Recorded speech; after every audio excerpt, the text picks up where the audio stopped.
Alright, are we here? Everyone here? Oh yeah, we're here. Okay. Ladies and jelly beans, boys and gorillas, we are going to get started in what is potentially the final stream of our Skyward Sword playthrough, which we started a few weeks ago. I can't even remember when it was, but hello to all of you guys that are here. It is a gloomy Saturday morning right now. Um, yeah, so the perfect day to stay in and play games. And we're going to play The Legend of Zelda Skyward Sword, a game that I had reservations about back in 2011, but as I've gone and played this one, it's still not, I don't know, like, we still have time. I still think it's not, like, even my top 5 favorite Zelda games of all time, but it does have a couple of shining moments, and that's what makes this game worth picking up in the first place. Okay, so hello to Swampert, to Antonio Bodiello, hello, all of you guys. I'll let you guys quietly funnel in. We're gonna get started real soon. I am attempting to make this the last stream of the playthrough. I recognize that we do have still quite a ways to go, but if we power through, take a little bit longer than 3 hours, we may be seeing the finale, I hope. So let's see, Ace. Skylo, how you doing, man? Good morning to Poland! Alright, let's rock. I don't know what's going on, my eyes are a little bit, there's something in my eye right now. I think I'm getting emotional because I'm going to finish Skyward Sword. Oh, just put it down on a flat surface. Okay. Oh, this is so exciting. So, yeah, I've said before, Skyward Sword, back in the day, was one of the most polarizing games in the series, which is really funny to say, because the Legend of Zelda series in and of itself has always been pretty polarizing. 21 hours. We spent 21 hours on this game. That means that we spent about... We've spent at least 7 hours. 7 streams. So this is stream number 8. Oh, it's like a Zelda game. 8 streams, 8 dungeons. But yes. Oh man, it's we have a lot to do today, I think. So, yes, the first thing I want to point out is like back in 2011, this game came out. The Zelda series in general tends to be really polarizing for a bunch of reasons. I think I've said this on many streams before, but the thing about the Zelda series is that it's really old. It's old and therefore has like so many fans of different generations. And unlike most series, with every iteration of this game, they try to update the formula, make it into something different. Don't make it just a 2.0 game. Even if it's a game where like reuse assets, it's still a completely different game from before. So yeah, that's the thing about the series though, is that they're all different. They all appeal to different kinds of people. Some people like one, some people like the other. And Skyward Sword is like the really extreme. I noticed that a lot of people today, like in a lot of the community spaces that we take place in, particularly for people that like they grew up playing the Wii. Like the Wii was one of their first consoles, or maybe they were teenagers during the Wii U era of Nintendo. And it's really nice because a lot of actually, we'll have to talk to him now. The Triforce. Hang on, I'll hold that thought. We'll bookmark this. I have to read this first.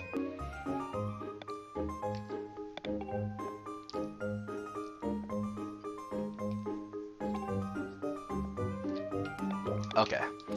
So yes, for people that grew up in that time period. Oh.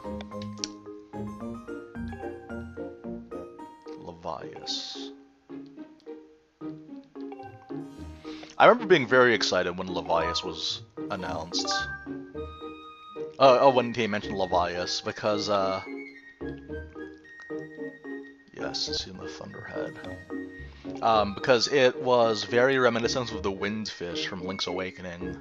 I think that was what the, association was supposed to be.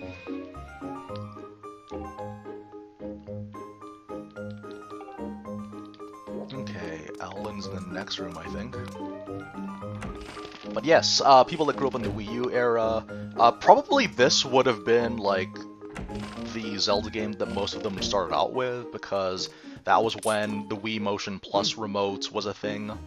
Like you don't like it was built into the into the Wii remotes.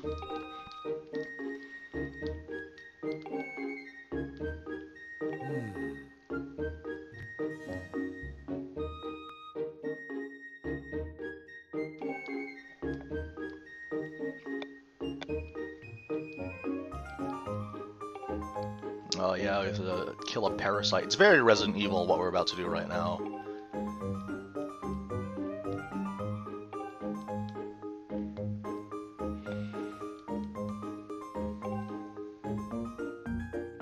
And Owlin looks a lot like Renato from Twilight Princess.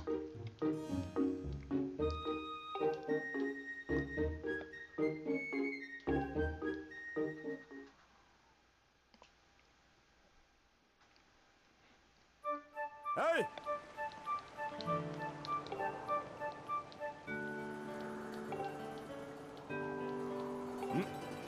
Alright, the spiral charge.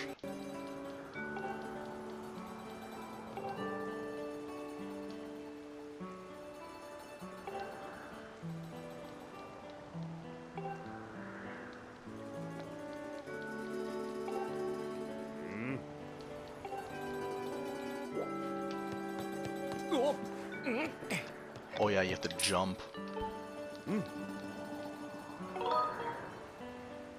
Oh no, what? Okay. Okay. Okay. Okay. Now what? Yeah, it's weird because I vaguely remember this part of the game. And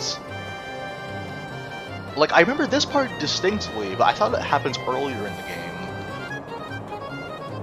Okay, here we go.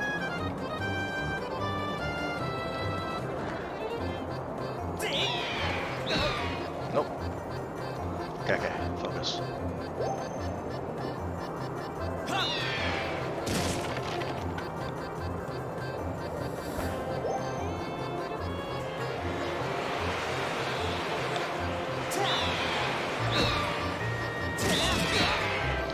Just get into melee range! I'm terrible at this.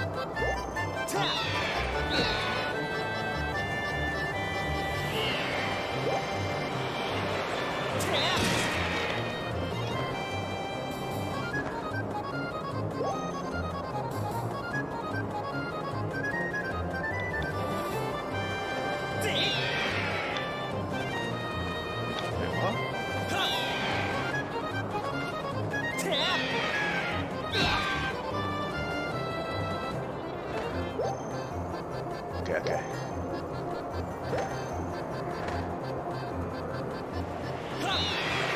How did I miss that? It was right there. Okay. I have to make sporadic movements, I think, because I was trying to be steady, but that won't fly. What a miracle here! Here we go. No. That was a counter miracle.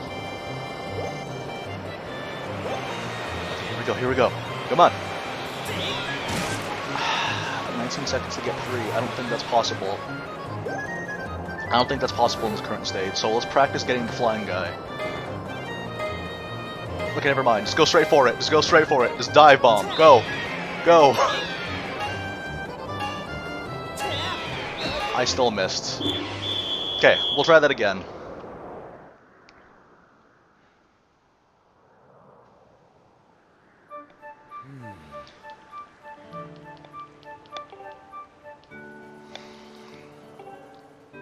Okay. And throwing ourselves right into the deep end by doing the motion control flying minigame. I remember, back when we started the stream, there was like a massive adjustment period that we had to make with the motion controls, but I think we've gotten more used to it now.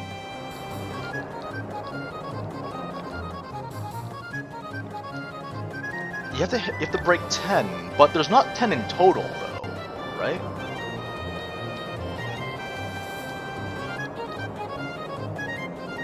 you have 12 seconds for a target. Yeah, because like there should be more than 10, because otherwise like it becomes more about searching.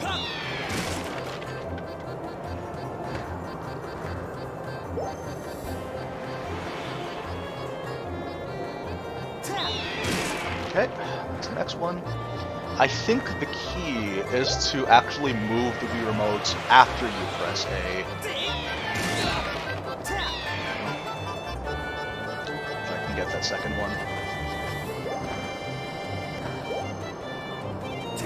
Oh, it moved at the last second.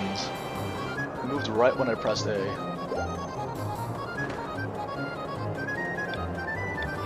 No, I could have done that better. Instead of going all the way back, let's go for the next one. Just keep the show moving.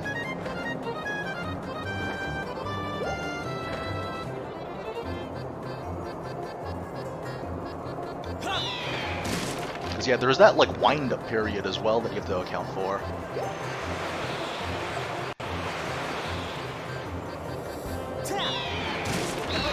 Oh man, how do I avoid that?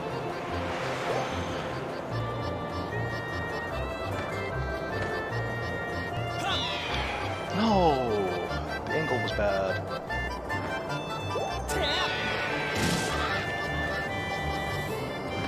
I'm making like the most bizarre pose right now. Oh, come on, come on! Okay, that's fine.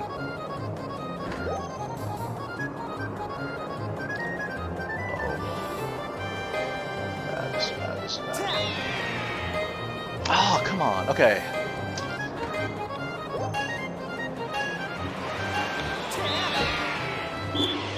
Okay, we can do that one more time.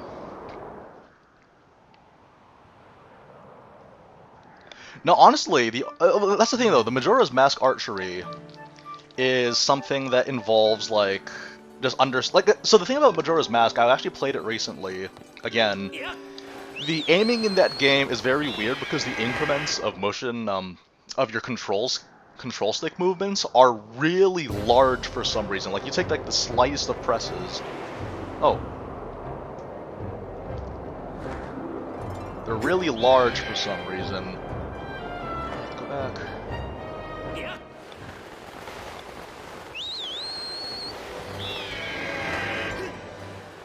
Okay, here we go. No, honestly, no, but the thing is, though, with the archery in Majora's Mask, I'm actually used to that minigame, so I actually don't have any problems with that whatsoever. Okay, let's go back. Slowly getting used to this. In the very least, we can take solace in the fact that you don't need to shake the nunchuck to activate the attack, because that would have been really rough. Because I know we do have to do that later with the underwater exploration part. Let's see how it goes. Oh wait, it was on the other side? Oh gosh, I don't even know where I'm going. No, the Majora's Mask motion, not motion control, the aiming for Majora's Mask I'm actually quite used to, so I'd prefer that personally. It's funny actually, that reminds me of the time when someone brought an N64 to school. We had a history project, or a cumulative project for history back in high school. Was it high school? Yeah, it was in high school. And this one team wanted to do a project about the 90s. And one of the big basically you bring in a lot of stuff that have to do with the 90s. Wait, do I have to talk to him inside the thing?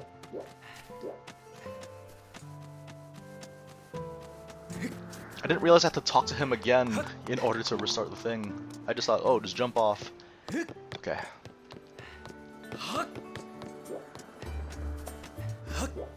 So yeah, sorry, so this guy, like, this group, they took a lot of stuff from the 90s, and an N64 was one of them, and they had Majora's Mask, and basically, like, they invited people to attempt to win the minigame. I remember, like, they picked the Clock Town one, so it was one that was really, really easy for me. So I watched everyone as they played, and then I just did it, and I felt very, very proud of myself. Wait, where did Alan go? I went the completely wrong way.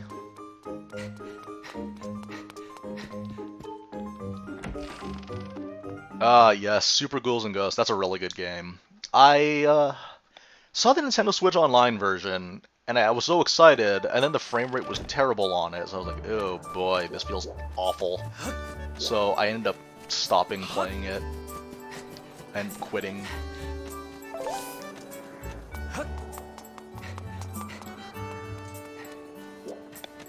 Yeah, I might as well refamiliarize myself with Skyloft, because I know that later on we're going to need to... I think that one's over there. The thing about this game too is that the platforming took a while to get. Like I think with every Zelda game, like the movement and jumping physics is always different for every game. So there's always that brief adjustment period for when you move for the first time.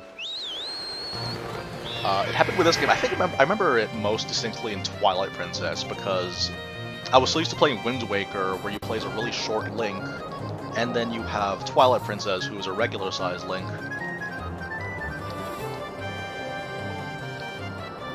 Oh, you press 2 to skip, okay.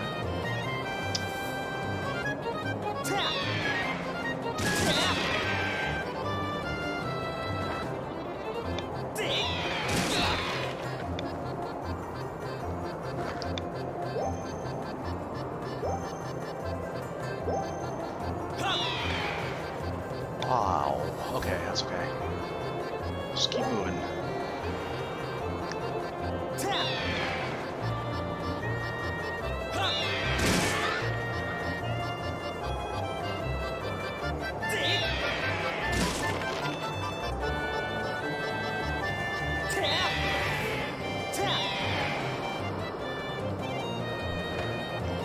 You ran out of charges. How do you get them back? You have to wait so long.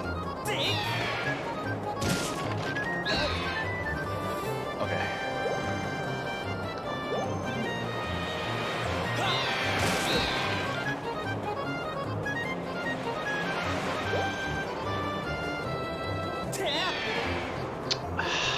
That's annoying. I saw it, but I moved. I moved myself that time.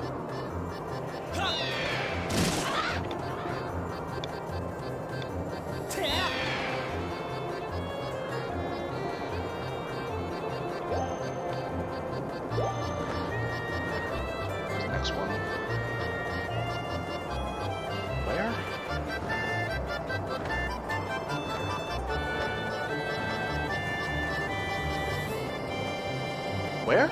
What? Oh. Okay.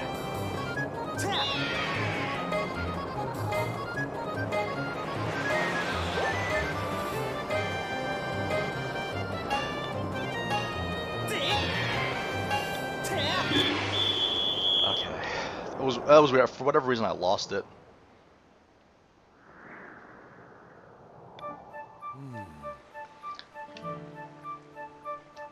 Okay, so, in terms of doing like an anniversary thing for Zelda, the 35th anniversary is happening in February. My assumption is we are going to get news about the Breath of the Wild sequel, because we've had a couple of months to play Age of Calamity. There might be some stuff happening there. Oh, I made the same mistake.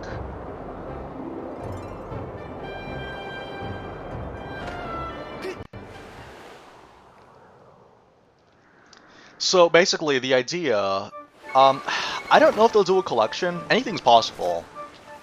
Anything's possible at this point. But I think, more than anything, it's just going to be an announcement, because we've been having Zelda content every year since 2017. Like, Hey! I hate how they say, like, oh, you're going too far, but at that point, you're just trying to ready for a dodge without pressing, for a dash, without pressing the A button to talk to him. It's a very weird positioning. Here we go. Okay, get used to this. Gentle. Like that. That was gentle.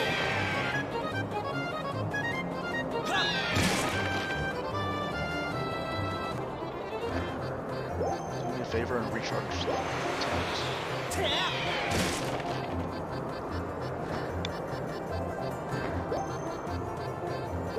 1 second, you guys.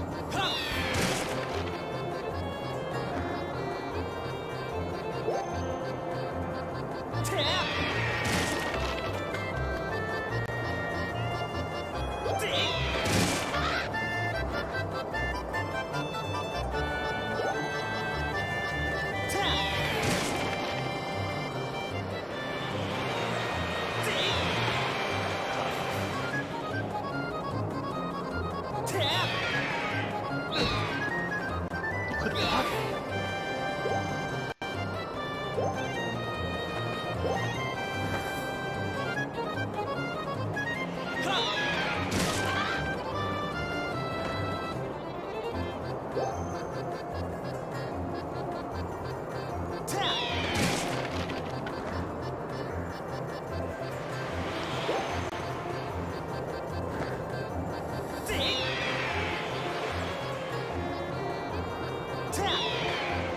Why?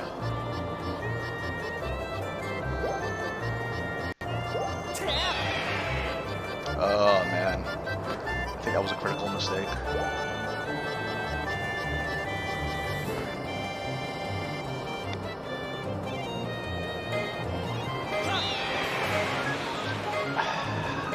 That's annoying.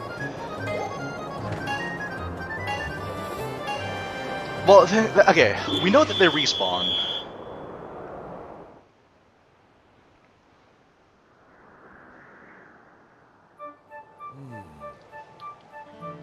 Yes, yes, you can't give me the thing. Okay, so basically, at least we know they respawn.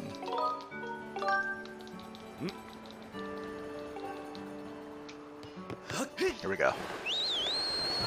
Okay, so it turns out you can just press the A button. You actually have to target the guy if you want to talk to him at that distance. Okay. Here we go.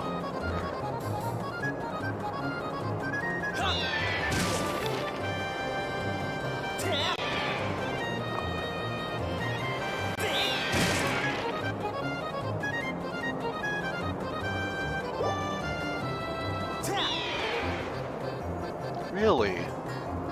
Okay, that's fine. Move on, move on.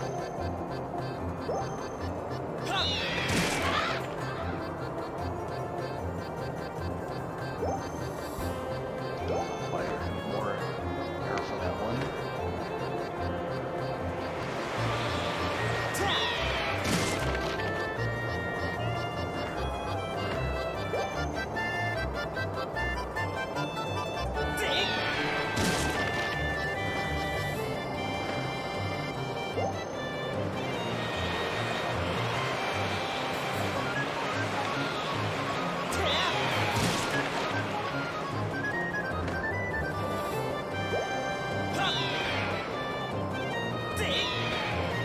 I didn't need to press it. Okay.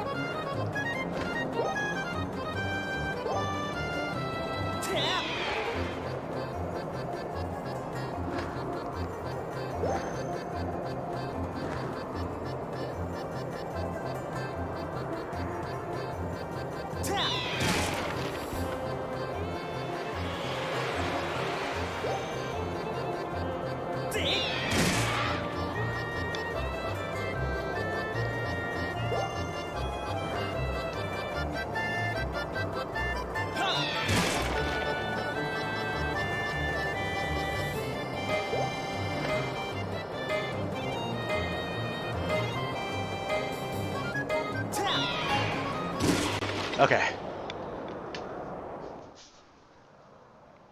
Yeah, but the thing is, though, I feel like February, being the 35th anniversary of the Zelda series, is basically, I don't know, because we've had a Zelda-related thing once a year ever since 2017, though. We've had Breath of the Wild in 2017.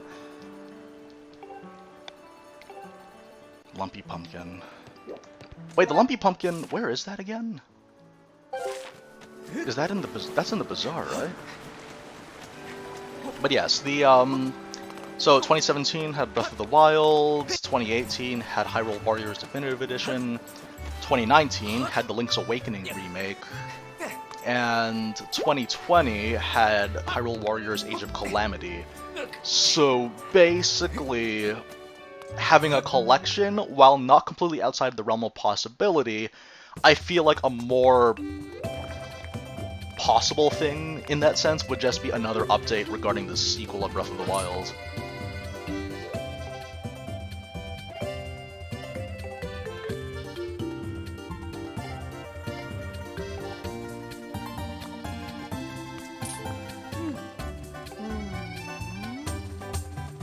Yeah, this isn't the Lumpy Pumpkin, this is just a random cafe, right? The Lumpy Pumpkin is somewhere else.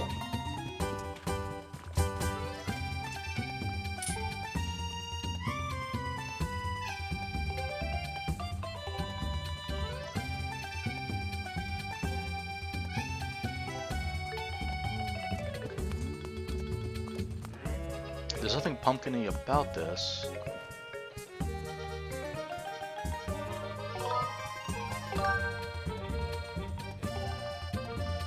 Okay, wait a second.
It's one of the islands I have to fly to. Okay, figured as much.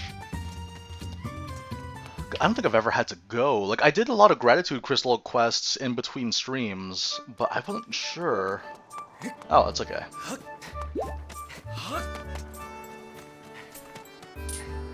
Can you talk about how pretty this girl is? She's very pretty.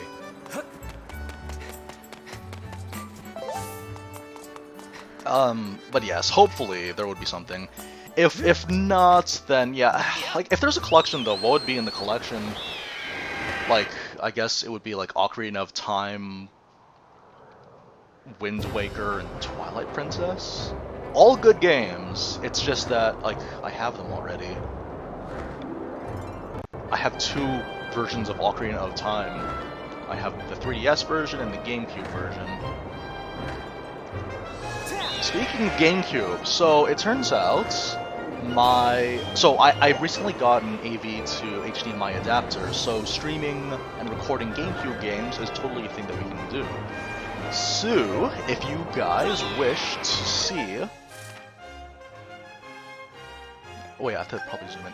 If you guys want to see other Zelda games played, or other games from like that era, then that would be something that I'd be interested in doing as well. Because I don't know, I love streaming Zelda games the majority of the time. It's like, it's the place of comfort for me. Which one's the pumpkin? Should probably pick all these up too. You'll never know, it's Nintendo. They're gonna be like, oh wow, well we have the Legacy version and we're gonna throw it in there. So now we're gonna put you guys in the really awkward positioning about complaining about paying $70 for 3 games, 2 of which we already sold to you again. I don't know, like I said, anything's possible at this point in the game. Yeah, possibly it would be that. Because like, I know that Wind Waker was a thing, but the thing is that the alternative is like, the alternative would be like 4 Swords Adventures. But the problem is, oh, that game sold horribly. Well, not horribly, but it was like the least successful financially out of all the Zelda games. You get like the 4 Swords. I know that Twilight Princess and Wind Waker HD, but those are like the ones that everyone knows. And if the Fire Emblem if the Fire Emblem game that they announced 2 days ago was any indication, they're going to sell something on the basis of this is things that we know. Where's the pumpkin? Like, it's just a giant pumpkin in the sky, right? Is that what I'm looking for? Actually, it's been a while since I've actually flown in the sky like this. This is quite nice. Oh yeah, so with like Monolith, it's weird because like, well, okay, so with Monolith Soft, they released a game this year, so I'm assuming they're going to like be waiting another 2 years before they announce their next project, because it has been as of now 3 years. Oh, there it is. It's been 3 years since a mainline Xenoblade title has come out. Like, we're actually at a point where...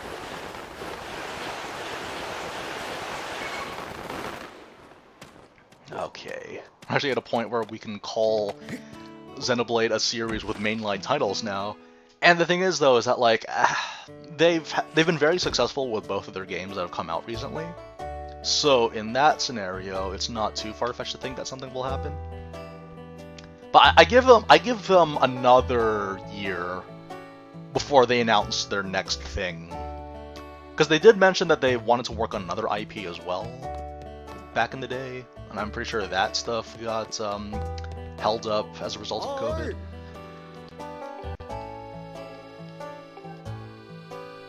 No, 2021 is going to be a great year, though.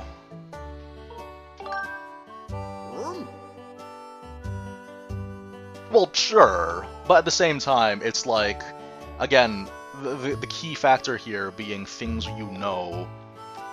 Although I did hear that the Fire Emblem Shadow Dragon remake wasn't very good, which is why no one thought about it. It's just because I remember a lot of people saying, "Wait a minute, wasn't there a remake of this game?" And the reason why people are acting like that is because it wasn't as good as it could have been.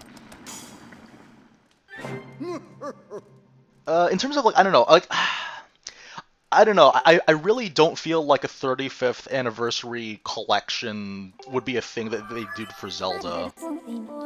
But then again, I don't know, like, this is completely just air coming out of my lungs right now. I don't know what their idea is.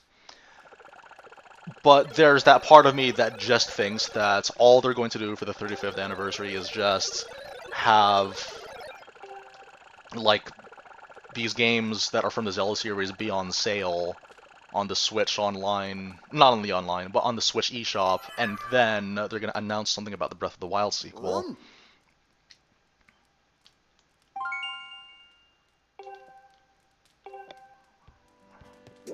Sweet, we should find the everlasting rainbow. I'm down for anything, though. That's the thing. Like, it's not to say that I don't want... But, okay, what would they have, though? Like, Skyward Sword's a possibility. Assuming that the Wii Motion Plus and the Joy-Con Pro... and the Joy-Cons are similar in terms of proficiency. That's really my only reason for doubting the existence of a Skyward Sword port for Switch, is because I don't know what the proficiency of the motion control for the Joy-Cons are in comparison to Wii Motion Plus. But if it turns out that the motion controls are better, then I don't see why not port Skyward Sword. Skyward Sword was fairly modest in terms of sales, from what I remember. And the Switch, like, if you put something on Switch, it tends to make a lot of money, especially these days. Like, just this last year alone, like, the Mario Collection was one of the fastest-selling games of the year. Third fastest-selling game of the year. But when you're third place to Animal Crossing, which is, like, a juggernaut in its own right, and The Last of Us Part 2, like, that third place is pretty good. So yeah, there's stuff like that which, like, comes to mind. Okay, we have a boss fight, and I don't know what's gonna happen here. We'll see. But yes, so that's the thing though. Like, you dump something on Switch, chances are something good will come of it.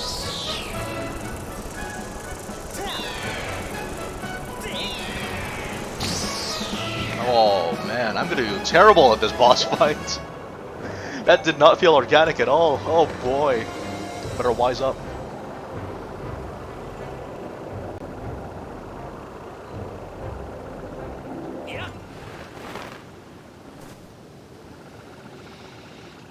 Alright, this is how we die, folks. I don't know, what do you guys think? Like, assuming they did a collection, what would they include? Skyward Sword's a possibility. I feel like there's that part of me that's gonna be, oh, they're just gonna have Twilight Princess and Wind Waker and Ocarina of Time, because those are the well-known ones.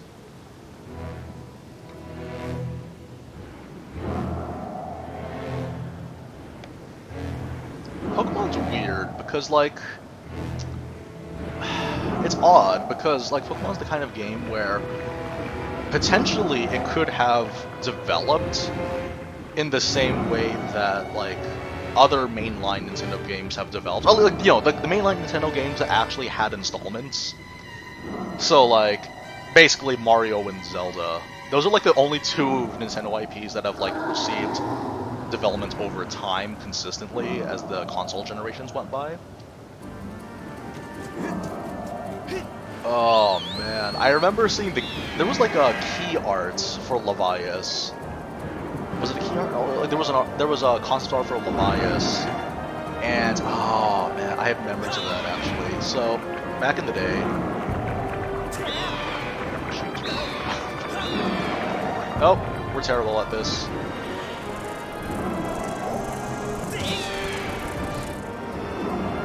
I think if you're just touching it. There we go. If you're touching it, the active frames of the attack, because you can't target it. That's the thing. Yeah, and we can't just fly into it because now we'll actually take damage. No, but I remember there was art that someone said, like, it was marked spoilers, and I saw it, and it was LiNnK on a loft wing, and the windfish was coming out of the clouds. I was like, yo, that's awesome!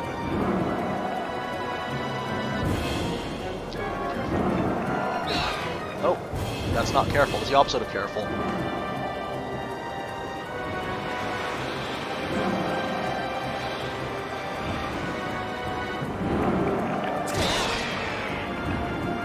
You just have to be touching it. Let the active frames do the rest. There it is. Oh man, it's so cool. Like, this is the kind of stuff that I want to see in the Breath of the Wild sequel, just, like, you have the Vomito segment.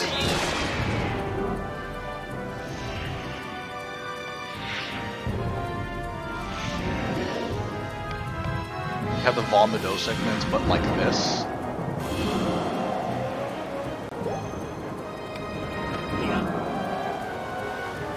Oh! Help! That was really poorly judged. Okay.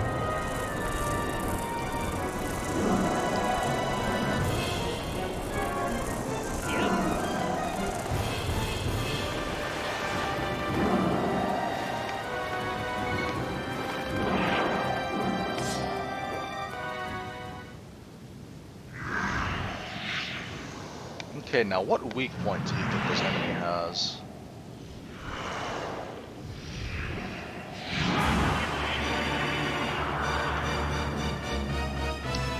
Malocaite!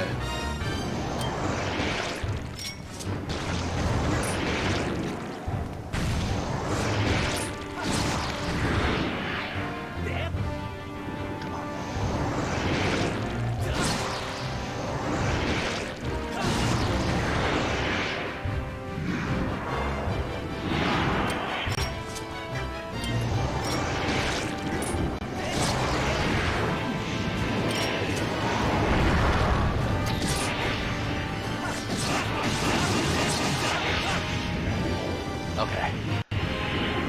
So it's just like Ganon.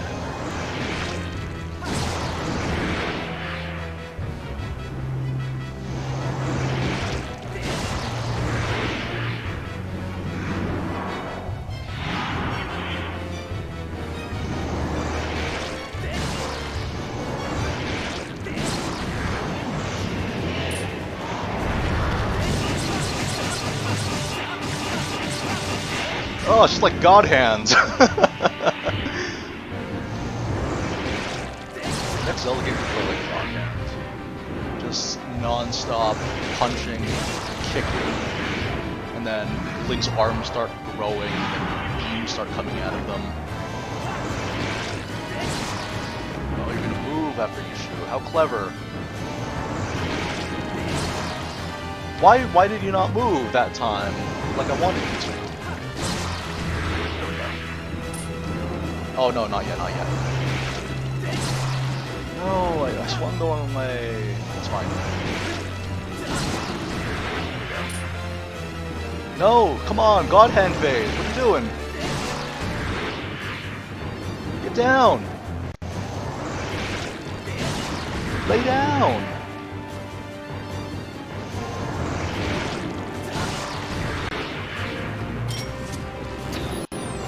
I'm very good at aiming, if you guys haven't noticed.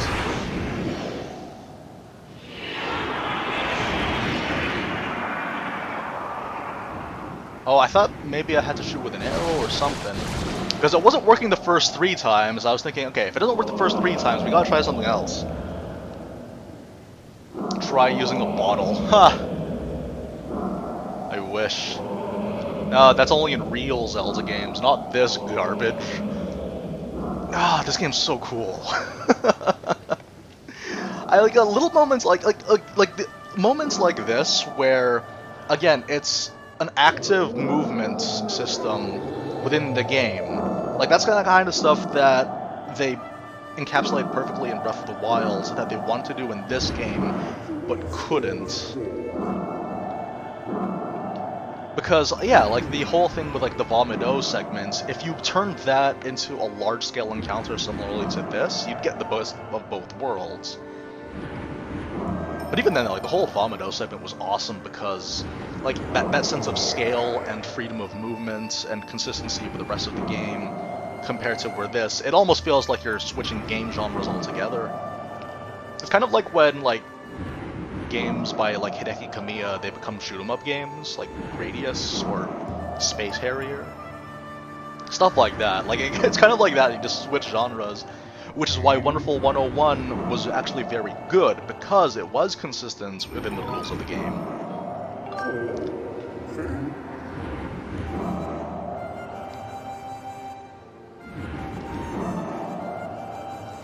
The fatal flaw is that I spit things at you that I'm actually weak against. Although, I don't know, like if you had the ability to produce... It's like punching yourself almost, but someone else is doing the punching for you with your own fists. It would hurt a lot. You're not invincible to your own bones. The reason why Link is able to balance so perfectly in this scenario is that he has good core work. Really, really good core exercises keep him balanced. So if Link wasn't wearing a shirt, he'd have killer abs right now. Seek out the dragons. When they've taught you what they know, come to me, and I will complete this song with my own voice. The dragons can be found at Farron Woods, Elden Volcano, and Lanayru Desert. Go on then. Find the dragons you now seek. I remember being excited that you find dragons, only to find that the dragons are, just boring and unhelpful. Okay, let's do this. Okay, I guess we go to Farron first.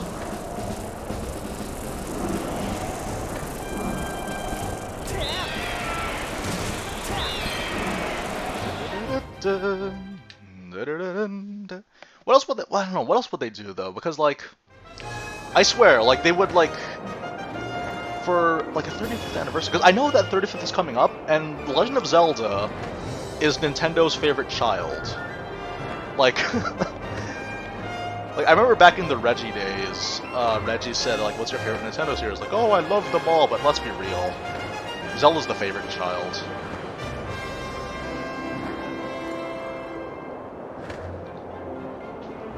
But yeah, like you have that, and then you compare that with like, yeah, like you compare, like I don't even want to say F-Zero because I feel like F-Zero is too easy, but like you compare it with like Pokemon even, like Pokemon, like they really have to push out the work as soon as possible, because like Pokemon's the one that it's like the struggling child that makes a lot of money. And the thing is, though, is that like you compare it with that, like the amount of time and effort they put into it, a lot of the resources they put into it, it's substantially more. A 4-sword Switch port would probably be like the... That's the thing, because like I was thinking about like Wind Waker and Twilight Princess, then you have to consider that...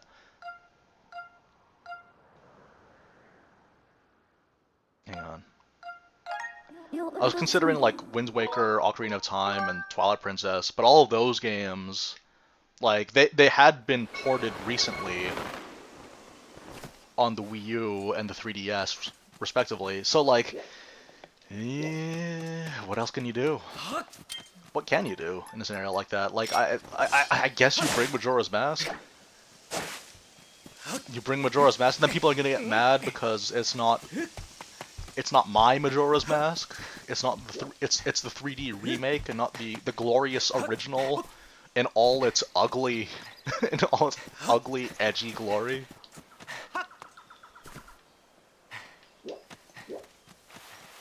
Where do I...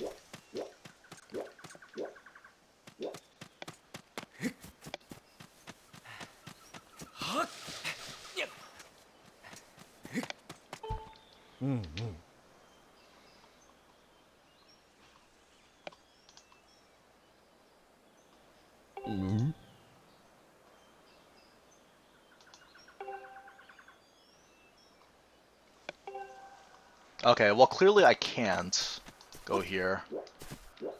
Well, yeah, I think a lot of it can be, but at the same time, it's just like, let's just keep the show going, just push it out right now. It's a mix of incompetence on both sides, I think. But yeah, but it's one of those things where like a lot of the care that they put into making Pokemon games versus the care they put into making a Hyrule Warriors game is like it's staggering.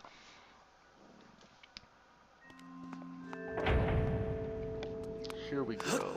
But that's the thing though, like you see how much effort that they put in to each of those games. But the thing is though, again, like Breath of the Wild and Mario Odyssey were like the two big console sellers. They had to put everything they could. Yeah, I guess you would compare it to Animal Crossing as well, where they had to delay that game in order to make sure that it was as good as it can get. Although some people will argue that it wasn't, but I disagree with those people.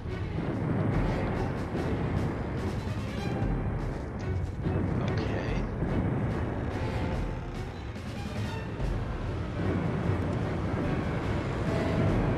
I think this is the one that I ended up losing at. Controls of this bombshell of beauty, I don't even know the word defeats.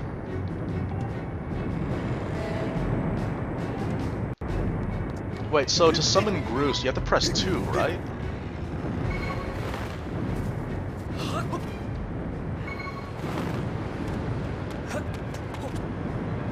Quick, Link, use the slow... Okay, never mind. If Link hurries up, he can seal it right now. Okay, we have to be very, very careful about this one, because I recall that this was the one that I actually struggled with. And I'm going to be reminded why. I'm pretty sure... Okay, if this isn't the final time, then there's 4 times that we have to fight this dude.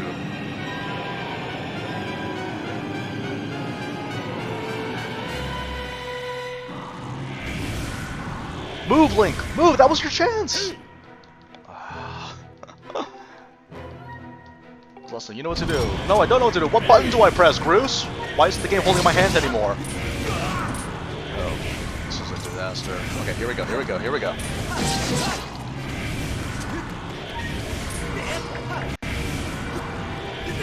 Oh, it's up!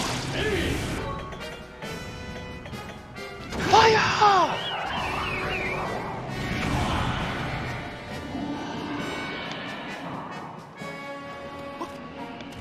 Why am I so bad at this game?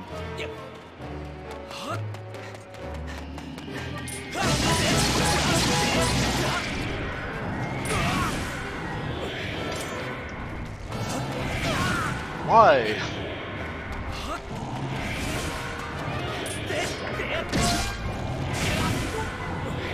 That's too bad.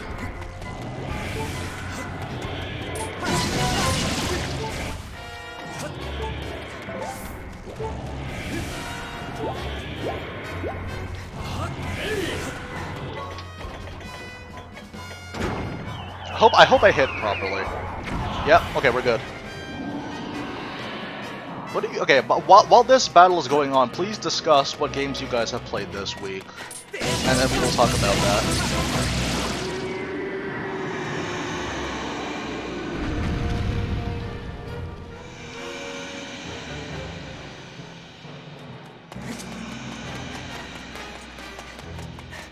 Oh no, are you kidding me?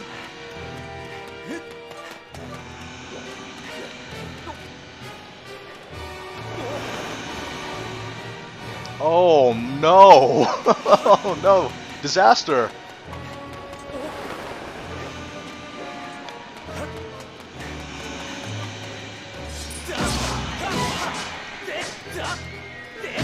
Okay.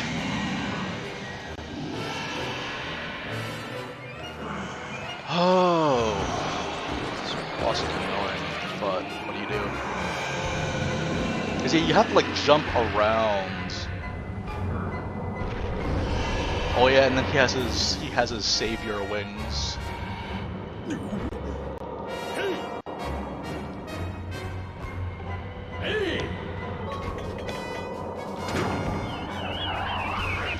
The savior is coming! Repent! Oh man.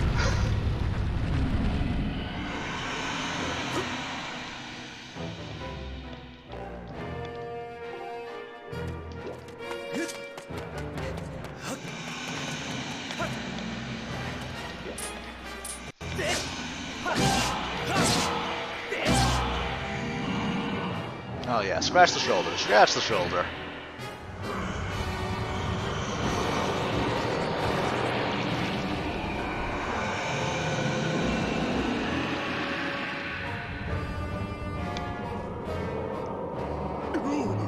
Oh no!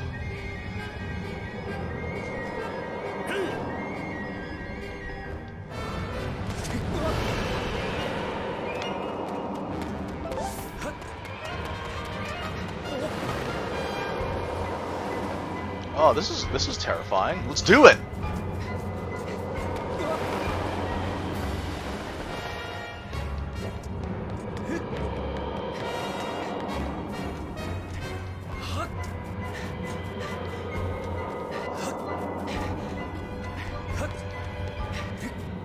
Wait, what? Oh.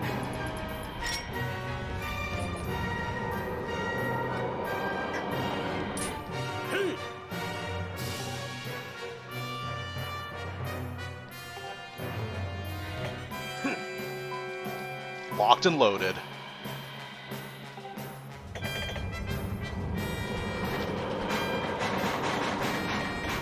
Hope this works. Yeah! Oh, is it like Doom Eternal? Is Doom Eternal just one giant Skyward Sword reference? Green Sun protagonist uses cannons himself onto the objective.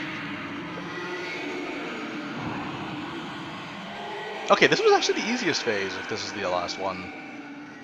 I remember struggling, but I think the reason why is because I never took advantage of Groose. No, I will not rephrase that.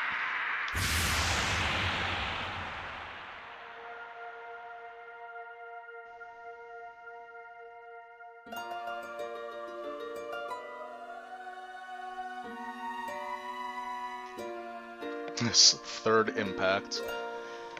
Okay. Yeah, that was like the easiest one. To make up for the fact that its toes do the most damage out of all the fights that you have to do. Because I remember dying, or failing that one as a result.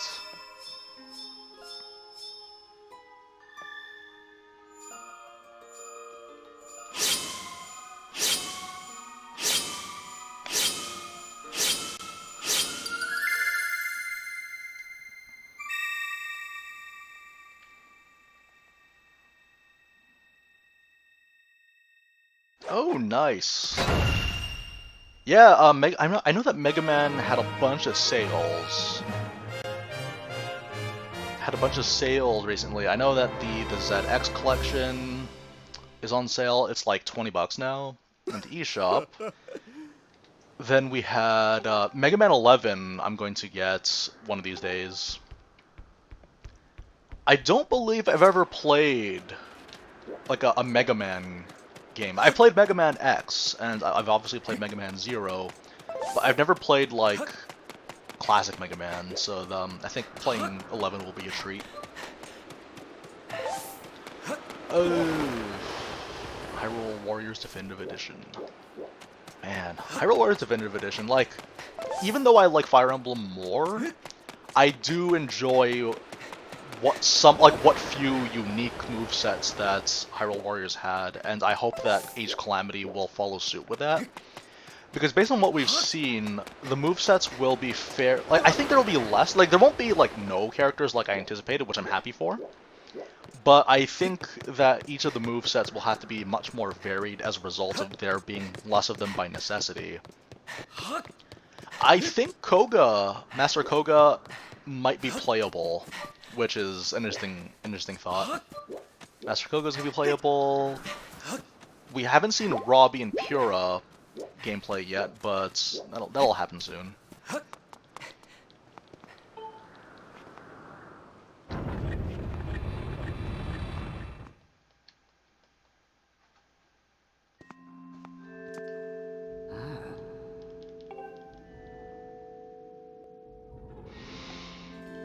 Okay.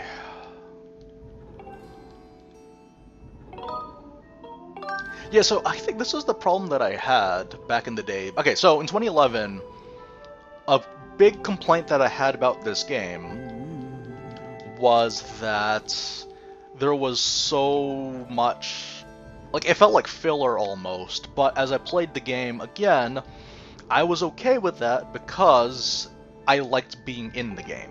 I liked participating in the stuff that was happening, even if it's not the most exciting thing in the world. But this particular segment, though, back in the day, the entire cutscene that we saw in the last stream with Zelda and sealing herself away, that entire thing was so urgent, it felt very final.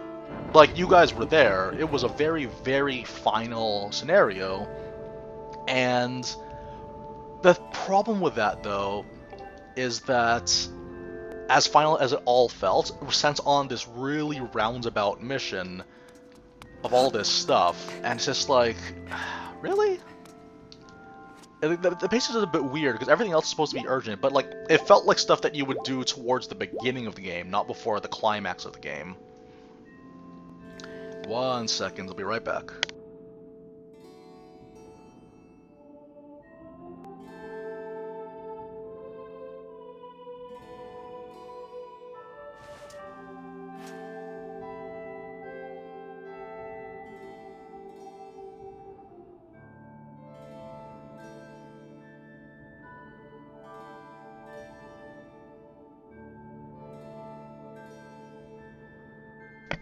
Okay, so, yeah, that's kind of my thing, though. It's just, like, I think another reason why that was such a pain for me is because I was basically just trying to beat the game at that point. I think that entire segment took me, like, 5 hours, and I was just like, oh, gosh, just get on with it. But now, though, it's like, okay, this is something I can get behind. It was kind of like how I felt about Super Paper Mario. As much as I liked that game, there were so many moments in the game where I was just thinking, come on, just get on with it. Like, it's like they exhausted a lot of their ideas, or they threw out so many ideas immediately that you don't really have time to keep up with it.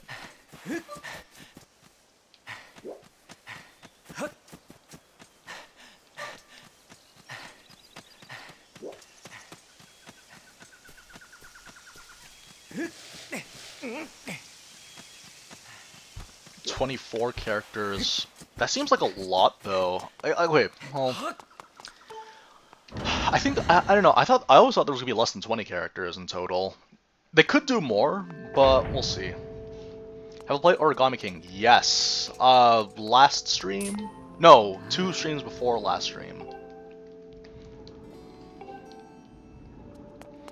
2 streams before, I talked a lot about it. Origami King is my favorite of the Paper Mario games that I've played. That being said, I've only played 3.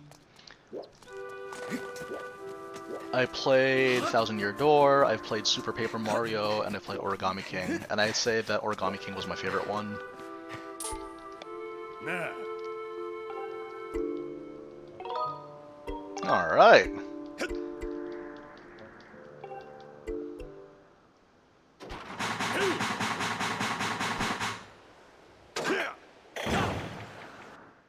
That's amazing. Oh, yes, and of course this is the impressionistic painting that started it all. Okay, let's figure this out.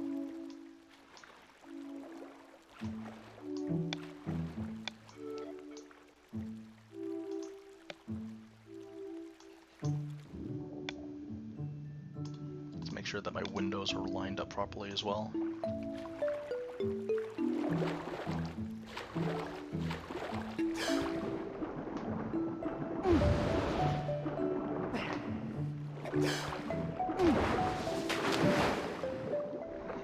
Okay. We'll have to get used to that. But as far as I'm aware, we're not being timed for this, though.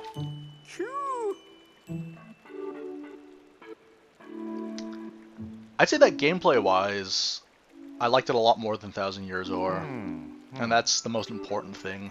Story-wise, I like it a lot too. Like the writing and the story, I'd say that I liked more than Thousand Years Or. Thousand Years Or was still good, but the thing about Origami King is that it hit all the right notes for me, both dramatically speaking and both humor. Humor-wise, it was a lot. Like there's this one scene that was funnier than like the entirety of Thousand Years Door, in my opinion. It was really good. No, the combat system's the best part. Don't sleep on the combat system.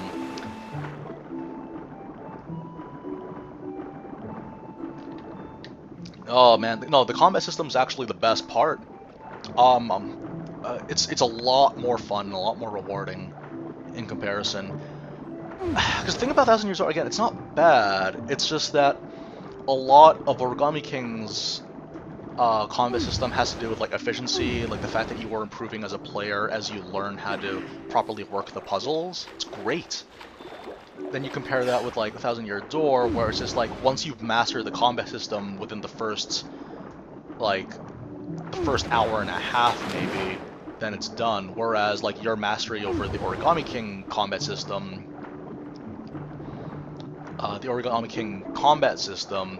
is like you're constantly mastering it and you're constantly engaged. It's not just going into you're not really falling into the motions quite as often.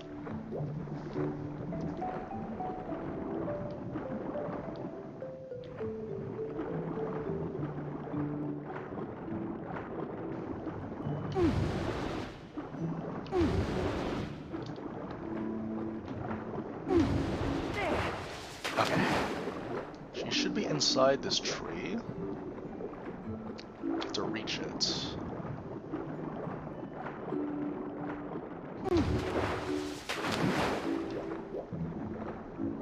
But how? Oh. That way. I don't know why, but my Wii Remote keeps tilting.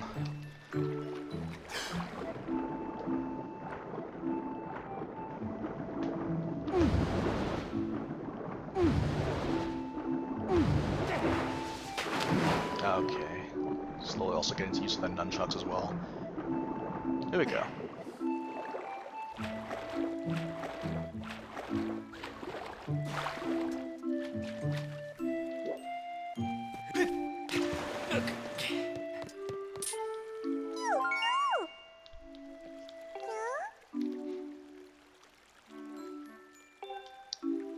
Yeah, you and me both. I wish things would go back to normal in my world, too.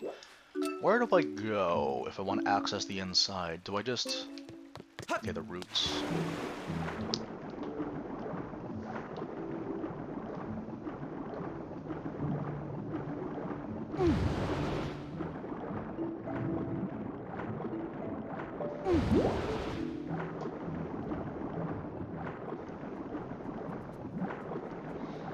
I remember, because yeah, this game came out after Mario Galaxy 2, and I feel like this particular segment took some inspiration off of that. Because I know that like the Mario series and the Zelda series, they take ideas off of each other fairly often.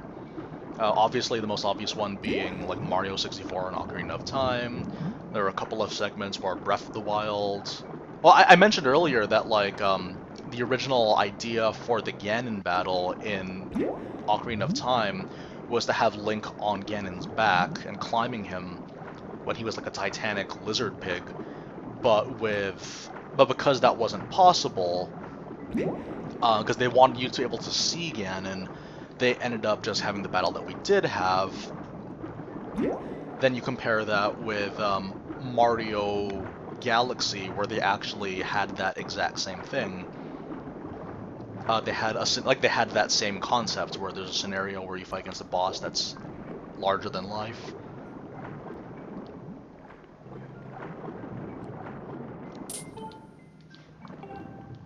The woods are a lake now.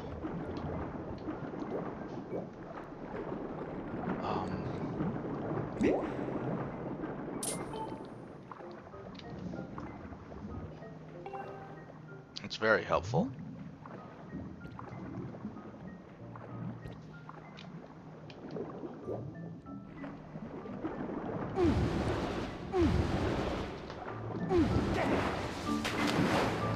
Hey, Markman, how you doing? So, my plan for playing this game is I'm hoping to beat the game this stream for however long it takes. Because, well, part of it is because like I actually want to finish this game, but also I want to focus on other games too. And this is kind of like something that I want to do before November begins, and I don't want to prolong that, because I know that next week is Halloween, we might be busy. I want to do other things for Halloween as well, like I want to do a Resident Evil 2 thing with my friends. So that's probably going to be what's happening.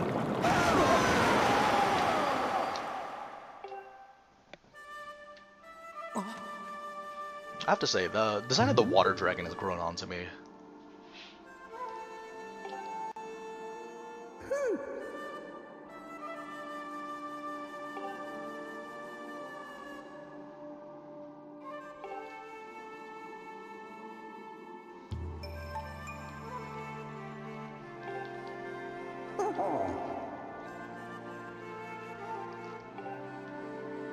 Oh, man, see, I think this is the thing that annoyed me as a kid. Was that, like, I'm clearly here, I have the sword to prove myself. No, you must go through a trial, you must jump through some hoops. And I'm just like, fine, I'll jump through your hoops.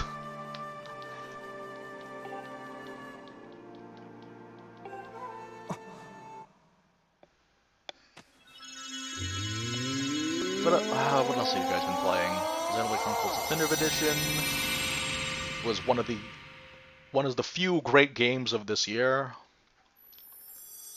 If I had to choose between Final Fantasy VII Remake, a remake of a beloved game that I had played a long time ago, or Xenoblade Chronicles Definitive Edition, a remake of a game that I played like last year,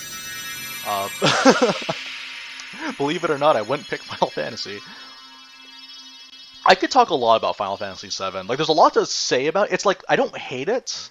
I don't love it. I actually quite like it in some respects. It's very complicated. That's kind of my relationship with Final Fantasy VII.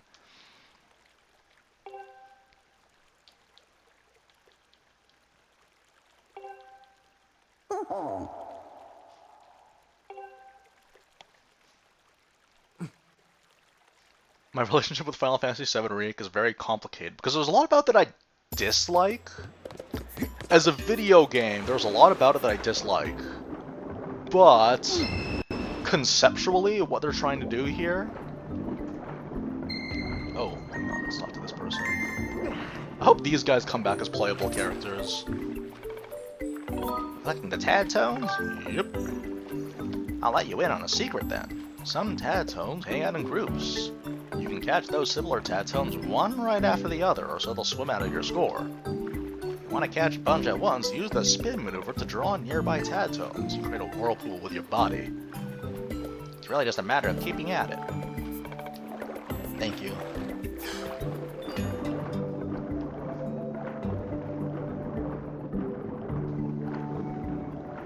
Okay. Vortex! And they refill your air. That's helpful.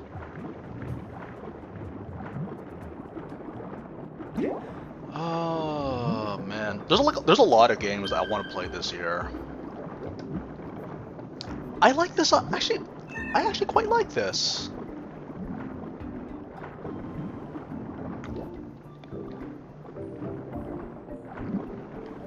I actually quite like this. So they're all in groups,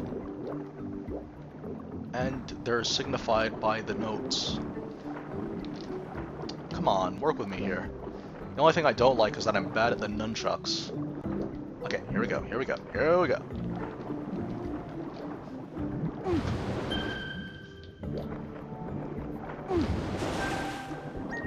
Okay. They don't fill in my water that much, though. Or my air that much. Okay, here we go. What do you have to say? Catch those rogue Tadtones with a spin. Guess you humans use up air, so don't go overboard. Yeah, that's my main hang-up, is that the nunchuck motion controls, and this is more of a me problem than a game problem. There are points where, like, it just doesn't happen.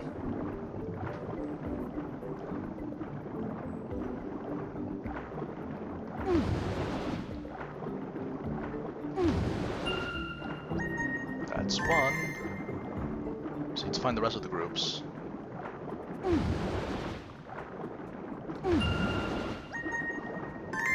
Nice.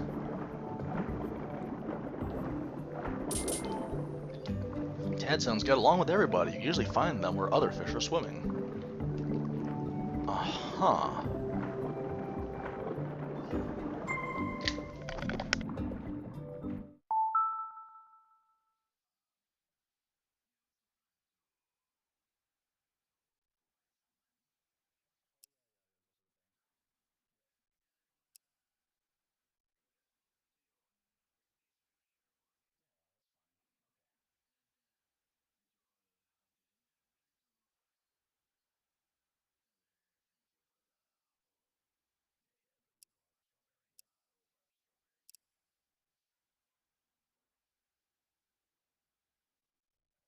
Sorry about that. There was a knock at the door. I had to talk to someone.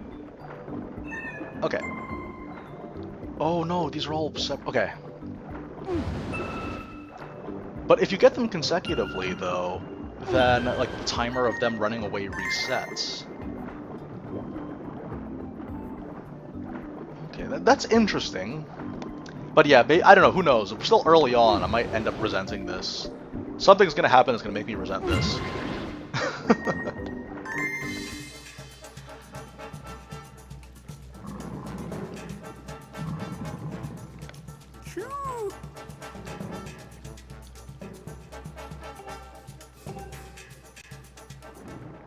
Okay, sure. The thing is, though, if those things don't have dire consequences, then why do I care?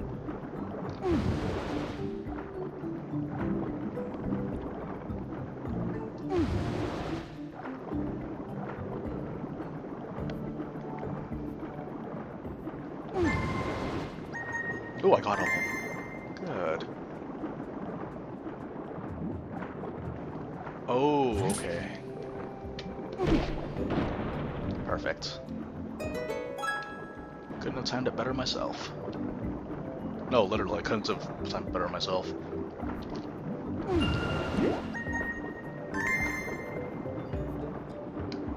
Okay. Are they only all located outside? Is that, like, part of the challenge here? Or are there some that are inside the Deku Tree as well? Or the Great Tree as well?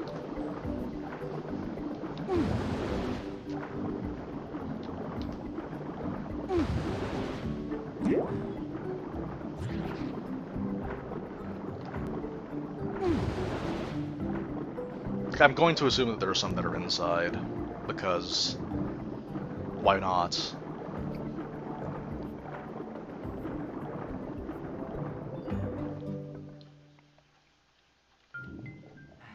Oh, there are none inside. Okay, well, I was assuming that there would be some. That looked like a 2D frame for whatever reason, like a 2D picture. I thought that was a wall that I swam into. Okay, where else would they be? This is a treasure.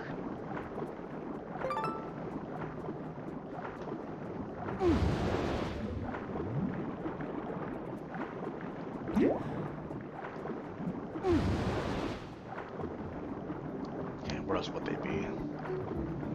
Wherever fish are.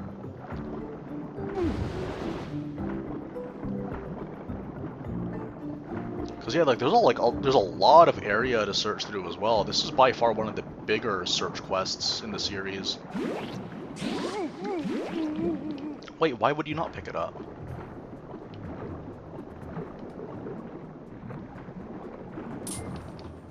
Oh, specifically because of this guy?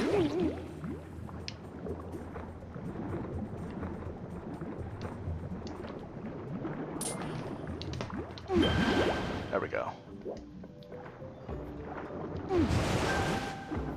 There we go.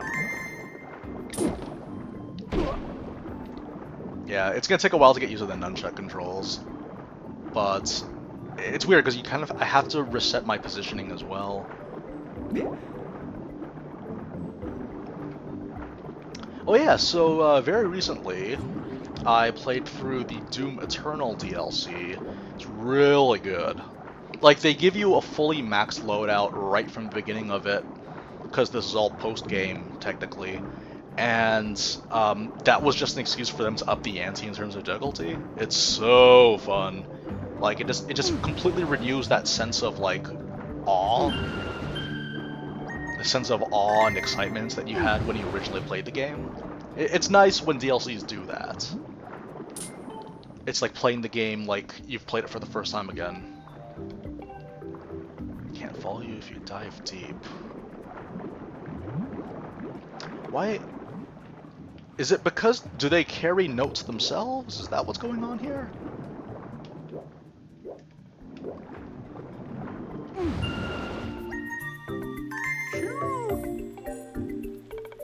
Why don't you come and chat with me for a moment? Okay.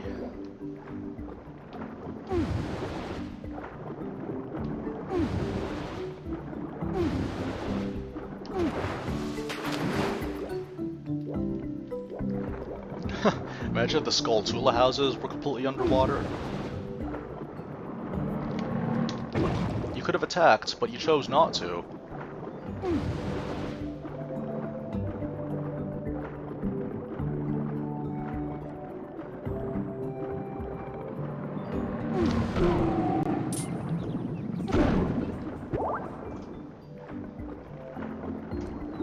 Okay, so you kind of have to, like...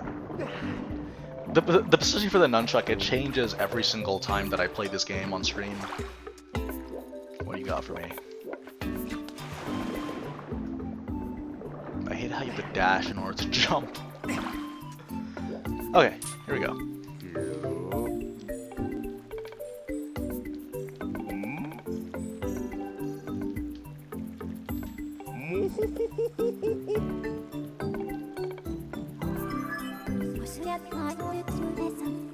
Oh, Dowsing.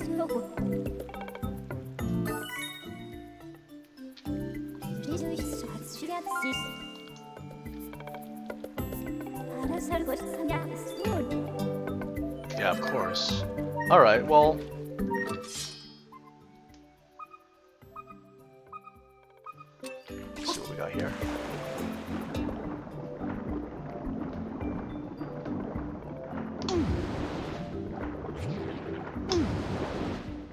Yeah, like, the thing is, using the nunchucks, that I have to hit several things with the wire. Because, like, the way that the setup works, is that I have a laptop in front of me for reading the chat. And there's also the seat that I'm sitting in that also gets hit as a result. Ooh, okay. I'm assuming this is... oh, really? There's more. Okay, so... where?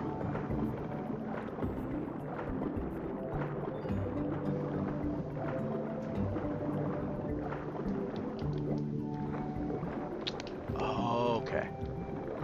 Here we go. If we have to line ourselves properly...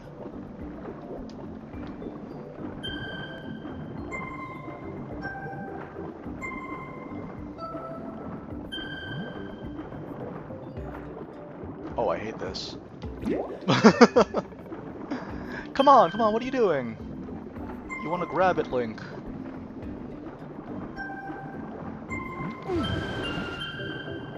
Perfect. Okay, we can't douse yet, but I feel like down here there'd be something, yeah? Yeah, over here.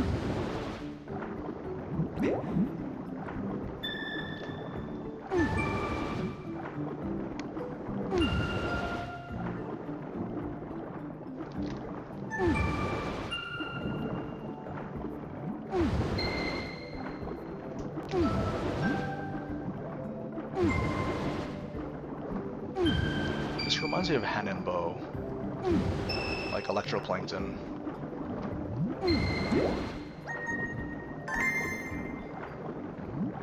All right.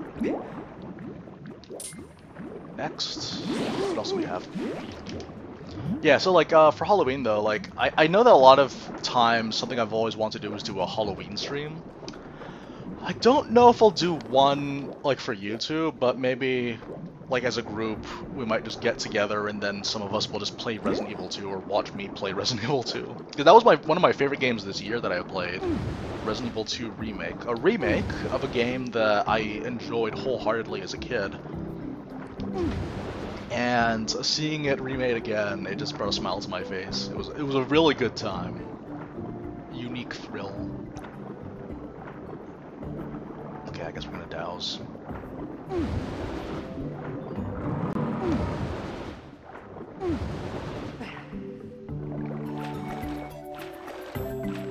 Okay, we have quite a bit left over. But yeah, this is the issue that I took with the game back in the day.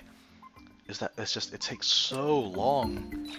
It's just so much. It feels like it was intentionally bloating the game almost. But now it's like, you know, on its own merits though, I like the design of it. I like the idea of having all these different methods of searching. Things like that really stick out and would like to see more of in the series. Like just the search system, having various ways of how you would go about accomplishing it. Especially in comparison to Twilight Princess. Twilight Princess's Tier of Light collections weren't bad. It's just that they were very clearly on a path. And if you deviate from the path, you're just wasting your time. But if you stick with the path... If you stick with the path, though, then, like, it's just another segment that you have to go through because the game has to happen.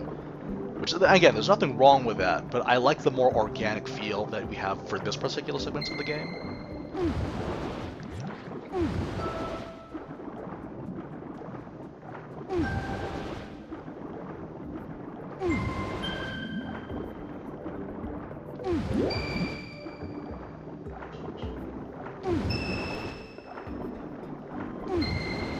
Okay. Like, as long as you get them relatively within the same time, then we're good. That's the main concern for me. And this art style really, like, environments like this really do make the art style pop out a lot more.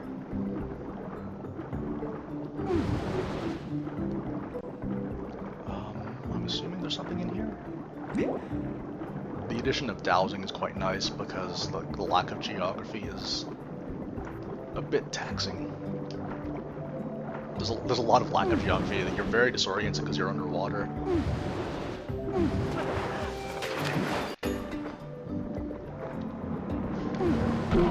See ya.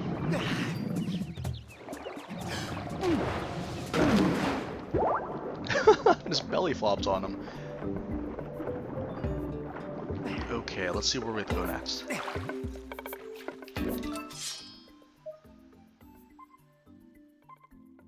That away.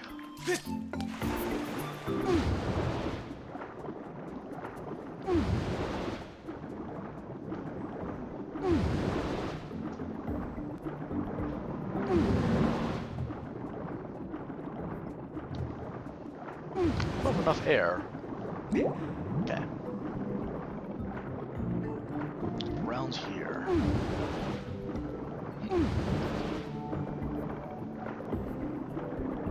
Why is there an invisible wall?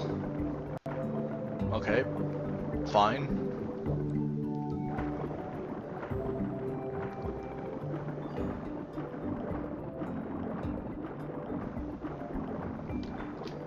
Wait, hang on. I need to get another vantage point.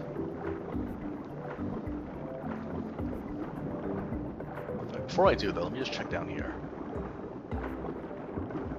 Oh, I thought I can go beneath it.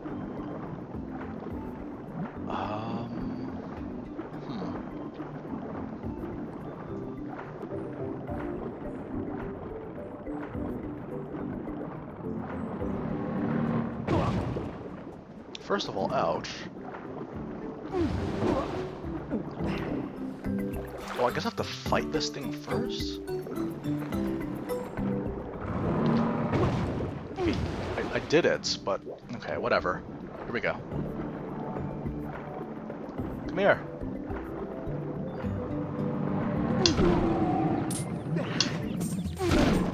There we go.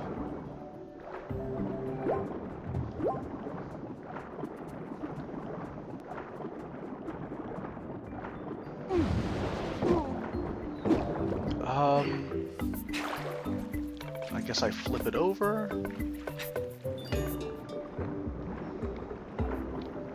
Because I was assuming that I just have to fight off that guy. But apparently not.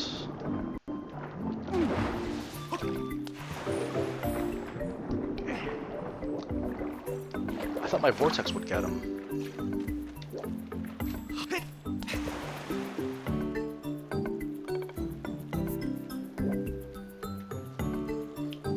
That's a singular note. Like, yeah, it's just the yellow.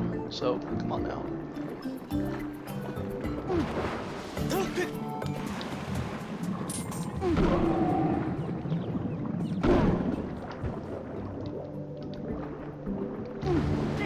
How do I catch this guy?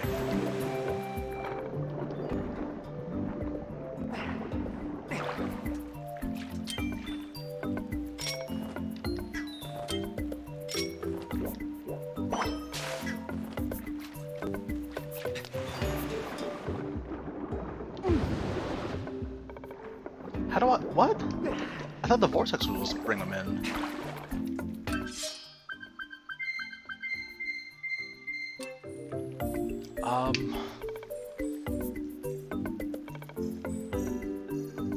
Nope.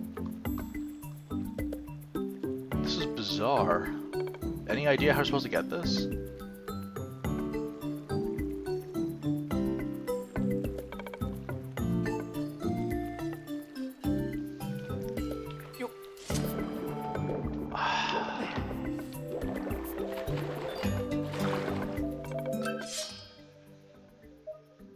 Oh gosh, do I have to go up there, or am I overthinking it?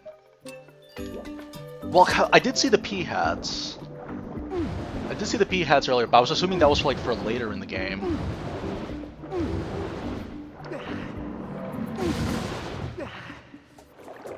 But I guess there's no way around it, you just gotta jump. I'm probably just overthinking it, but it's better that you try and fail.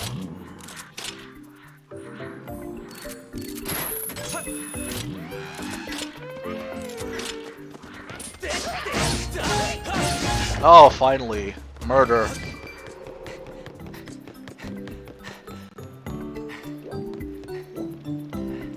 And he was making our favorite trumpet sound, we couldn't even acknowledge it. There we go.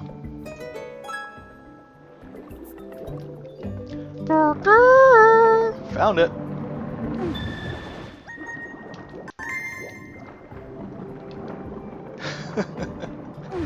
Let's hear it for New York. Concrete jungle where James. Okay, that's enough. That's enough fun.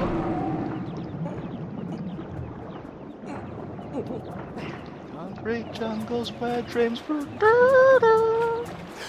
Okay, Okay, so, where do we go? I'm actually grateful for this dowsing ability. This is like the one time in the game where I'm actually genuinely very relieved for the existence of dowsing. Ooh, it's not cloudy anymore. That's nice. I'm getting burned by the sun now. Feels nice. Okay, so I'm guessing around here.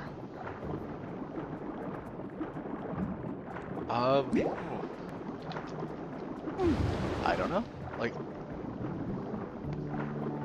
it's not going to be as oh, there it is. And that's like 4 notes. This is doable. Nope, I'm just kidding. I actually have no idea how to play this game.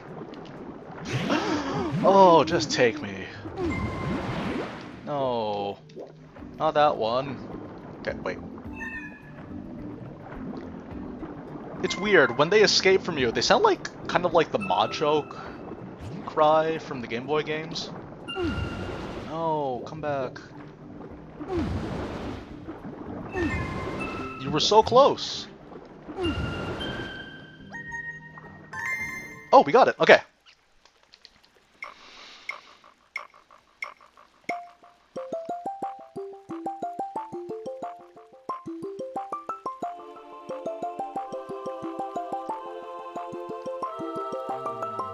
This is nice. This is so much nicer than my singing.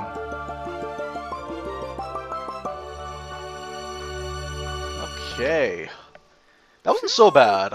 That's a lot better than I remember it being. I remember at the time I was just like, oh, screw this garbage. This is boring. I want to murder things with a sword. It's called Skyward Sword, not Skyward Search, or something along those lines. I don't know. I wasn't a very bright kid. You need to understand.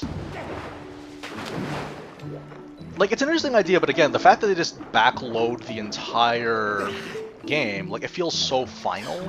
I think that was the big problem that I had, is that everything about this game felt final after the cutscene with Zelda, and then now there's more things that you have to do. It does rhyme. It sounds like, I'm not just imagining it though, right? Like, it sounds like the Machoke cry. I'm not just hallucinating things.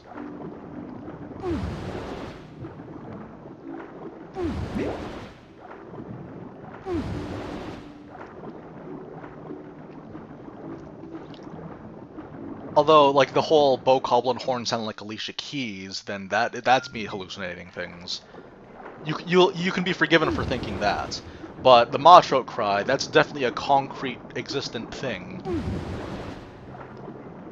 that alternative external ear sources will acknowledge. I think this is the last of the swimming segments. We don't have to think about swimming anymore after this. That's great. Finale. Like, yeah, you could really feel like all the nods that this game took from Galaxy 2.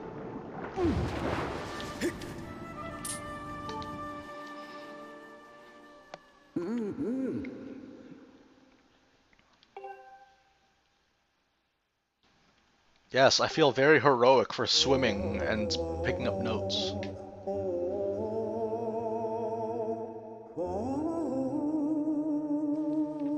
Ha!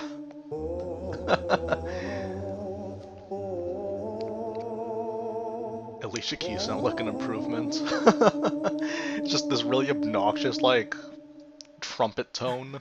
It's not even a trumpet, it's like a... Oh. You learns 1/3 of the Song of the Hero.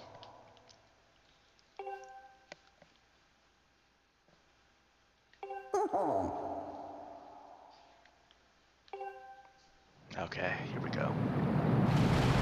Yeah, this isn't gonna do anything terrible, permanently damaging to the ecology. It's fine. And now it's back to normal. These waterproof grasses.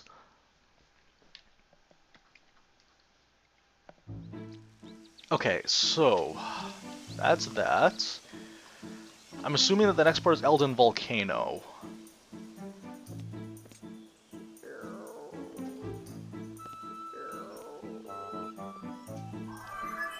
Also,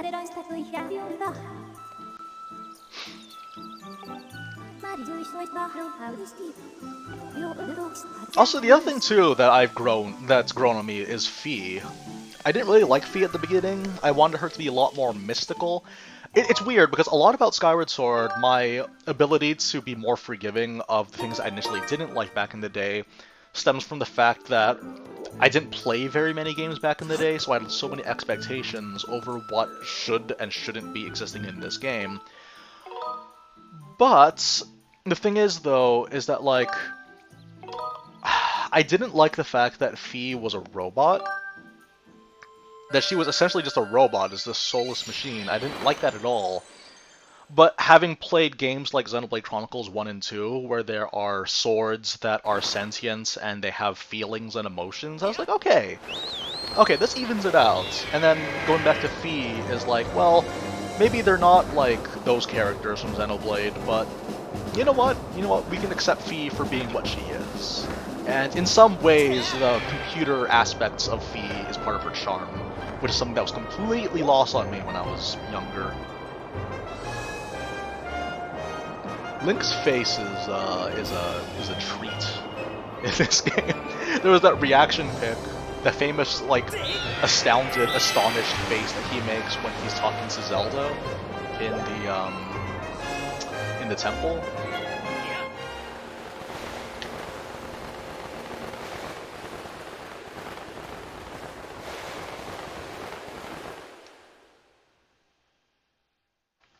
I was actually thinking about that. It would be really, really funny if he was a character in Xenoblade.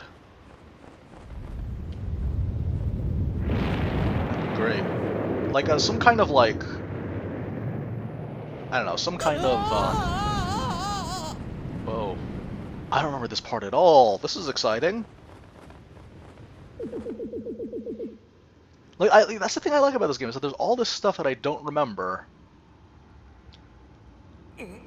Oh no, it's like the Crescent Island from Oracle of Ages.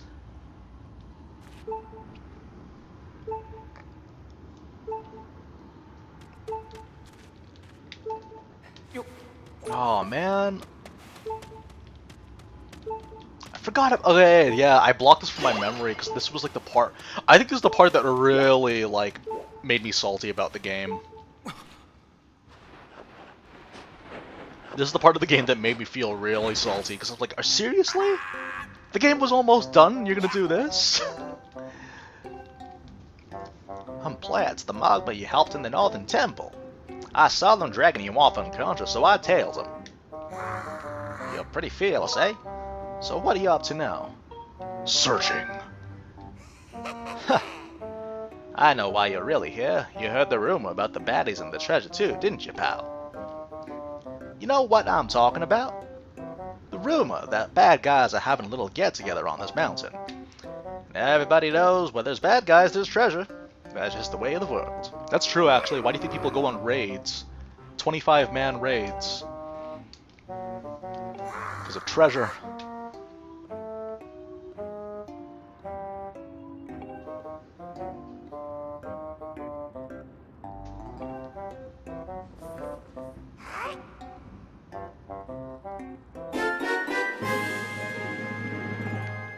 Alright.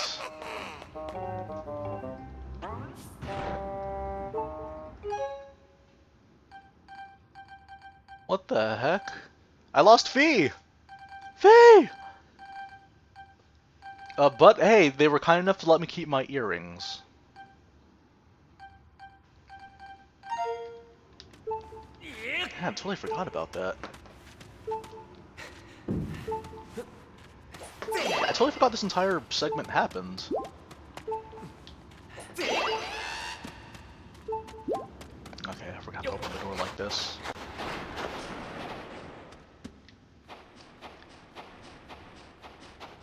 Okay, wait a minute.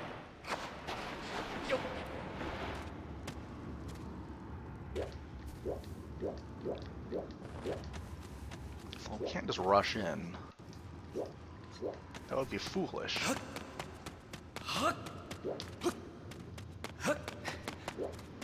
Well, the thing is, though, what makes this different from the, whoa. What makes this different from the, Crescent Islands from Oracle of Ages is that there was a bit of a trading sequence involved as well. It was really clever. What they did was that you had to, like, give certain tools to trade for other tools that would allow you to reach certain parts of the island. So you would essentially sacrifice access to one section of the island. You would sacrifice one section of the island to accommodate another, and like you kind of have to think ahead. It was really, really exciting. How do I do this? Hey!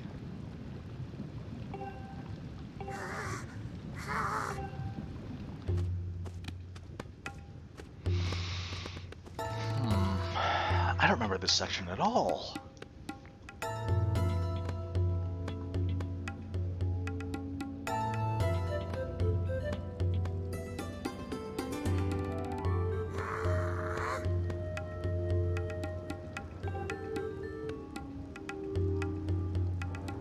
Why am I not playing Genshin Impact? Well, the thing about Genshin Impact is that it feels like it would be a distraction of all the other games that I want to play.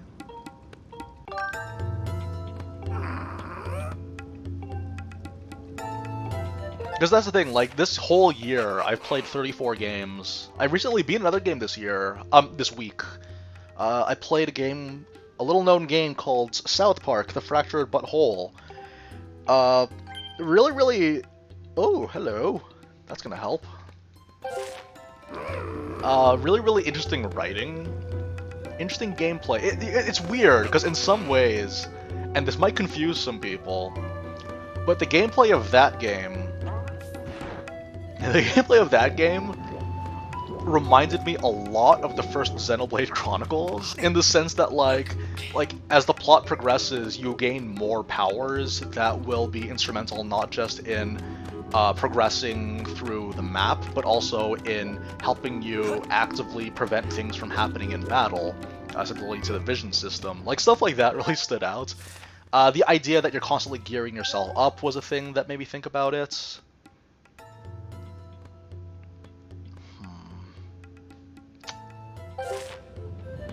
Like, you have, what's it called? Oh! Okay. I keep forgetting this isn't the kind of game where you, like, you jump. This is the game where you... Ugh, okay, it's fine. Oh no, it's not gonna go back. It's not that kind of game. Oh, this is a pickle.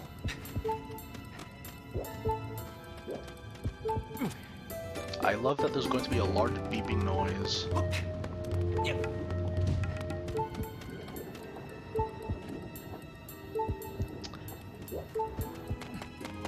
Oh, sorry, let me continue the South Park thing later.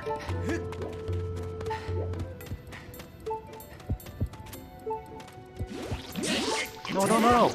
Go away!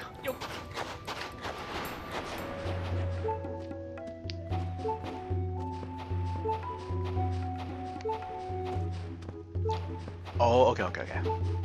So, anyways, the part of the reason why it reminded me so much about it, too, is that, like, in Xenoblade, a lot of your progression with the side quests involves giving you gear that will boost up your numbers just a tiny bit, but you keep on doing that over the course of the game, so that when you reach a certain threshold of numbers, you would have the means of overcoming the obstacles that are coming up. So in a very, very similar way, South Park has that thing where, like, your gear, you're constantly building on that gear and replacing it with better gear as the adventure progresses, so that you would be in the appropriate thresholds for overcoming the challenges that they throw at you. It's weird because, like, in every other sense, they're completely different games, but a lot of how the progression and gameplay, because, like, there are points in the game, like, there's no visions, obviously, in Fractured, but the thing is, though, is, like, they'll have sort of like a battle forecast, almost. Not quite like Fire Emblem, it's like... It's not like Fire Emblem, but, like, as an enemy is about to attack, the attack has a bit of a wind-up animation, and it shows you how much damage that ally is going to take. So you'll immediately get an idea of, hey, something bad's going to happen unless I intervene. And you can do that sometimes, but you also have to keep that cooldown in mind as well, where sometimes it's better to let something bad happen so that you can have a more favorable outcome in the future. Okay, I meant to go down.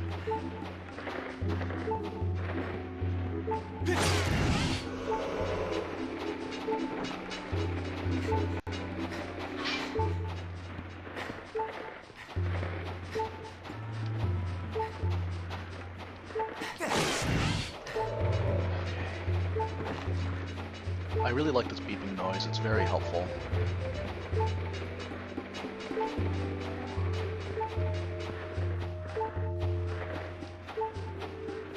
Come on now. But yes, no, but I liked it though. I think part of the reason why I liked it is because it reminded me of Xenoblade. Which is kind of weird, because like you look at a game like South Park and you think, that's not like Xenoblade, but in many, many tangible ways it kind of is. In many tangible ways, it's very reminiscent of... It's just that this game is turn-based, whereas Xenoblade is not. Okay, how do I do this? Really? This is weird. This is a really weird placement.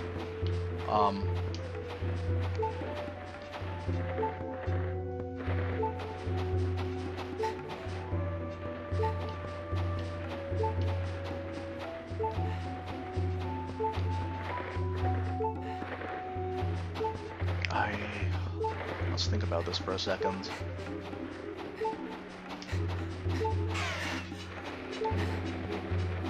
Oh! Okay. It's weird, because I thought that he had to be closer to a wall in order for it to crash into it, but this time he went the whole 9 yards from me. Okay, but yes, I played that one. I liked it a lot, but the problem though is that I played it on the PS4. And the thing about the PS4 is that even if you have the physical disc, you still have to pony up a ton of space on your hard drive in order to play the game, which is very upsetting. So that's the thing, like, I'd rather just... Well, it went on sale for the Switch, so that's probably, like, the more preferred option.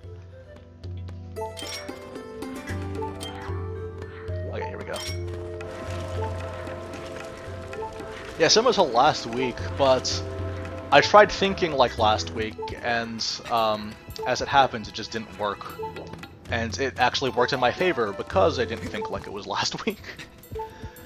It was weird. I was expecting it to just stop after chasing, but it ended up just keep on going into the wall. Yeah, it kept on continuing its rampage into the wall.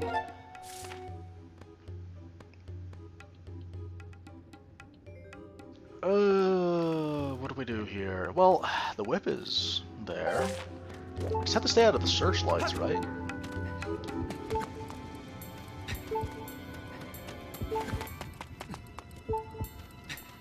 It's weird, because the thing about this section that I kind of about is that it's accentuating the platforming and movement options of this game.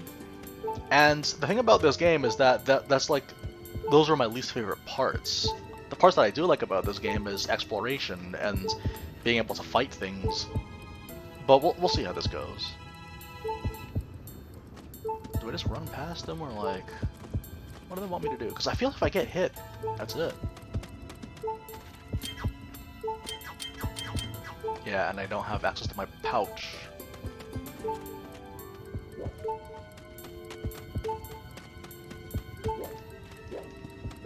Oh, hello! What else do we have?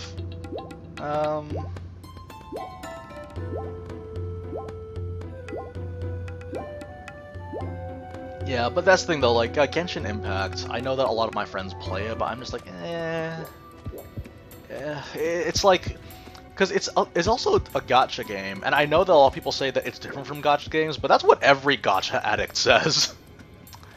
play Fire Emblem Heroes. It's not like a gacha game, but here I am playing Fire Emblem Heroes like a fool.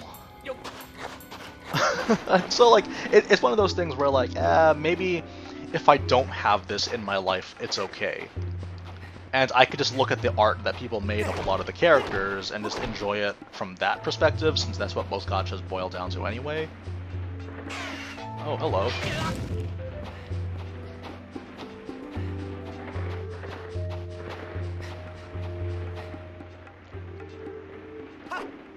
Really?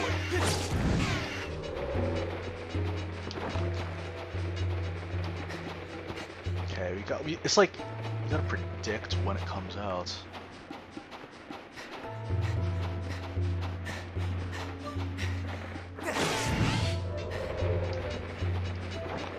No, wait. I have to calm down.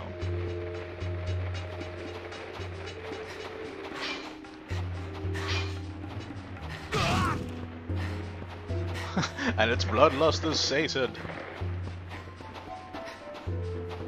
Okay. Oh, okay. Oh no, but I didn't turn around. Okay.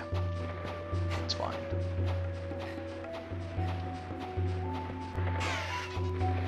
What are you doing? Go up! Why would you move to the side? That was actually perfect positioning. And I screwed it up by being me. Okay.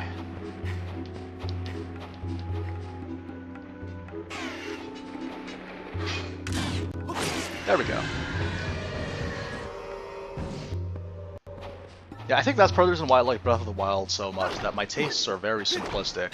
I just like running around and murdering. Oh, don't say that in out of context, please. Okay. I guess these are the claw shots. I didn't see it, but I saw what looked like the outline of the claw shot's claws.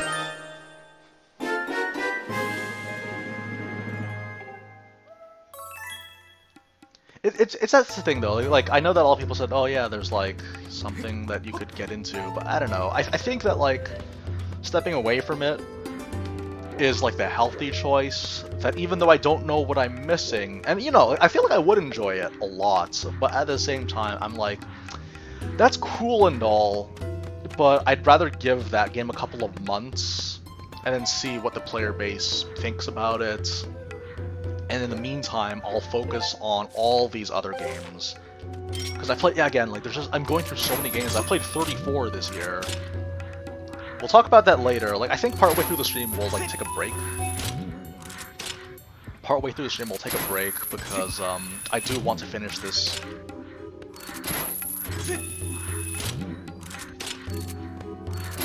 They put this stuff in the chest because, in a way, they idealized LiNnK.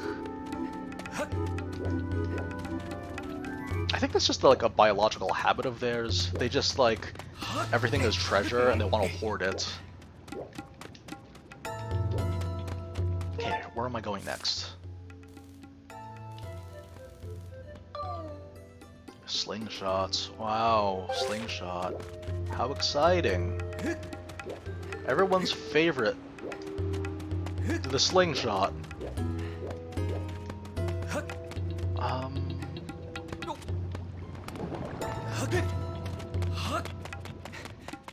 Here.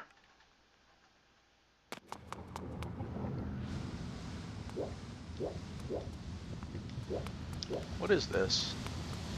I like how they didn't steal the golden harp. The harp that was made of literal gold. They didn't take that from me, but they took everything else. They took the slingshot made out of wood.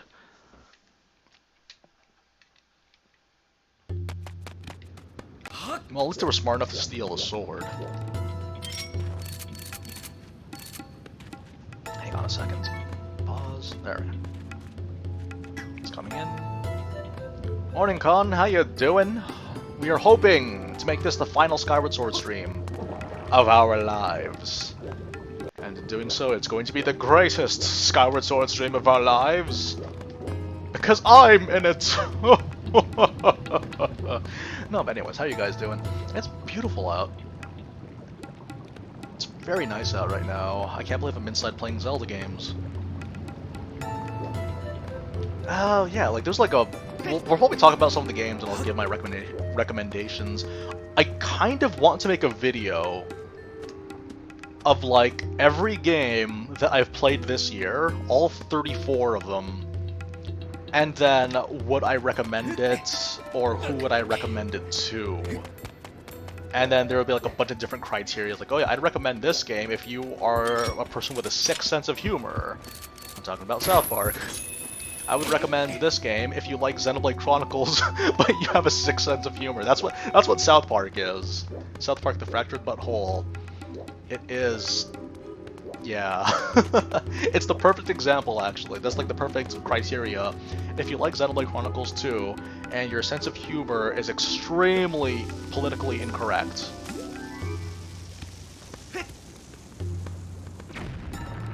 Uh-oh.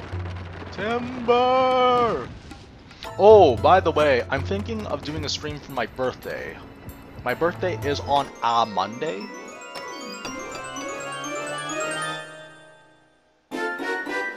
My birthday is the 2nd of November, and I want to do a stream, like a brief stream, not too long, but just like, yeah, we're gonna play a game that's short, and I know how to beat in one sitting, and then we'll move on with our lives. Ooh, this is my favorite.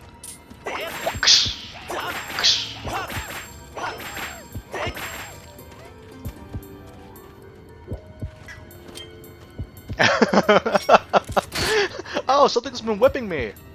Ah, whatever. Whatever.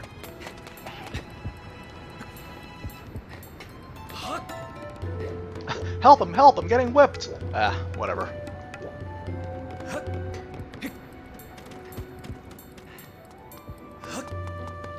Where do I go?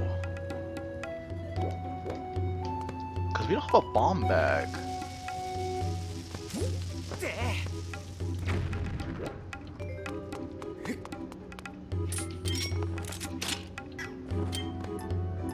Okay, yep.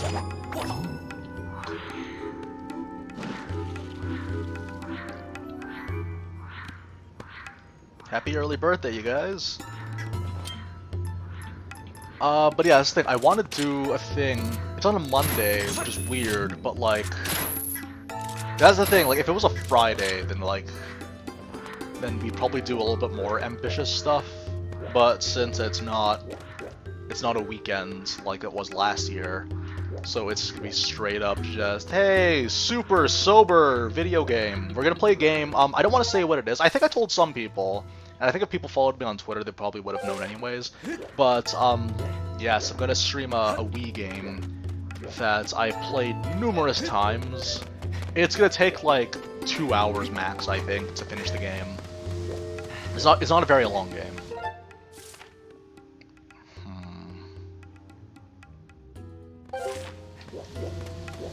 It's not a particularly lengthy game, but it's one that I enjoy quite a bit.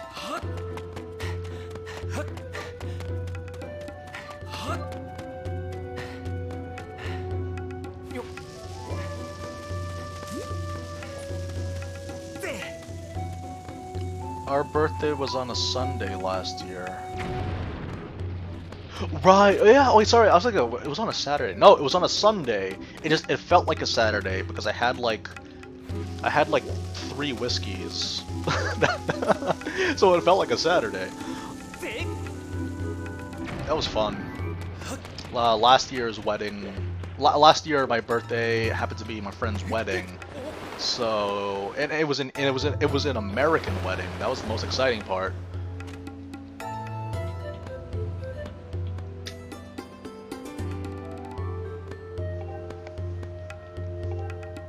But yes, because I know on Sunday nights I'm gonna do something with family. But on Monday after work, we'll do something.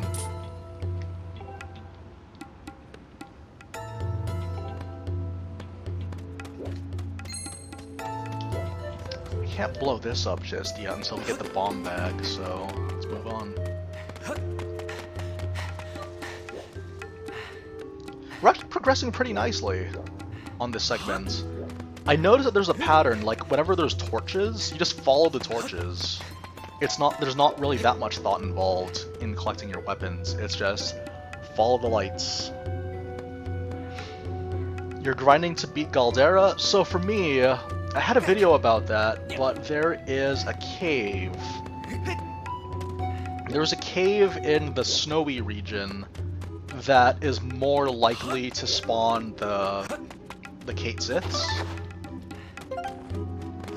So that would be like what I would recommend.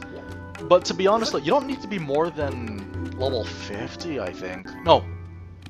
I think to be safe, being level 70 would be the best way to go about it. I think level 70 is the best way to, is the best number to reach.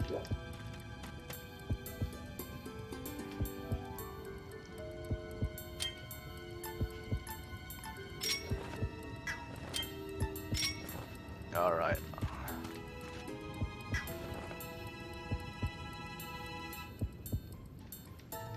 This does not work as a stealth segment because the guard that's supposed to move is not moving. Oh well. What can you do?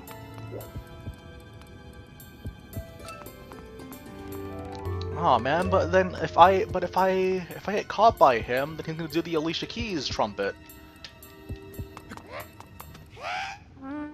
See, he's doing the Alicia Keys!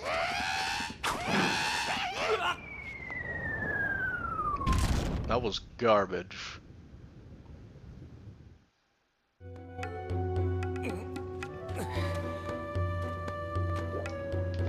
Okay.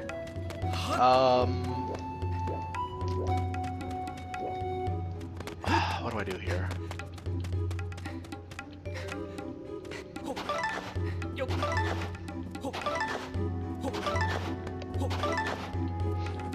Yeah, it's really fun, like, just the combination. Very, very basic premise. You combine the base class with an alternative class, and then you kind of just play around with that.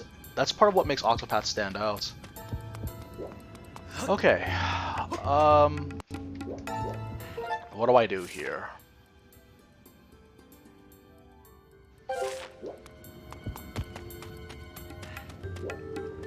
What can I do here exactly?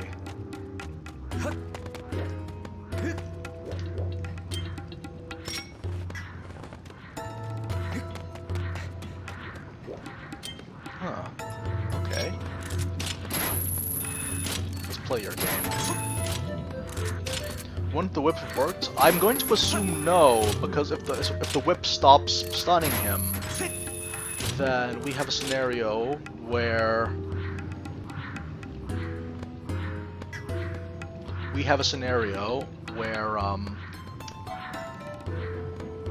he would just be invincible and then sound the Alicia Keys.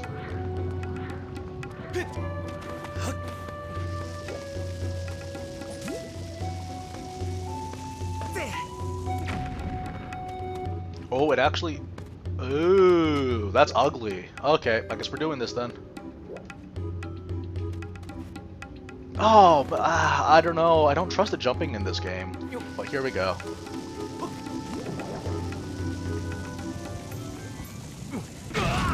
Ow. Wait, is it possible to, like... There's no beetle in this game. We can't use the beetle. No, we can't use the beetle. Okay. Tricky.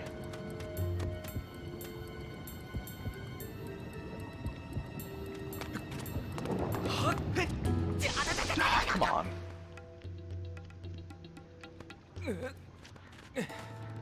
Yeah, I guess we just wait until the very last second.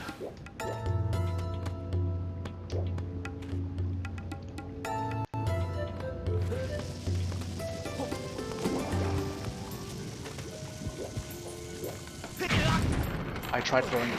Oh, we got it still. Sweet.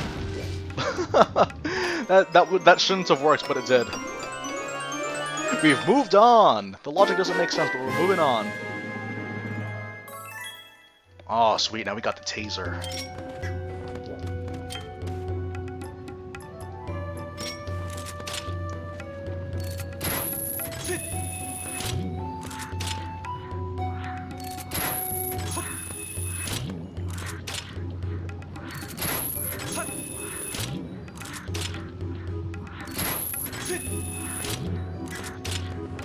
Okay.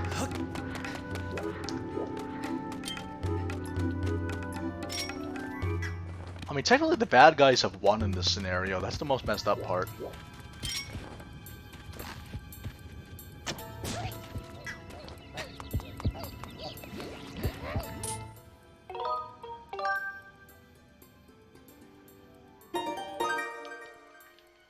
Don't think about it too much.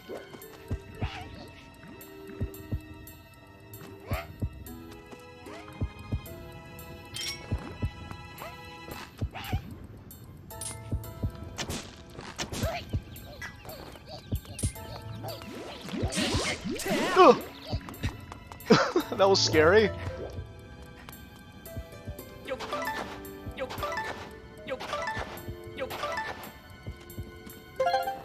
It feels like they want me to do something.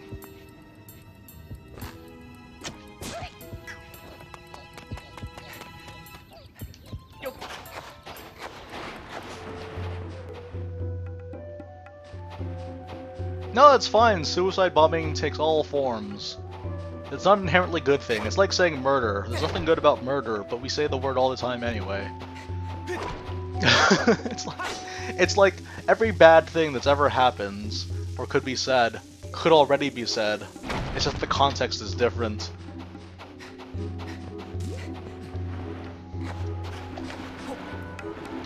Speaking of murder, Doom Eternal's DLC was really good. If you guys like Doom 2016 and you haven't played Doom Eternal, what are you doing with your lives? It's honestly, I would go as far as say that Doom Eternal is my favorite game of 2020.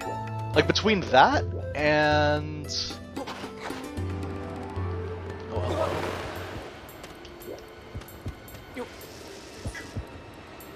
Yeah, we're just gonna go on a bit of collection here. Sweet. Between that and Origami King, those are my two favorite games of the year. Doom Eternal and Paper Mario Origami King. In some way, both of them have involved some form of ripping and tearing.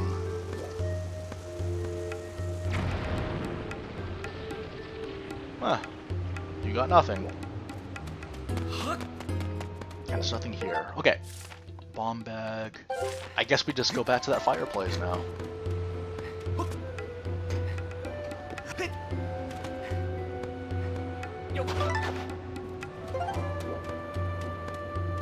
Here we go.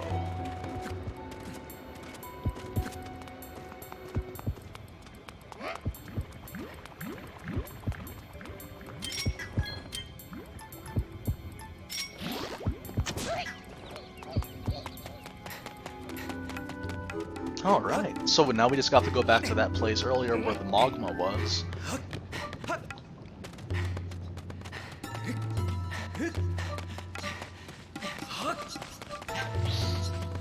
Let's see, yeah, so like a bunch of other games that I played that like I tack on some sort of like moniker to say that if you're this kind of person that enjoys this kind of thing, then this game is for you. There's so many games. Like, I have so many that, like, I actually got a few recently. I started Beautiful Joe for the GameCube. Also, I recently got Drakengard 3. So that's number 34 and 36. And we're not even getting into Hyrule Warriors when that comes out. Like, the year hasn't slowed down, which is the crazy thing. There's a part of me that wants to be like, okay, maybe we should just take a break. Step back. We'll use Drakengard 3 as, like, one of the first games that I play this year. But then I already reserved that honor for Dragon Quest XI.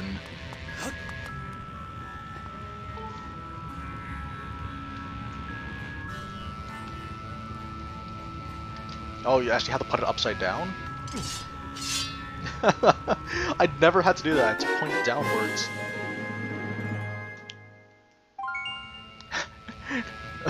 I like how they...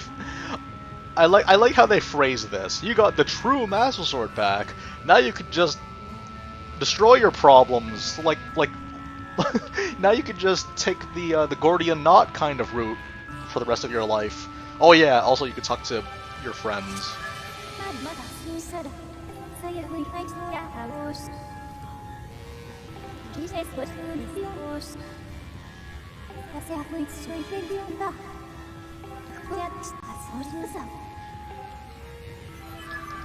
Okay.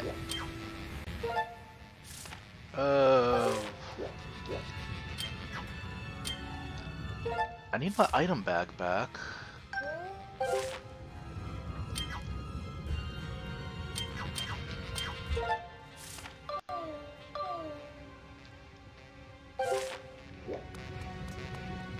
Like, where else would I get my stuff? Let's find out.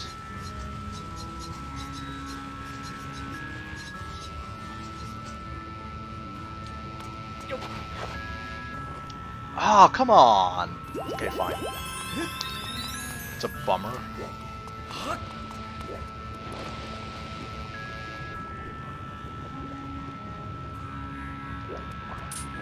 I was hoping to pick that up in a bottle, but I realized that the bottle's in there, probably.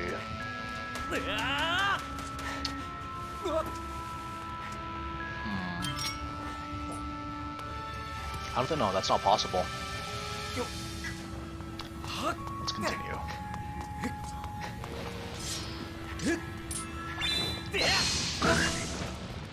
Ah, yes, and this is the true sword beam. So it travels so much further and it's so much stronger.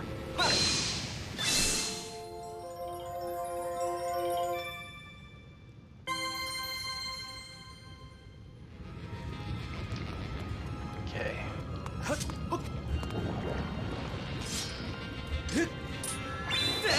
I think it charges a little bit faster too.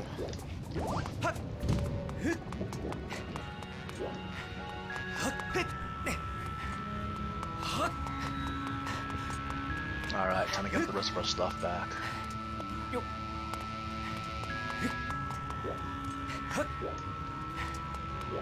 Oh, okay, okay.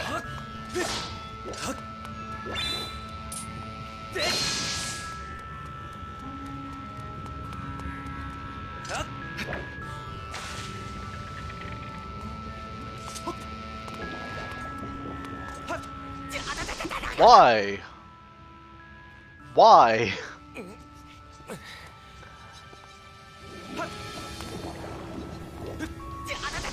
Oh, come on.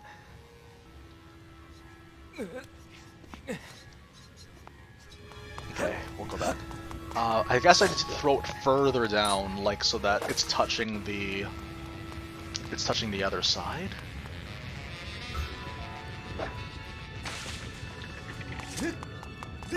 Well, unless they want me to get another one.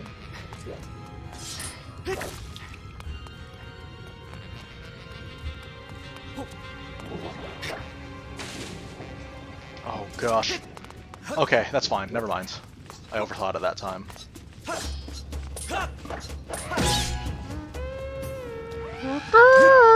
It's time to die.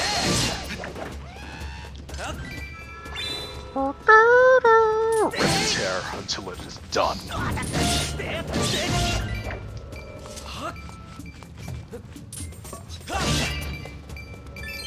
2 for 1. You put. See, that's a sick play. What you do is that you put the jar in front of the enemy, then you cut the jar as you also cut the enemy. Got the item pouch back.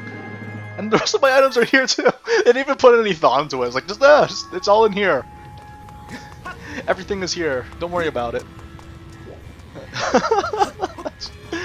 Well, why even have this segment then? That's really great. It's fantastic.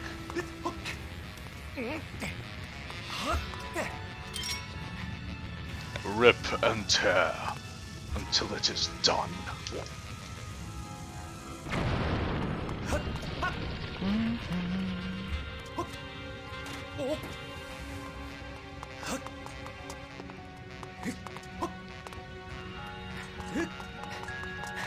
Okay, now we can progress. It was Bazaar.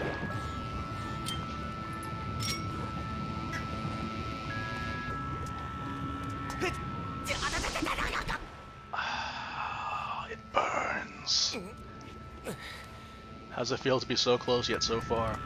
Oh yeah, so they did show that LiNnK would have the Great Sword or the two-handed weapon moveset in Hyrule Warriors, so I'm looking forward to that.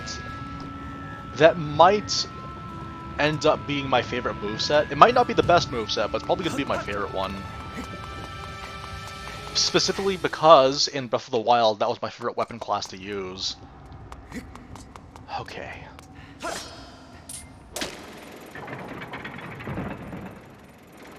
Really? What do you got for me? Oh. Well, I think the beetle would work, but let's be fancy, because we're heroes now. And heroes use bows and swords. Okay, never mind. I guess we have to use the beetle anyway.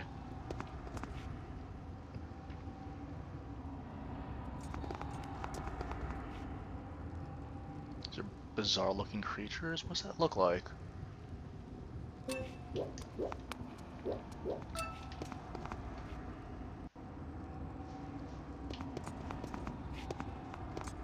Huh. Oh, wait, it's on the other side.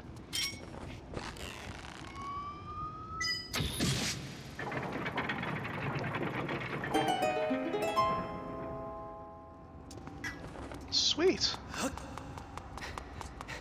Oh, I kind of remember this part. That's the thing, like, I completely blanked out, like, the whole losing your items bit, because, again, I think it was just this constant rage of having to go through all these steps when it felt like the game should have ended 5 hours ago.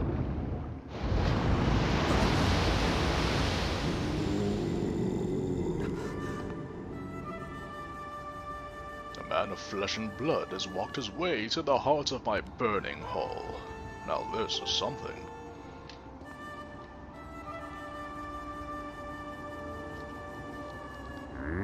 If I have the rights of it, the mark you bear upon your hand is not just a fashionable decoration.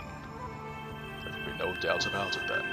The goddess has chosen you to hear the melody I have guarded for her all these years. Listen well, human child. I will sing you my part of the song of the hero. Or I would, but first you must jump through all these hoops and collect all these tones. Only then will you be worthy of learning the song of the hero. That's what I was thinking. Like, they just give us more stuff to do, just get on with it.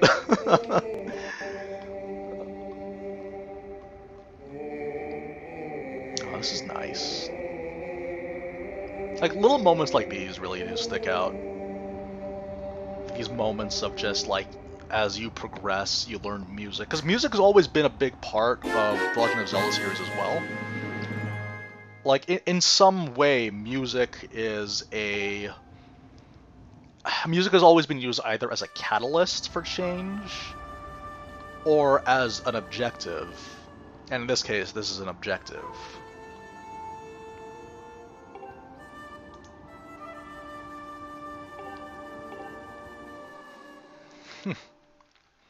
You must defeat Shenlong to stand a chance.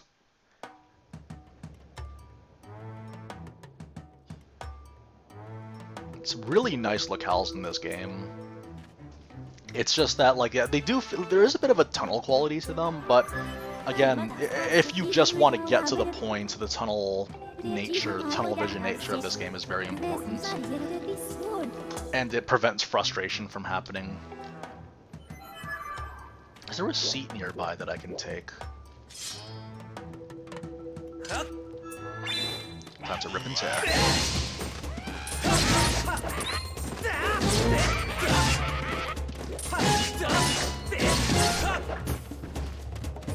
Get a little bit better at using the sword. Either that or the sword itself is just really powerful. Okay.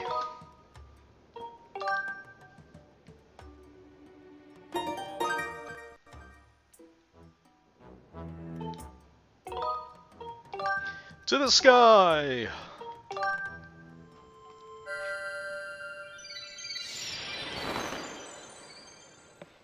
Man, it's weird to think about how this is technically a retro game. Technically. Came out in 2011.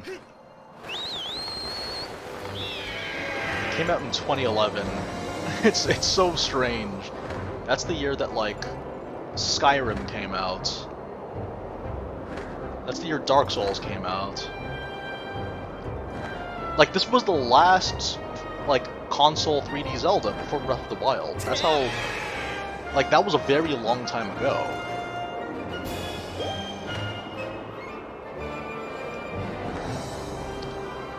storm is approaching.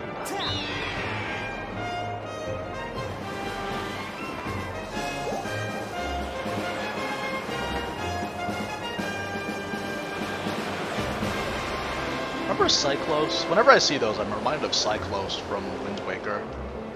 It's weird though, because, okay, so the thing about Wind Waker is that a lot of people don't like the Triforce Collection segment. Including the developers. This is something that the developers, like, regret having.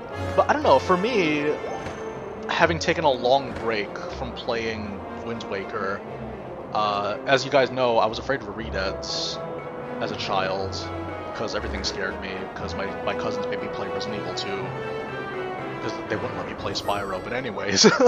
But the idea is that the idea, though, is that, like, all the pacing, I think it's kind of like how I felt about this game, is that I just want to get on with it. I just want to get to the ending of the game, and having all this stuff happen, all the stuff that I gotta do in between, it's very similar to how a lot of people must have felt with Wind Waker, where they just wanted to get on with it, but they couldn't. Like, they just couldn't. And, like, you just keep on going, you have to jump through all these hoops, and I think, in hindsight, I kind of prefer that. I like the idea of having more game to play, because playing games is fun, and getting to have more opportunities to kind of indulge the world instead of just trying to get through it as fast as possible. I think it's more valuable to enjoy what you have while you can. Because, yeah, we did have a long wait between Zelda games, and wanting to rush through this Zelda game, there's not very much benefit to that, because now I'm stuck waiting another 6 years for Breath of the Wild to come out.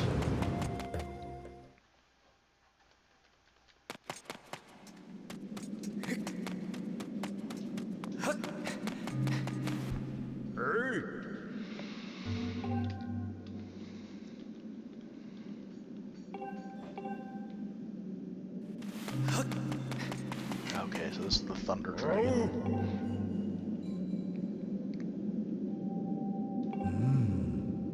We went into a haunted boat, and then a tentacle monster attacked us. That was actually a nice segment, though. I didn't think the boss itself was particularly interesting, but I did like the sequence surrounding it, where the dungeon itself had to transform to accommodate the boss's room. Because it's supposed to be all one big location, and then when the sea monsters started attacking the ship, it's like you're essentially walking through the same layout. Sorry, you're walking through the same location, but through a different layout. I thought that was really good.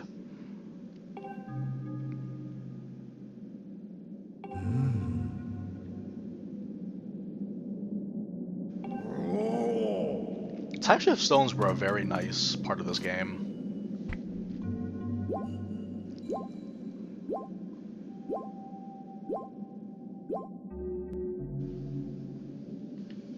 Oh yeah, The Witcher 3 is another game that I want to play.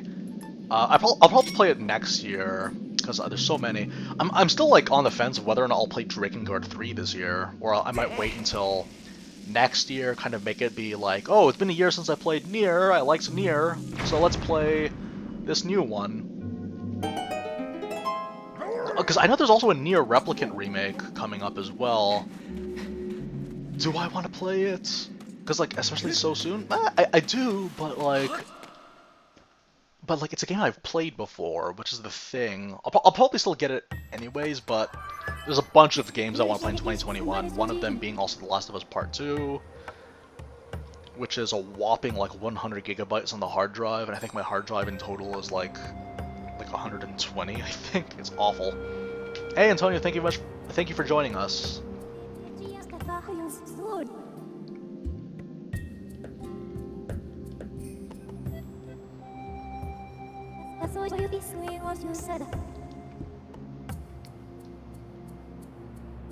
Huh.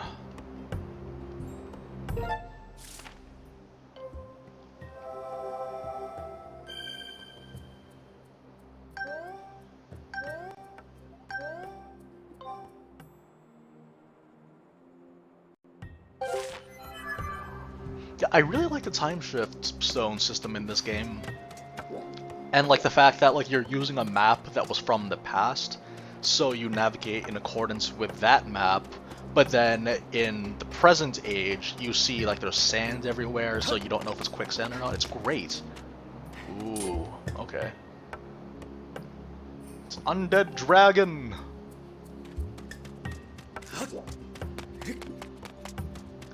Oh, I don't remember this part at all. This is great. Like, I know that you need to bring a time shift stone here somehow, but I don't know how. Oh, this is great. Okay. Time to put on our thinking caps.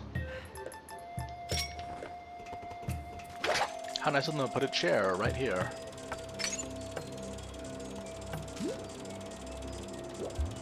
Oh, this is great.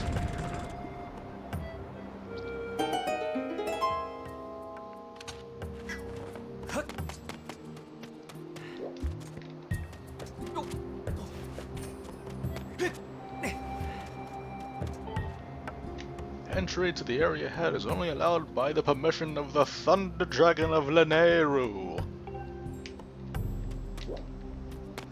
Okay. I'll be sure to ask him. Thunder Dragon, can I be here? Thunder Dragon says yes. What's the point in this? What a big boy.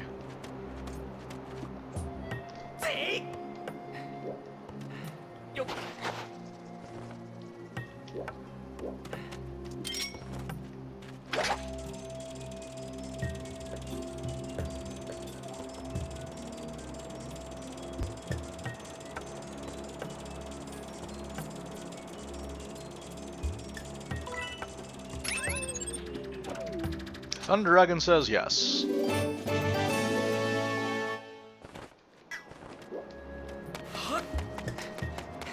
Thank you, Shining Light, for showing me that there's a key over there.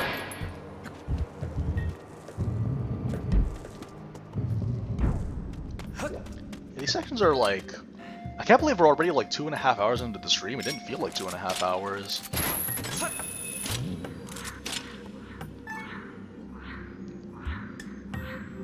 I don't know why, but it just drifts to the side a little bit. But yeah, I think for a lot of people that like, you know, they were teenagers during like the late Wii, early Wii U era, I feel like this kind of game would resonate with them a lot. Particularly because, again, like the style, the objectives, they're very similar to like most traditional platforming games. I think that's what the main appeal was, but for salty old men like me, who enjoy our old, outdated Zelda games, the fact that this game isn't like that is like a cause of concern for us, because we don't like things that are different. But now that I'm older, mellowed out a little bit, I think I quite enjoy this game. It's not... Well, we'll talk more about that later, though, when the time comes. Practice extreme caution.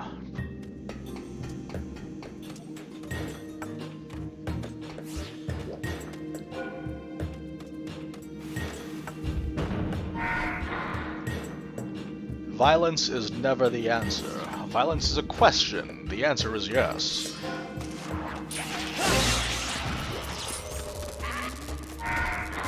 Peace was never an option.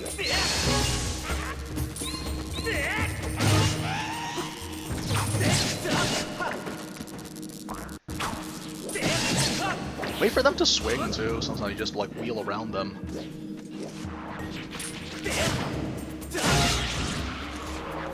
Rip and tear!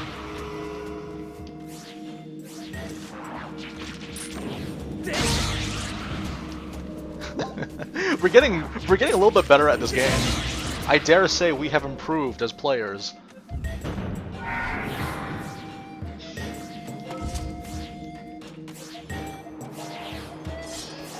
Ooh, a storm's coming. Let's do this. Storm is approaching. Watch out for the storm that is approaching. That wasn't supposed to happen. Alright, well. No one saw that. Everyone saw that, though. That was great, right?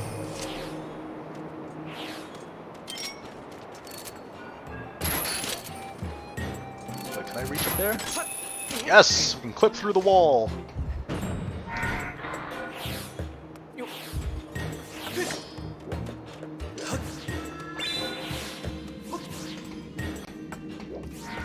Oh, this is great.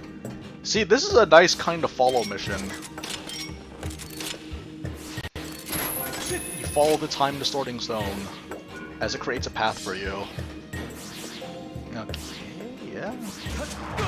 Oh no! It hit damage on me.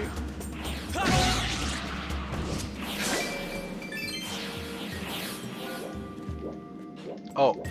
Oh no, what do I do? Oh wait, hello. Oh, how considerate of them to pause. Oh. This is great. This is actually... I like this a lot. I can't believe I'm having fun playing a Zelda game. I'm not having fun anymore. Okay, let's do it again. I'm very good at this game. You can tell, because I film. Oh, they'll just... Okay, that's fine.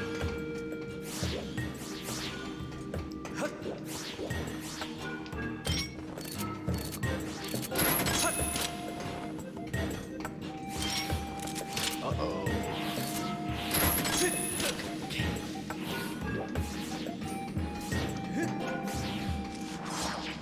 Rip and tap! I'm so sorry, you guys. Oh, I feel bad for that Deku Baba. It's going through the process of rebirth and death over and over and over again, and there's nothing we can do to help it.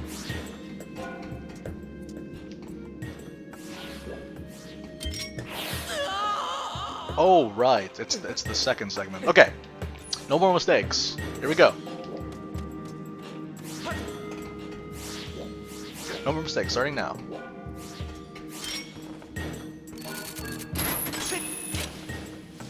Gosh, I'm so excited. I'm gonna play Doom after this.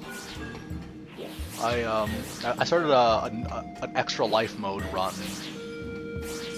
which I'm excited for. Like it's one of those games where like consistently I'm like, yo, stuff to do, lots to do.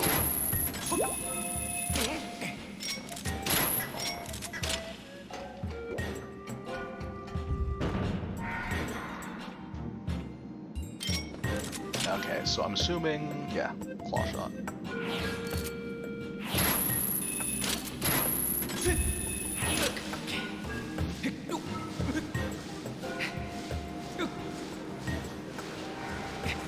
Oh, this is great.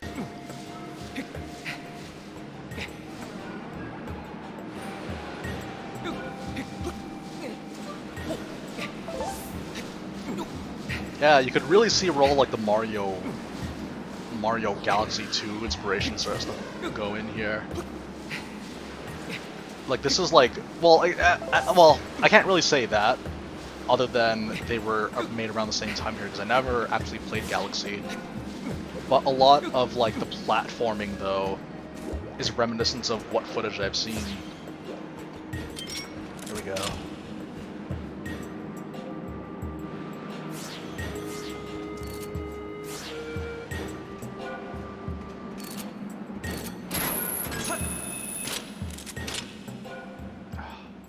It keeps shifting out of the way whenever I try to aim.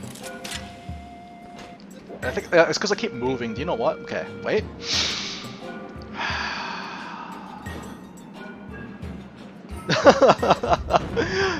After seeing me play Doom, not very good at platformers. No, I'm terrible at platformers. That's never been a secret. I'm terrible. Again, remember, my playstyle is constantly dying at things and making the stupidest mistakes. That's what my playstyle boils down to. That's why I'm so good at Dark Souls, because that game requires a lot of death from the player. Mostly theirs.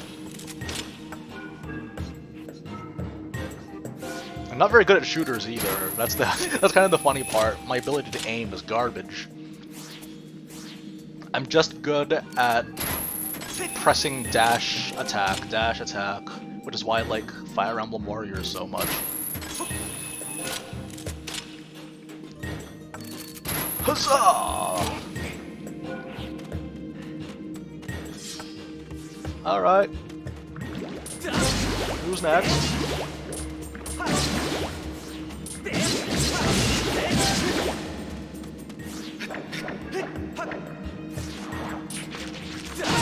Door to death.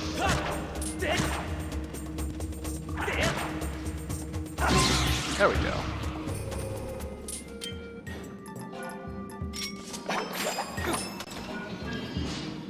Ah, it's all coming together.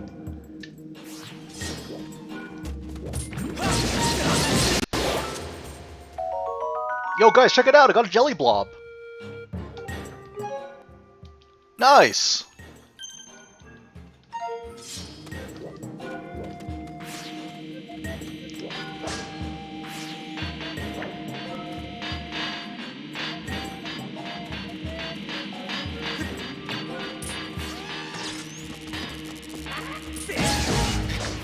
Whoa! Where'd he go? He's just flying! Ooh, that's a rip and tear.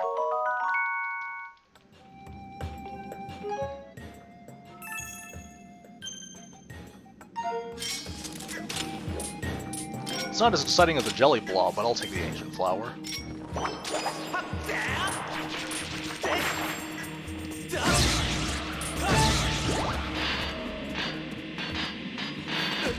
Oh no, I got hit. Oh no, I got hit again.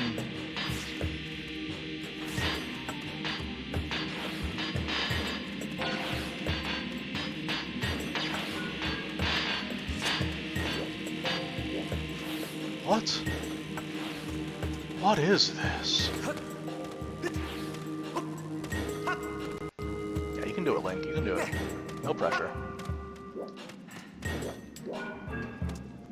Ooh, you want to do it like that, even though the most obvious answer is just to climb up here. Alright.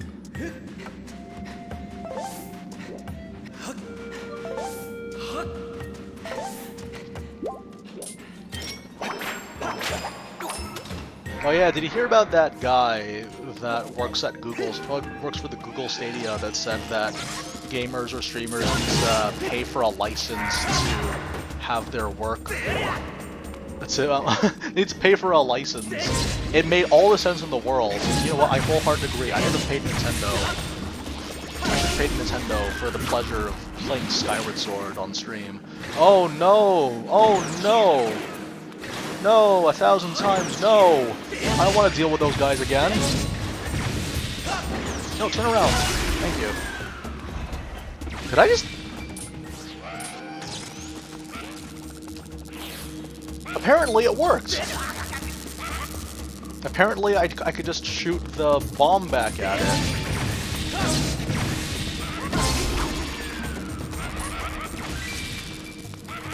Okay, make your play, make your play, make your play. You didn't make your play, and you paid the price. Give me your eyeball! Thank you. Alright, where to next? This is exciting! This is like the most exciting follow mission in the world!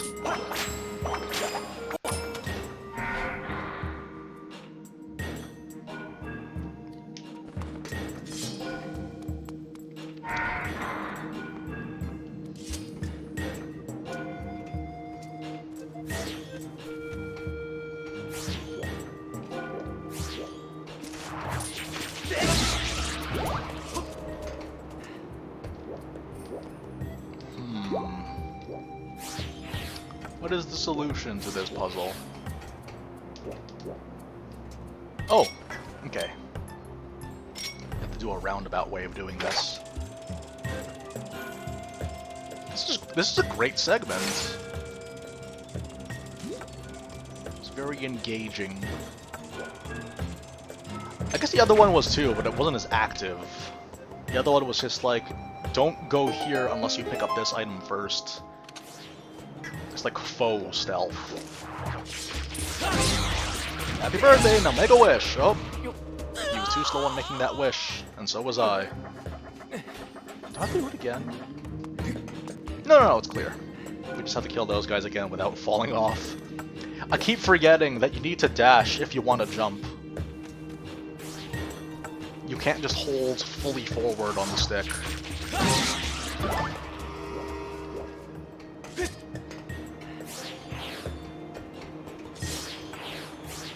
Alright. Bingo. Ow. Okay, you don't want to fall. Don't make a fool of yourself. Don't make a fool of yourself. And by falling... Okay, I think that's all of them. And now, with the magic of television, we will bring this dragon back to life. This is great. I like this a lot.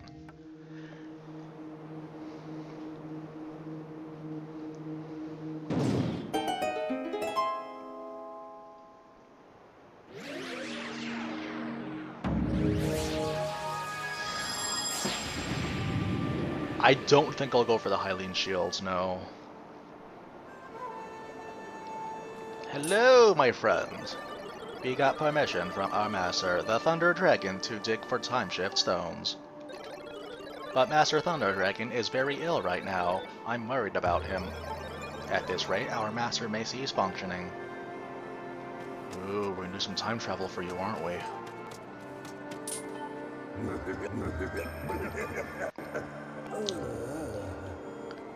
I haven't had a visitor like you in quite a while.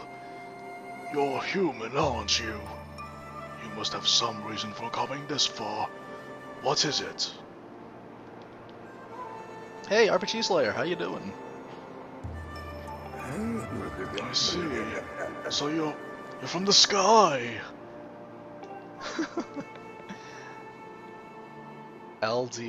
LiNnK 16.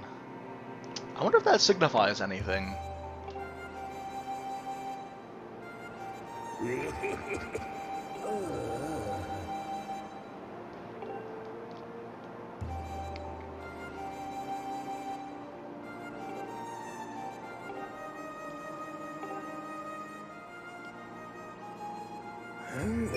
There are a couple of notes from the overworld theme that are incorporated into this song as well.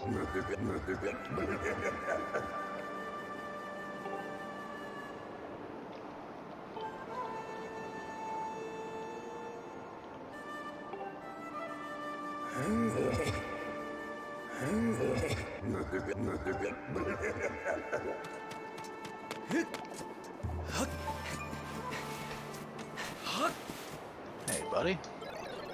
We wanted Master Thunder Dragon to get well, so we planted a seedling from the Tree of Life.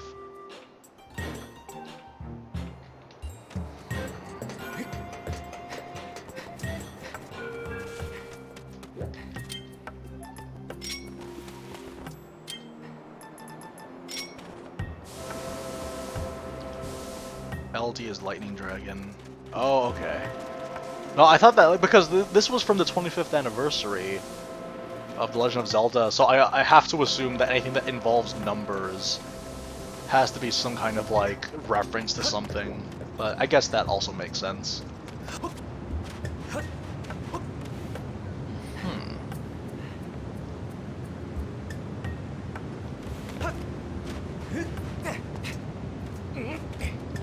Time Stone! Oh wait, that's not a Time Stone, that's a robot.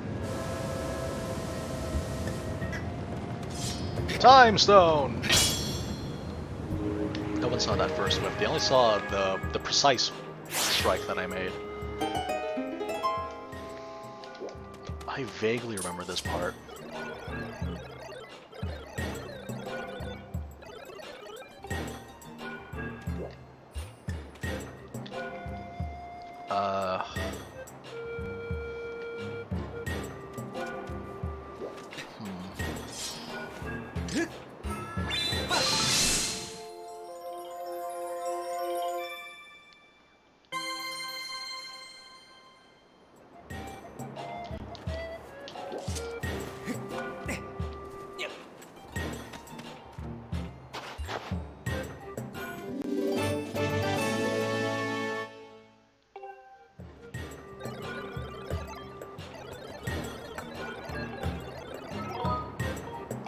Not really.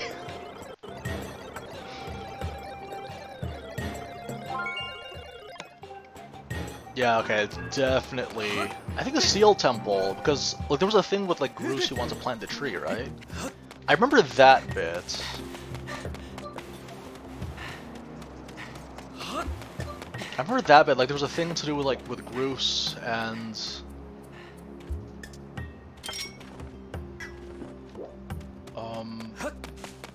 Wait, do I have to hit it again?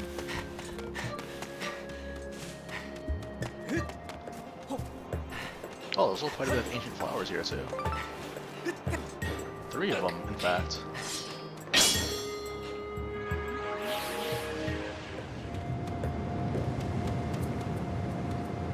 Oh, it doesn't matter if I... Okay, well... But I don't need to hit it with the Master Sword. I can also hit it with, like, a bow and arrow, right? Let's find out.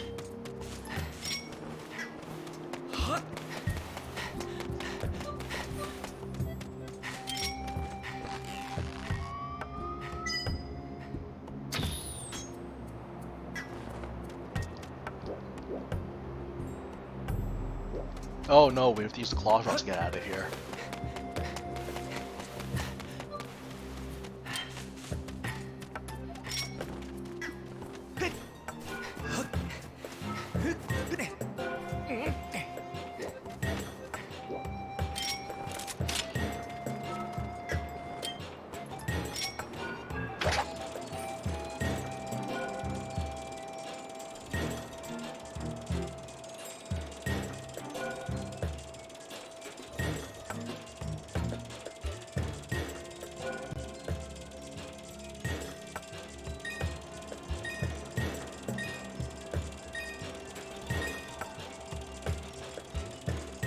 Don't give up on me just yet.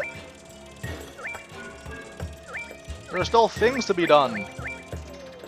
Okay, that didn't help.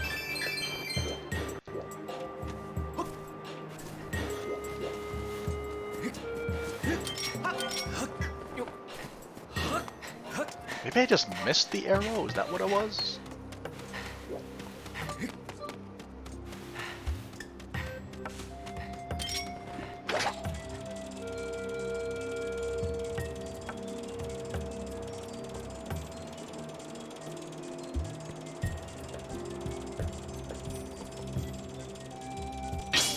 There we go.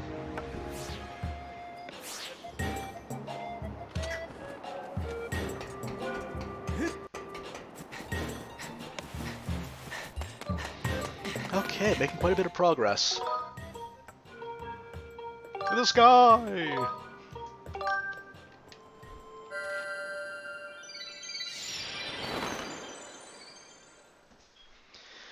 Anyways, how you guys been doing? I know that like it's 11:50ish where I am right now, but we're gonna keep on going because I'm having fun.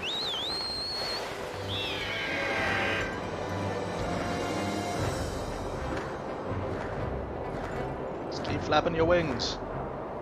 Go super fast.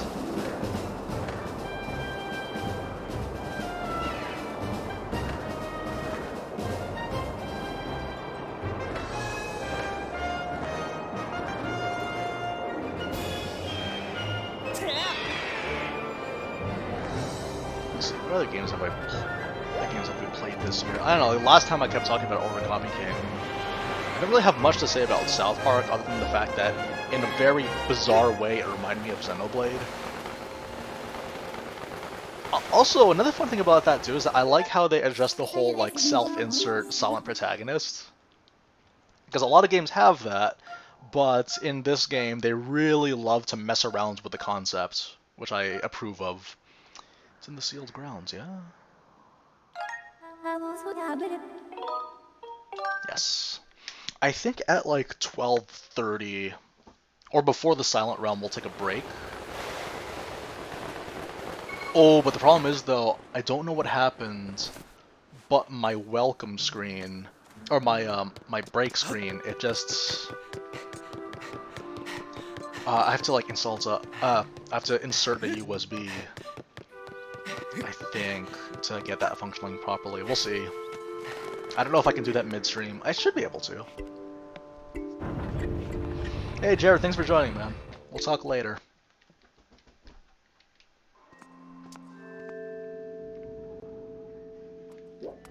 Okay. Yo!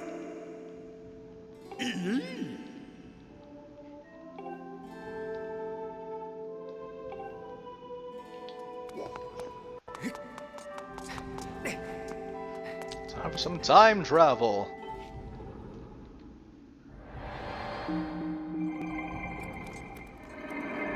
Oh, that's crazy to look at. Yes, I do remember what the final boss arena looks like, but I haven't seen it in a while. I know what it looks like, but I haven't seen it in a good long while, so it's gonna be exciting for when that happens. There should be fairies around here, yeah?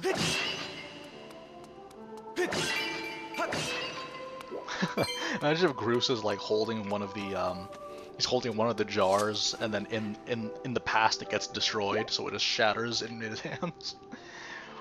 Or it just turns to dust and it just floats away. Okay, yes. Here we go. Also, hi, Impa. Alright, bye, Impa.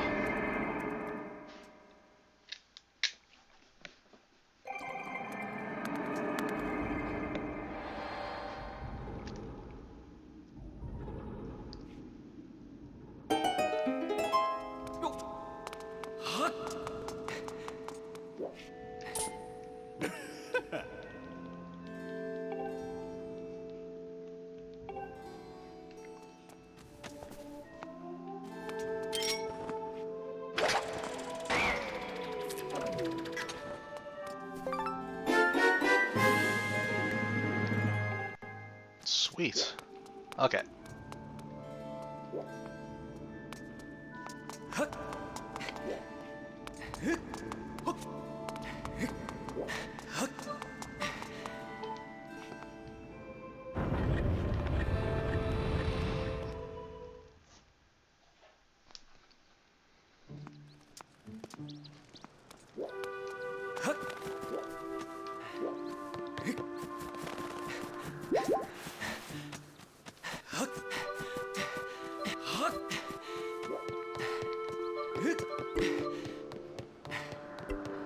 I wish there was an easier way to climb up.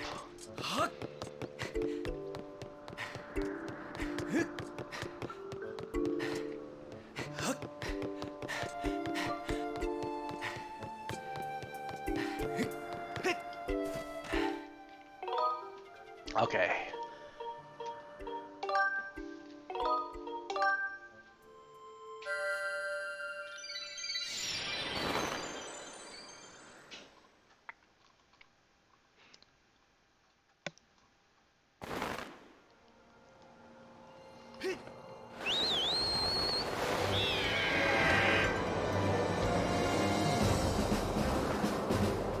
Hey, King Kitsune, it's been a while. And by a while, I mean a week. How you been doing? Doing alright. I'm hoping to finish Skyward Sword. I know that there's still quite a bit of time left over, but like, I'm all for it though. I'm buckled in. Well, actually no, that's not completely true. I think like after we unlock the Silent Realm, I'm gonna take a bit of a break. Maybe like a 10-minute break. And then we're gonna jump right back into it. Like, there's gonna be like a long pause, and I think that's just gonna be a thing. I guess we can like talk amongst ourselves over like something, I don't know, something to discuss.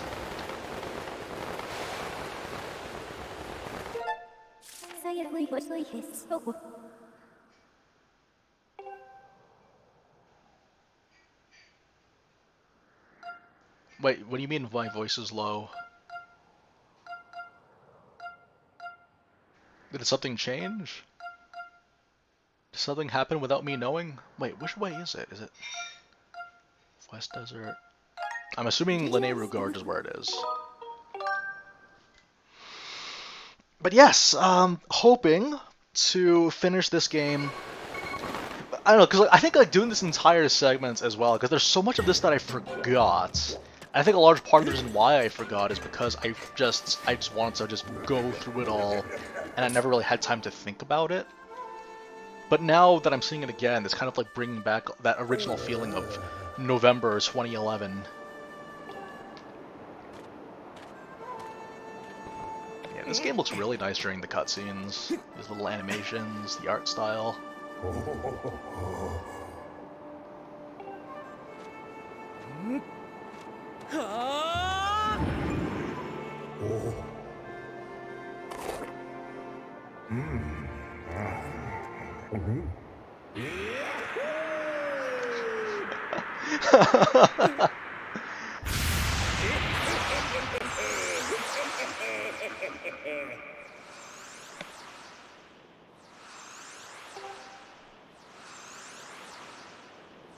Yeah, because I remember, like, yeah, they just, like, again, like, just backload all these objectives to do in the final stretch of the game. It gets kind of overwhelming from a pacing perspective. But looking back, though, I quite enjoy that. Ah, and he's wearing the Nehru symbols as well. But before I teach you the song, I want you to do a couple of things for me. First, you want to go over to the Lumpy Pumpkin. I want you to pick up a soup. Not just any soup, though. It has to be pumpkin spice, because I heard it's going out soon.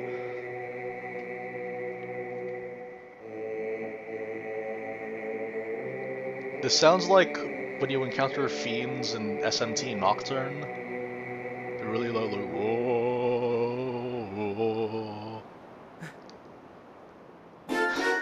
The really, really low notes. Reminds me a lot of when you encounter the fiends and like you're in that red wasteland. And then the screen suddenly becomes a battle and then goes dun dun dun dun dun dun dun dun dun dun. Oh man, I can't wait for it. Like 2021 has the SMT Nocturne remaster, which I'm insanely excited for. I might make videos for that game. I might like just like not too much. I won't go like all out like I did for Octopath and Xenoblade, but for that particular game though, there's a lot of build ideas that I want to share because I know that it's gonna be the first time playing for a lot of people, and kind of like because it's a very challenging game, and a large part of the challenge comes from not having a good plan and good units to kind of match up with that plan. So that's kind of what those videos will be about, more than just, hey, this build is really overpowered, use this. It's more like, this is extremely useful for people that are in this segment of the game. So, yes.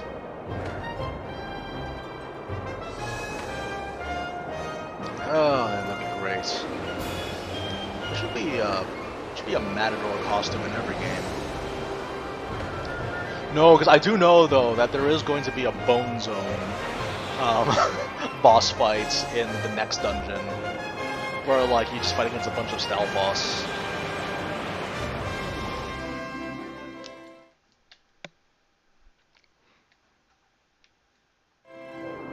Okay, so now we go to the Rainbow Islands.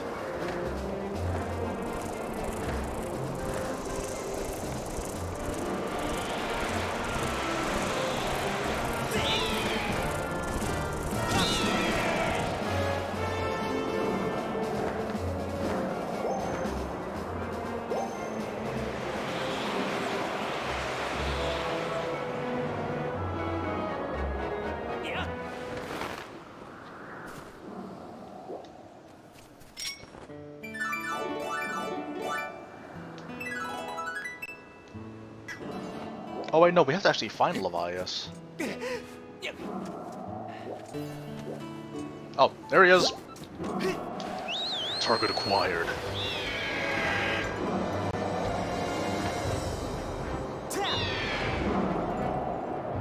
The Winds Fish. Looks great in this game.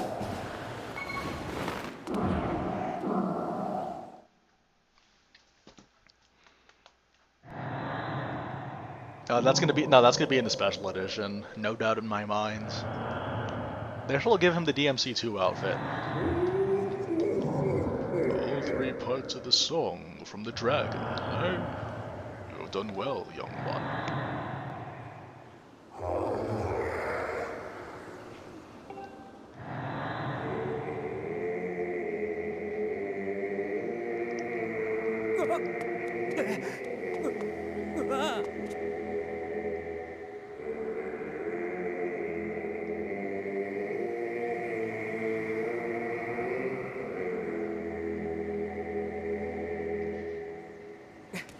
Yeah, something I really would like to see the Zelda series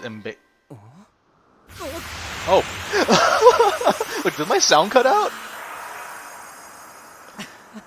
Ooh, that was a subversion of expectations.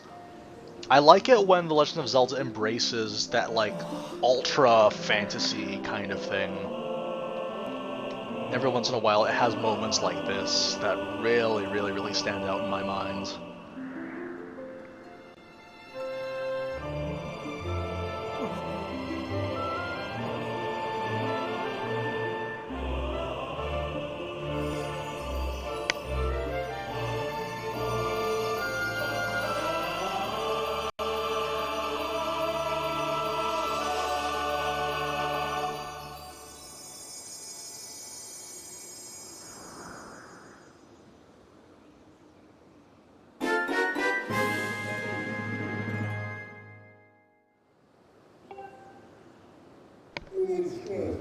Oh, that's nice.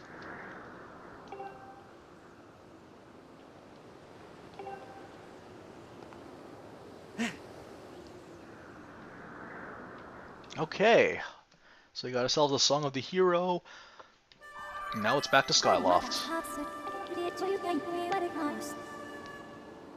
Bavyamodi, how you doing?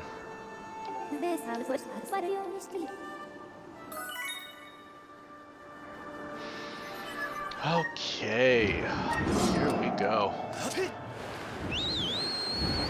Like, all this kind of, like, this crazy, big scale fantasy stuff. I'd love to see a lot more of it in Zelda. I think in many ways this game embraces that a lot. Like, it does fit, like, take a bit of both. Like, sometimes it has, like, some weird sci-fi stuff going on. The robots, it has things like the fantasy with the dragons and Levias. So many interesting moments. Interesting moments that make it stand out, visually speaking. And it's primarily in cutscenes. Whoops.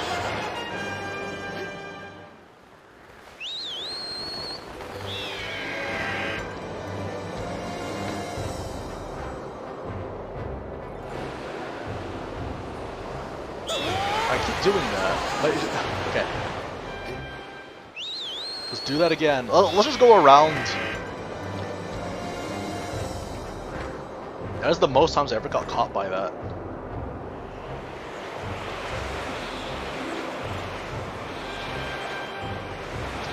Okay, I'm going to assume that it's going to be in the same spot, but I could be wrong.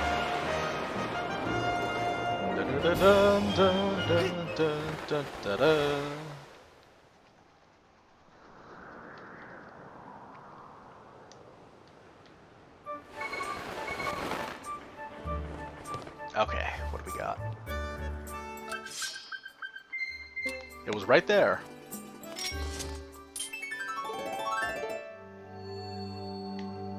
Okay, let's see if we can do this properly.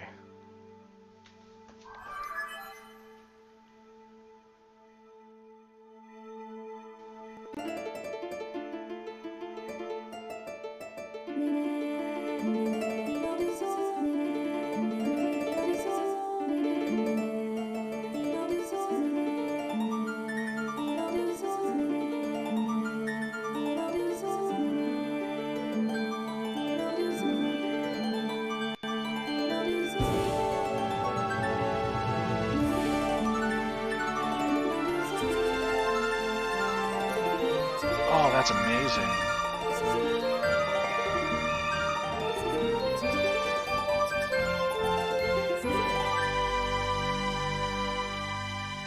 Ah, the Song of the Hero.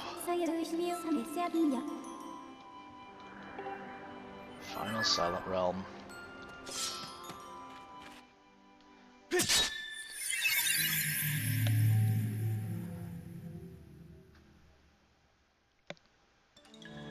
Oh, this looks fantastic. Okay, so here's the thing. We are going to take a bit of a break before we continue the Silent Realm. Because I haven't used the washroom for this entire playthrough. For this entire session that we've done. So I'm going to quickly... let's unplug a couple of things here. Before we continue, I just want to make sure that everything is... That's the mouse, right? We don't need the mouse. No, let's unplug the... Let's plug the desktop microphone, because we're not using that right now. Not using that. And I'm going to see... Yes, well, okay, this is the... Yeah, you guys are seeing this. I'm gonna eat. I'll be back in like 10 minutes. In the meantime, we need some good background music for you guys while waiting. Do I have a 10-minute song? You guys get to hear my terrible, terrible music tastes. We'll figure it out. I'm doing this a lot though. So yes, we're going to do a Silent Realm after this, but first take a break. What's a song that lasts 10 minutes? It could be less, it doesn't have to be that long. We probably might want to pick something that's... Okay. Ooh, the theme of Dante, Lock and Load. That's a great one. Okay, ooh, what do we open with? I don't even know what we're gonna...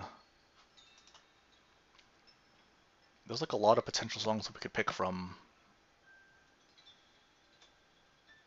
Let's just play the entire soundtrack of the Sky Bennett interview that I did in 2018.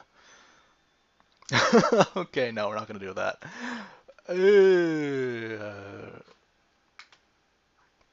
I hope this isn't too loud. Brace yourself, kids.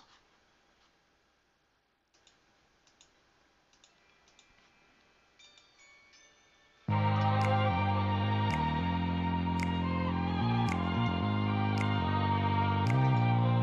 hope it's not too loud for you guys.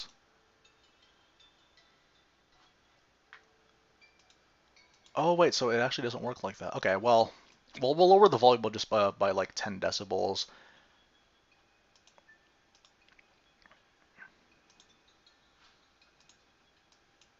This isn't that long. Nope, that's not it either. Wait, which one is it then? Sorry, you guys. I'll be right there.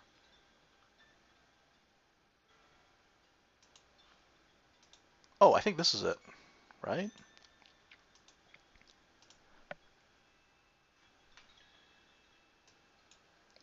Play some nice elevator music.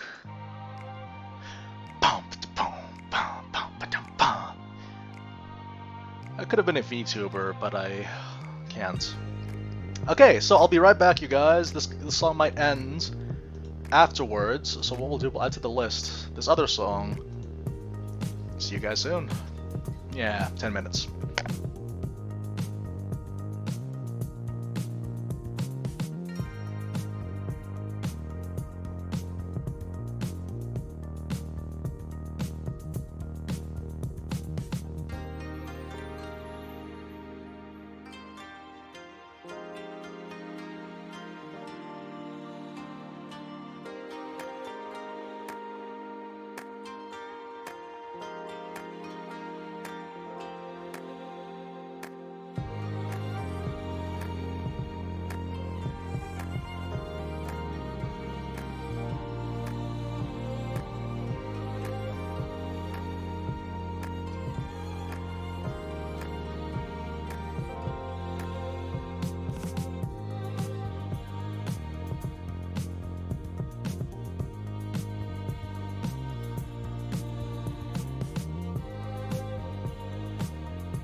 I really hope I don't get copyright struck for this one.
Okay, some music to stretch to. Gotta roll them out. Who's with me right now? Control your body. It's all you have. Yes. Ugh. Okay.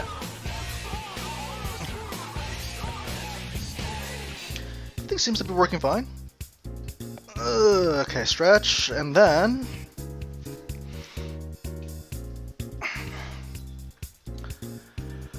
Oh, good. But I think we're okay. How long have I been out? Like 6 minutes. Something like that.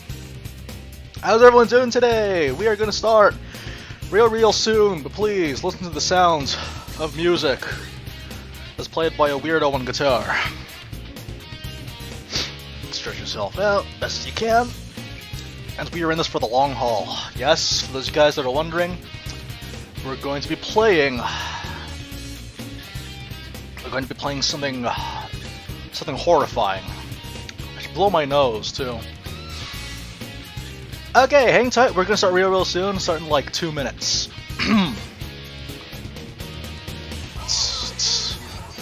I'll be right back.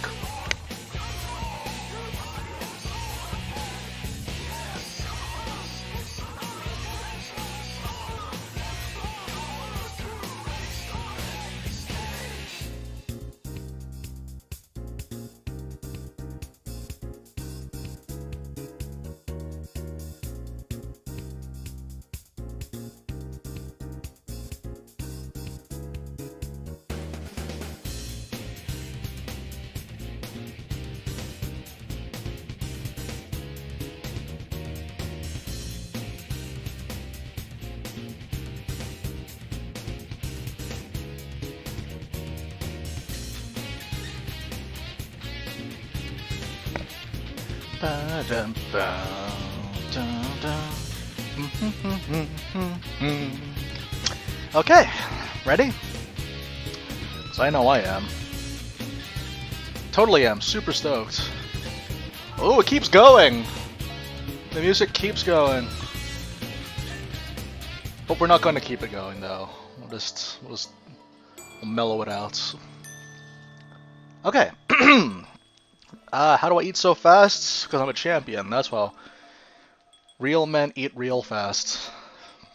No, the real answer is because, no, there was some food already prepared, because it's like 12, so this is around the time when, like, food is being made. And in this case, it was like these really small egg rolls, family specialty.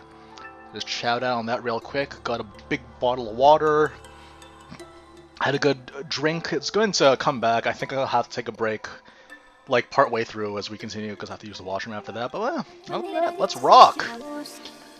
We've entered the last of the trials, the last of the game! Everyone's favorite thing in the world. I better make sure that I'm sitting properly, because this game's going to have me on the edge of my seat the entire time. I think a large part of learning how to play this game is just establishing the proper sitting. I think that's kind of the big hang-up that a lot of people had about motion control with the Wii.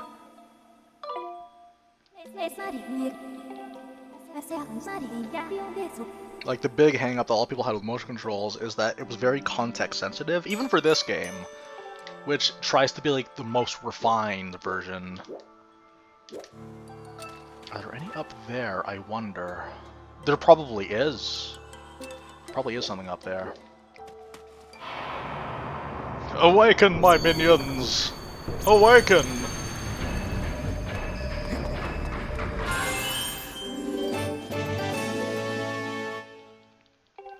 For just 90 seconds. After that, they will begin their rampage. Gotta hurry up and get this one. For just 90 seconds, after which it will begin its vengeance.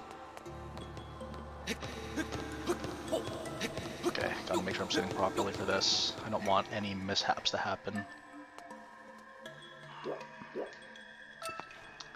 Wait, there are 15 in total, yeah? So 1, 2, 3, 4, 5, 6, 7, 8, 9, 10, 11, 12, 13, 14. Okay, so I'm going to assume that the vast majority of the stuff just don't end up in the water is the key. There's a guy below me. I wish I could move the camera manually. Oh well.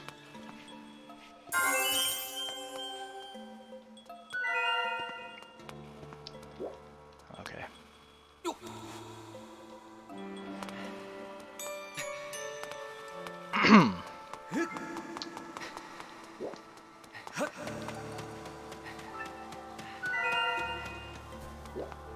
We'll start from this side and then gradually work our way to the side.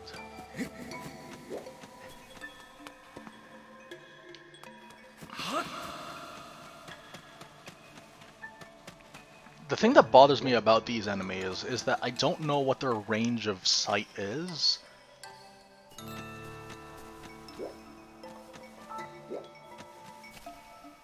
Okay, well, worst case scenario, I just have to book it to... Oh no! I messed it up. I should have been a little bit closer. I might have to try it again.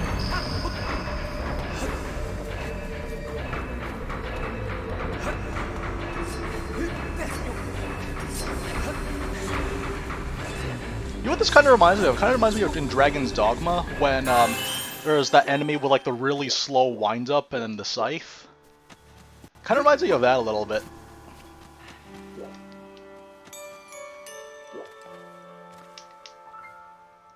Wait for it to recede.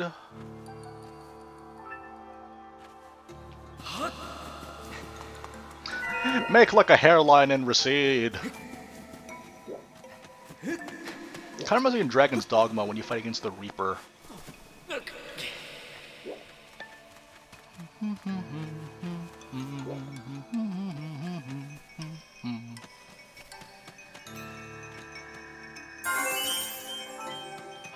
Oh, well.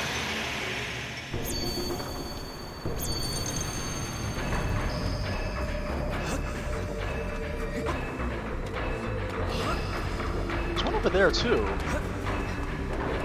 Huh. Well, I might as well take this time to explore before my untimely demise kicks in.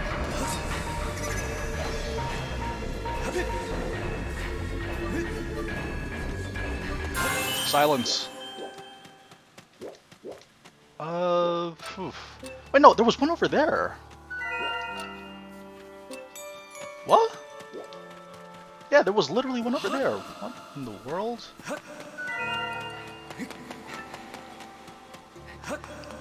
When? Oh, there was two. Okay, we gotta be very, very careful about this then.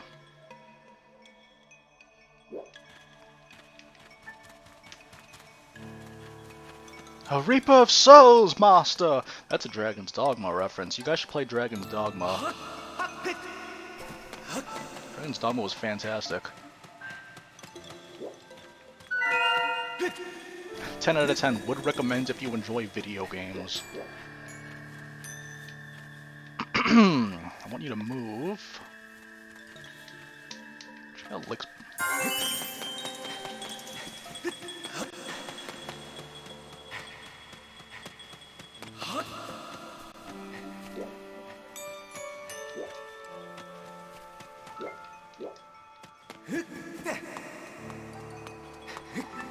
Okay.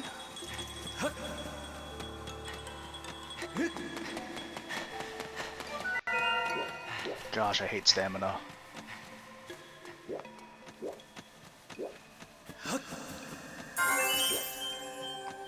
Oh, I should have saved it, actually. Ah, well. It's okay. Because that was actually closest to the finish line.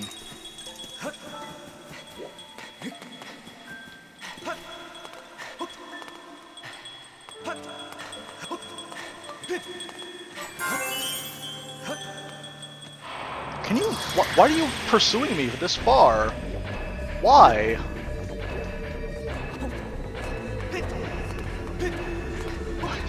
It's relentless.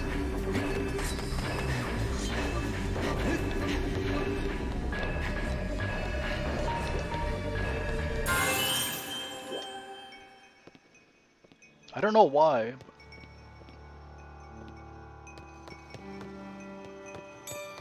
Okay. It just kept following me. I thought after a point it would just be like, yeah, it's not worth it. My aggro range, but your aggro range was like for years, man.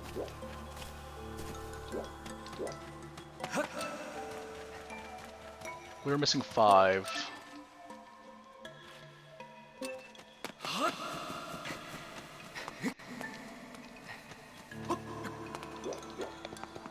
Okay, let's not rush into this just yet.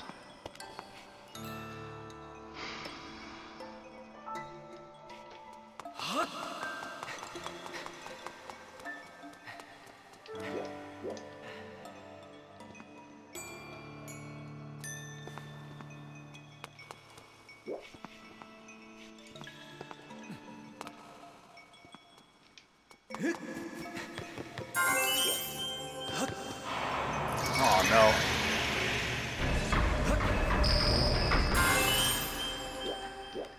Okay, I intentionally didn't pick that one up. I guess the last 3 are here? I'm assuming.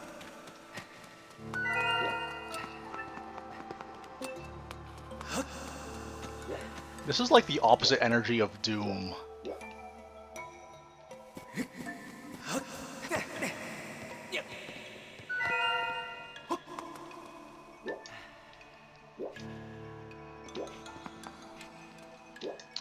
I have to go up there through here. Oh, let's get that one first, though. This one's out of the way. I guess I can't. Huh. Okay. Well, we'll take the long way around. This is weird because Skyloft is like it's something that I'm not particularly familiar with. So this feels bizarre to me.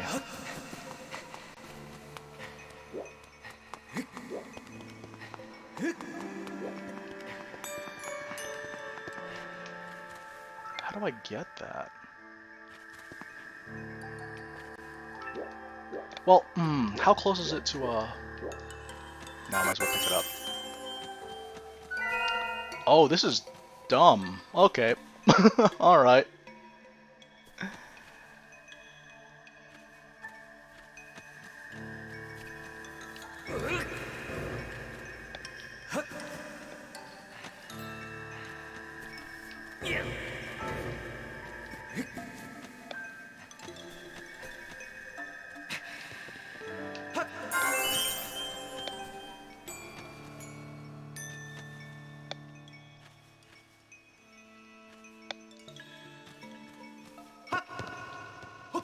Oh, okay. So basically...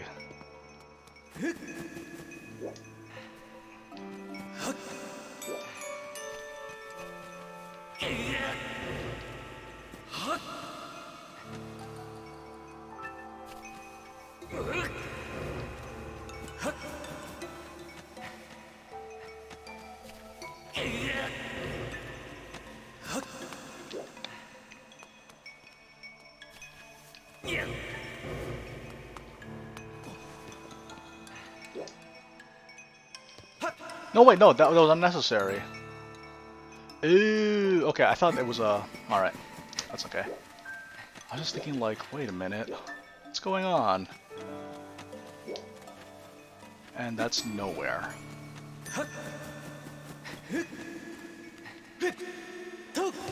Oh, okay. Sorry. It was literally like 7 weeks ago. Oh, a little bit more than 7 weeks, actually. I think because I remember we took that, like, that week-long break.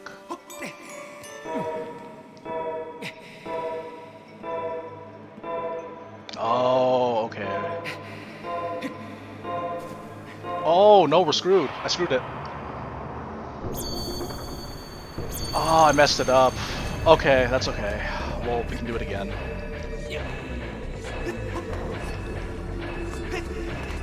Yeah, no, there's nothing I can do here. I messed it up. I didn't realize that I had to do that. Yeah, okay. It was on the last one, too. I was just thinking, like, I forgot how to get to that one. I forgot that you have to do the whole edging thing. I might as well do that one first, then.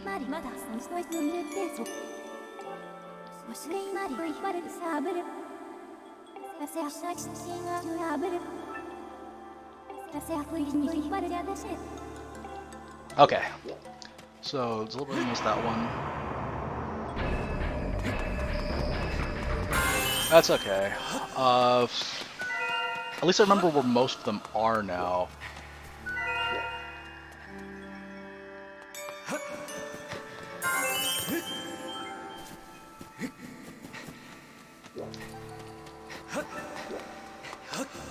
Yeah, I want to get that one first.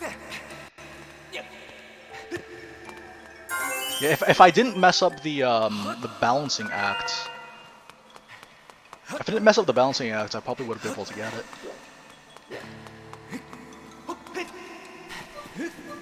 I imagine for a lot of people that would be like the final nail in the coffin for as far as like replays go. They'd be like, ah, taking a break. Never gonna have that many lucky misses, that many lucky close calls ever again. But unfortunately, I'm not most people. I don't know when to give up. Well, that's not true. Origami King, I knew when to give up for the Shy Guys finish last perfect run. That was a nightmare.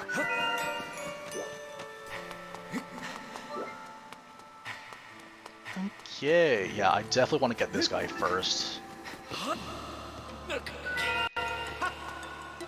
In the very least, just to confirm that I know how to get it.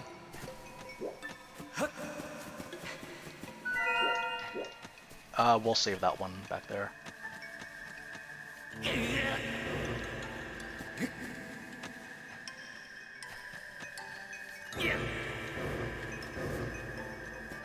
Oh wow, we actually got a third one that time. Alright, look at us. We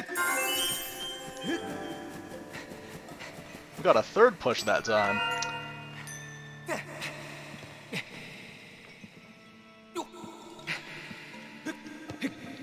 Yeah, see, if I did that properly, I would have been able to get it. Because then, by grabbing this guy...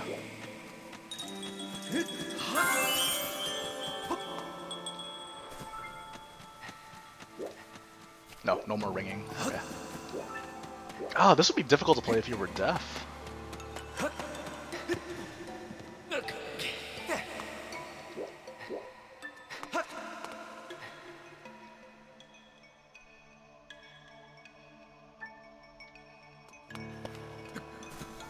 Hey, Bazaar, welcome! I made the most spectacular fail, and it's because you weren't here to help me. But it's okay. That's we'll let it slide.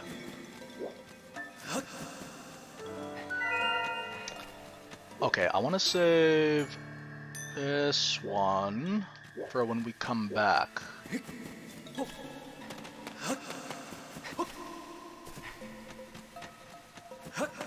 Yeah, this is fine. And I'm going to wait for this guy to come around, get this, then just jump right back down.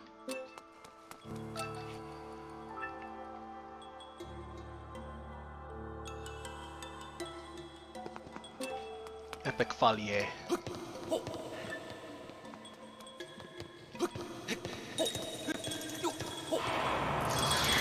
Aw, did I mess it up again? What are you doing? Move.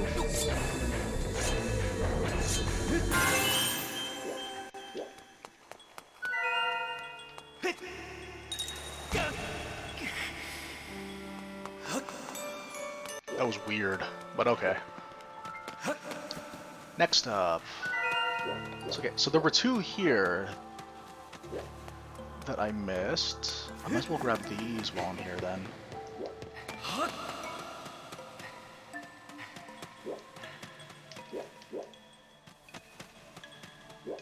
Oh, it's that guy.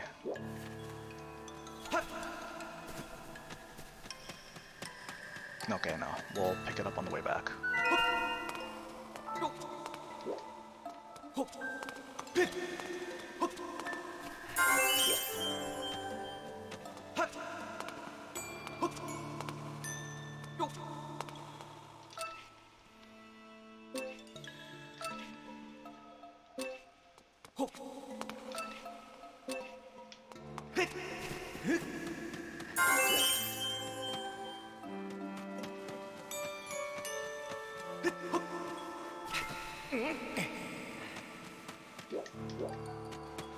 Oh, you can run on the water, so if you do get caught, you can just run on that. Yeah, I guess that makes sense. It does count as ground when the thing recedes.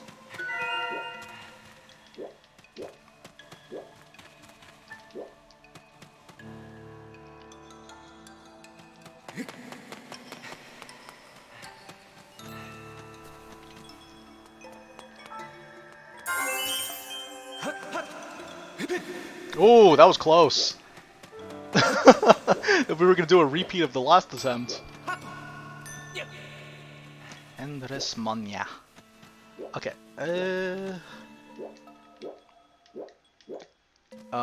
Yeah, sure. We'll get this one first then.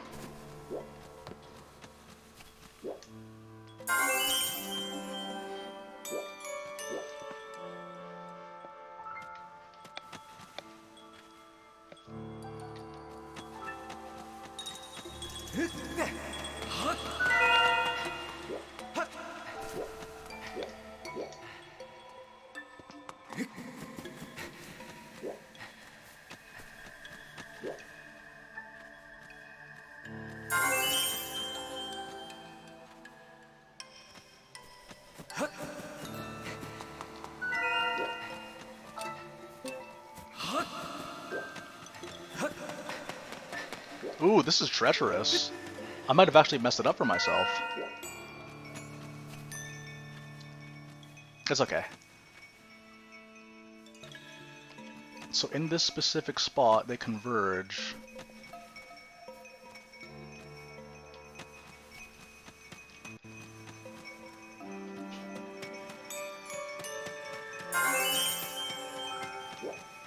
But you just go right through.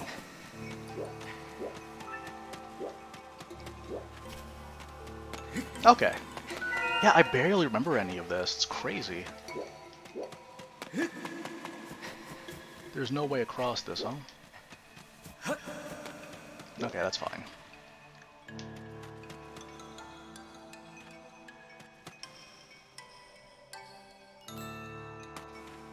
Don't stop me. Oh, I missed it. Okay, come back.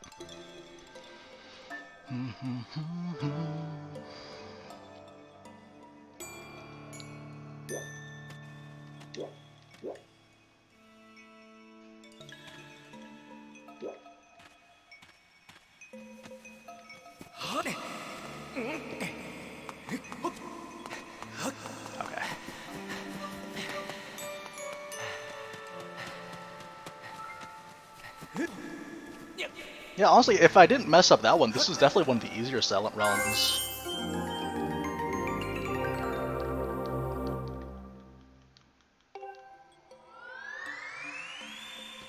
I would say that this is the second easiest one. No, maybe even easier, because other than like all that stuff, like again with the messing up, it's a much smaller area than the Faron Woods. It's good though. That was fun.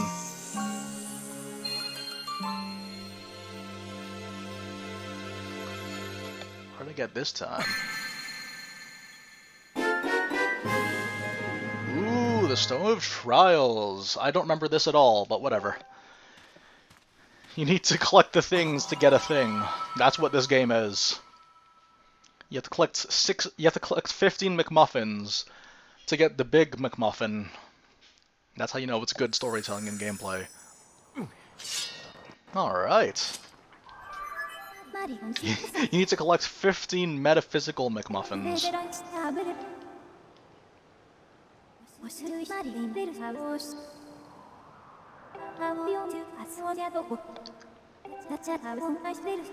On the way to the Triforce. Alright guys, here we are. Second half. I'm going to assume it's the goddess statue. Hang on, we need to observe this pretty lady. She's very pretty. You don't really get much spotlight on her, but believe me, she deserves it. Okay, moving on. The Silent McMuffins. Oh, there's plenty of... Gosh, like there's so many games to play. I think ever since I started working again, I started noticing that, oh, there's so many games.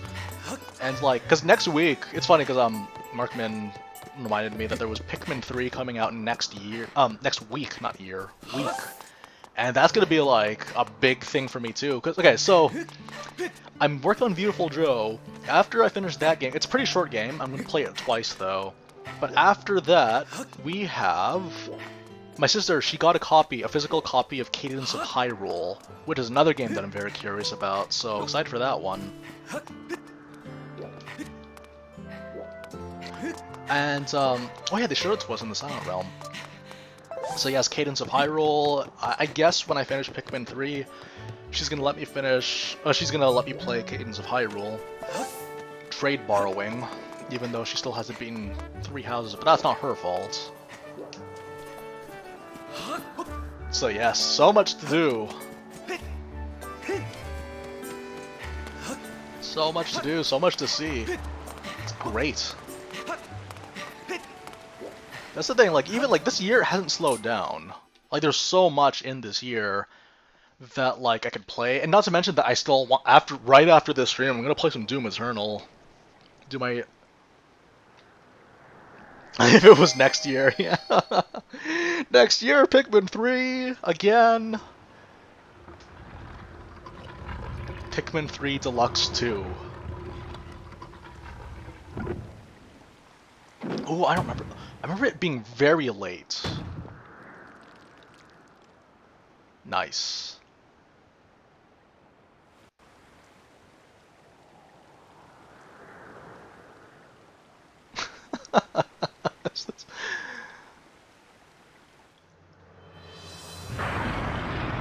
Oh, okay. Alright. Oh man, I vaguely remember this. This is crazy.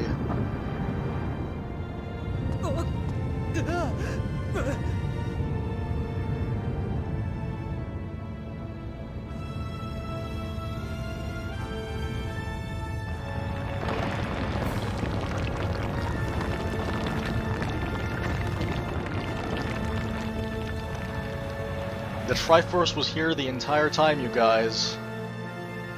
I just thought it was kind of funny. Huh?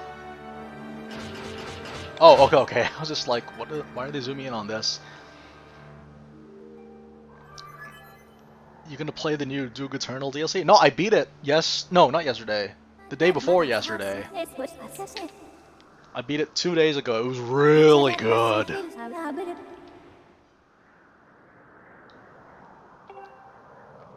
Alright, you guys, final stretch! Pikmin 3 Deluxe G Ultimate!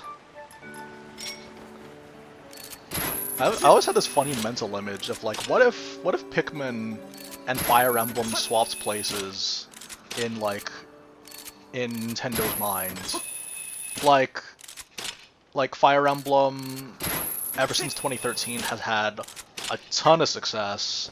And kind of ever since then... Hang on.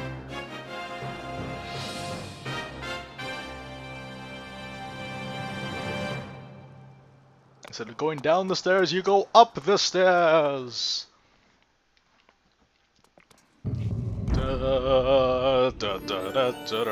Oh man, I don't remember any of this. This is great. It's like playing a new Zelda game.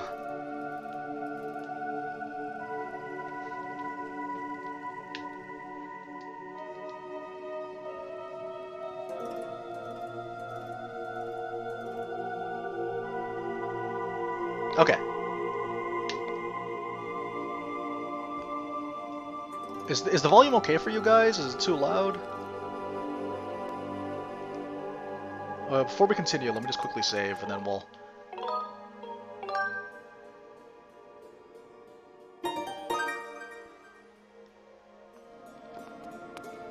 Okay, but basically, I just want to say that, like, if Fire Emblem and Pikmin switched places, like, Pikmin would end up becoming, like, this cash cow, where you would have all these things, like, you'd have all these spin-offs, they'd be overrepresented in Smash Bros. All the drama surrounding Fire Emblem would be applied to Pikmin instead. It's just such a bizarre world to look at. Oh, man. You know what I thought of? I just thought of this. This dungeon... Oh, okay. This dungeon, you know what it reminds me of? It reminds me of Zelda. Yeah. It reminds me of the Legend of Zelda. You know how, like, they're all just a bunch of different squares that you jump in? Obviously, the layout would be a little bit wider, but in the original Legend of Zelda, it would just be a series of squares that you would enter into, because each room was shaped like a square. That's what this is. Okay.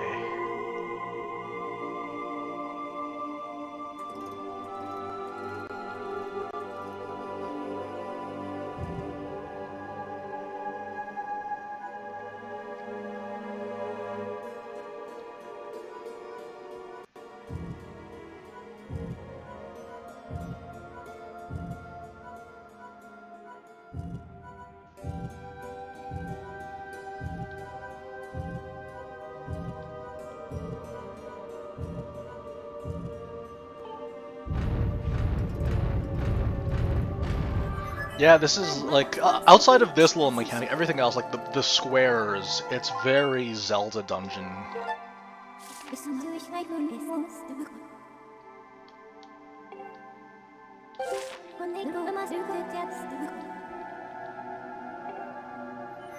Sweet. Playing Origami King has prepared me for this dungeon, you guys. I remember in the Water Elementals dungeon, you had to do all those puzzles, but it was possible to pay your way out too. I thought that was really, really nice. Yeah, the fact that every room is ultimately just a big square, that's a nice little reference to the original.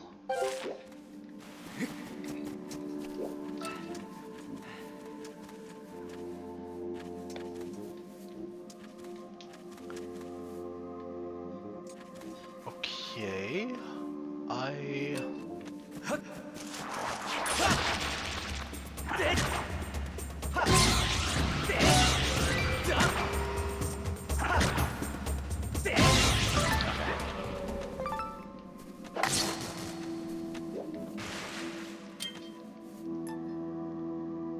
Wait, before we do anything, what is that? Wait, okay, let me sit properly. I have a tendency to shift around whenever I sit. Alright.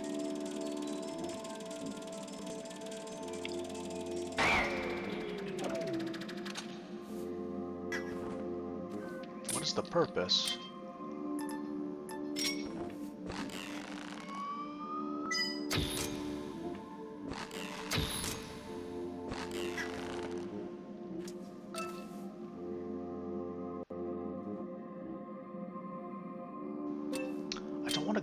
Jump? There's no reason for me to jump yet.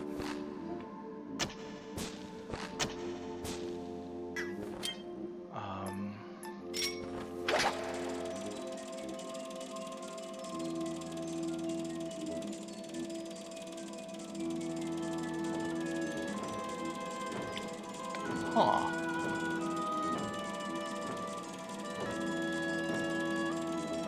Somehow they knew that...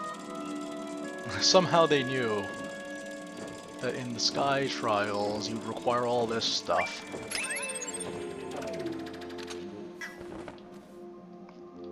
What do I do?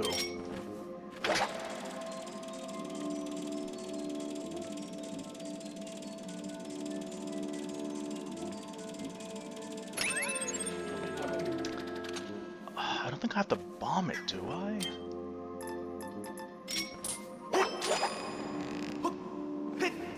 Yeah, like there's nowhere for me to go.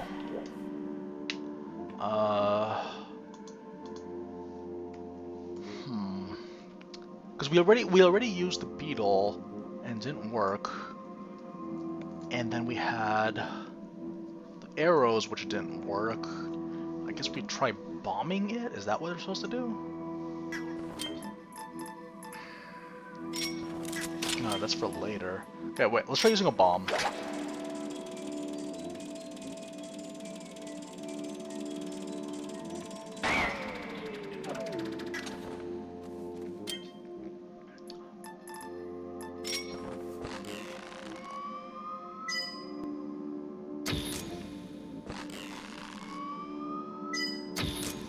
Nope, nothing.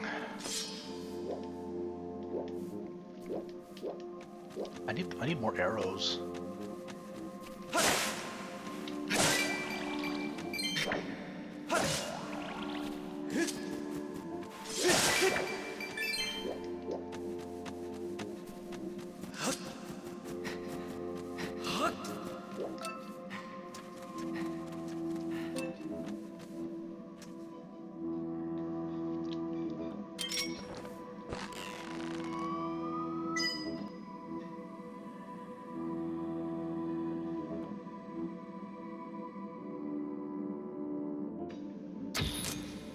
Nope, nothing. They're not gonna give me arrows either.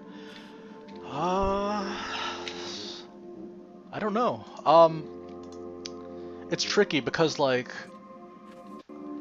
I shot it, and this is the same arrow, right? The exact same arrow.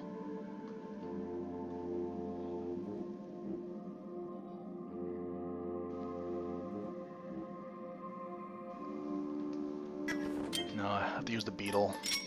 I don't think I've ever actually tried hitting the beetle with this. There we go.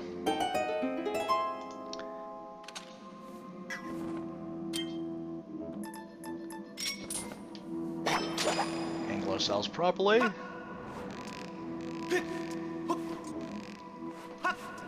And wait. Ah, okay, wait. I don't know if it's censored or not. Nope, who cares?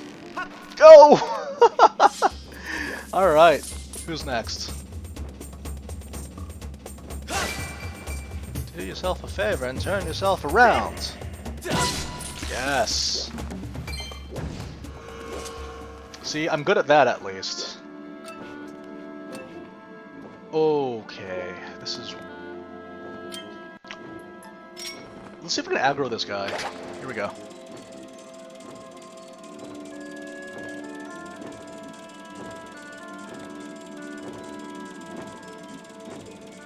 Okay.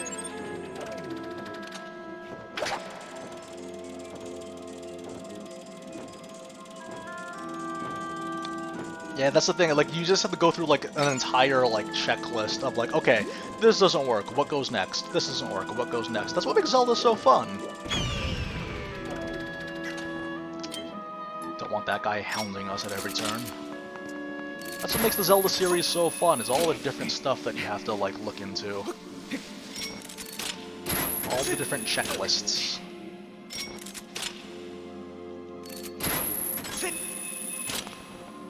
Okay. Alright, see you soon.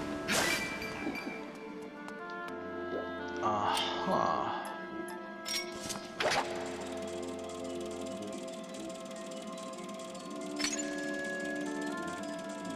Okay, how do you want to do this? I don't even remember these enemy types at all. Were they in this game?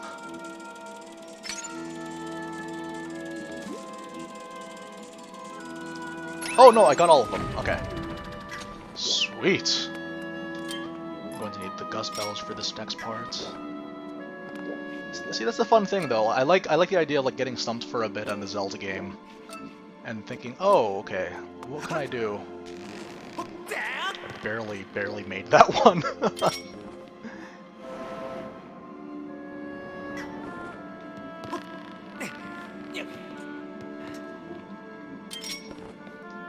Here we go.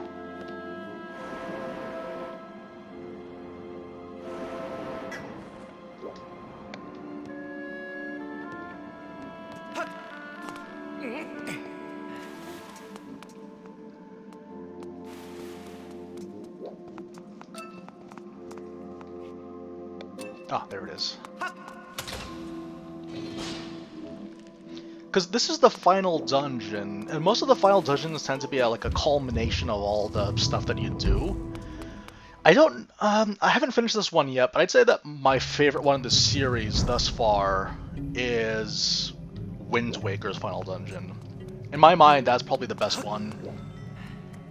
Partially because it makes you fight against all the bosses again, but also because of the Ganon's Labyrinth that you have to go through. Lots of stuff.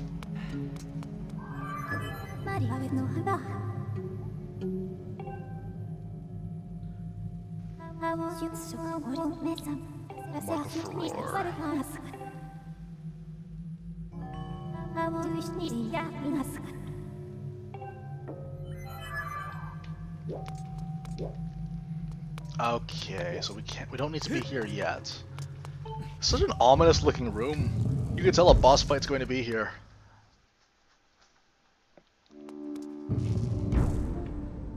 Okay, but what matters is that we reopen the shortcut.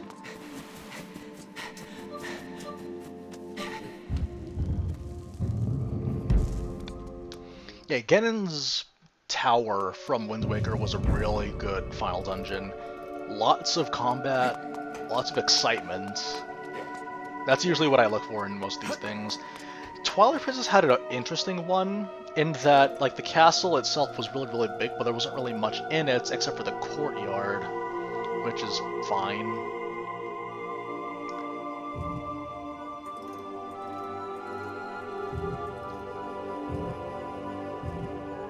Wait, okay, what I should do is that I just need to find out where the key is. This is the key, I'm assuming.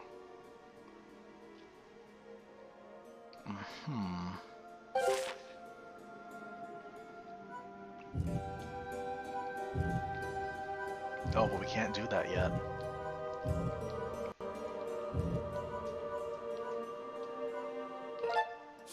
Okay, so treasure chests.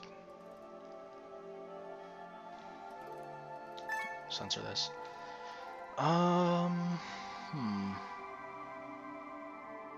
Bird statues.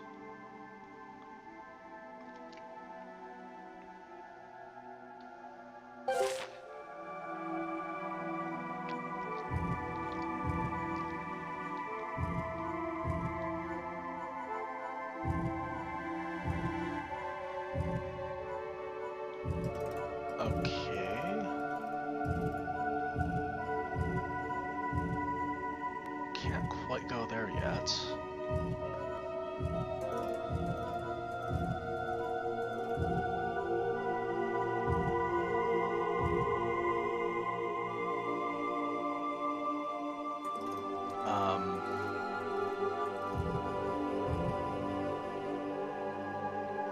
Oh, like this is stuck in the corner right now. So if that's the case.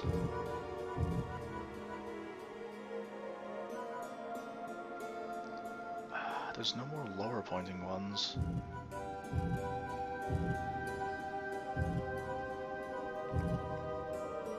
But that's the thing though, we can't exactly take that out either.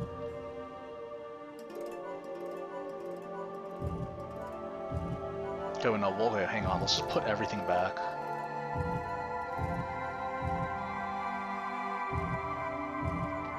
Put it back.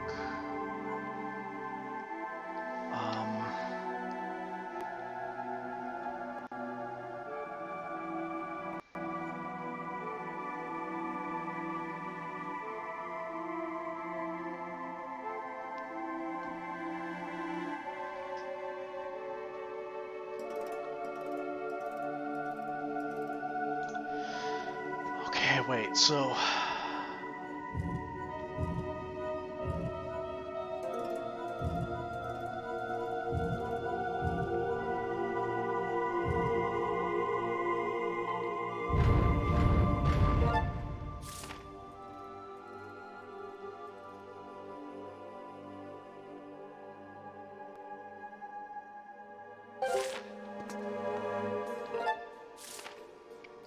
Okay, so we go through this door, resulting in us going up.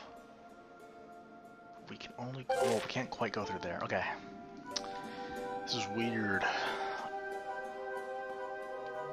Okay, I'll just put it back. We'll reinvestigate that room then. I don't think there's anywhere else that we can go.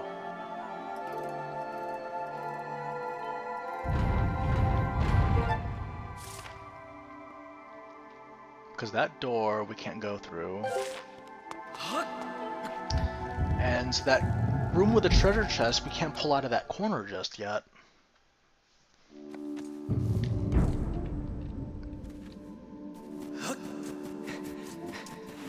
Okay.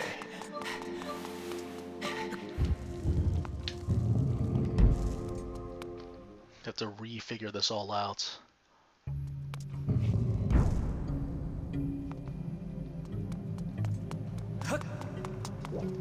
How did I do this last time?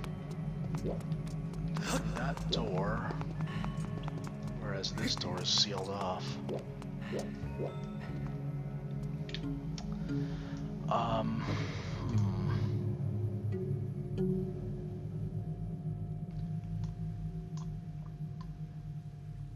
Hang on, let me look this up. This is strange.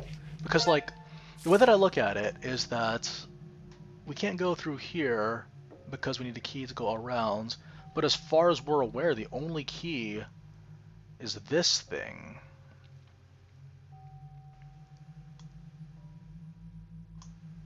Yeah,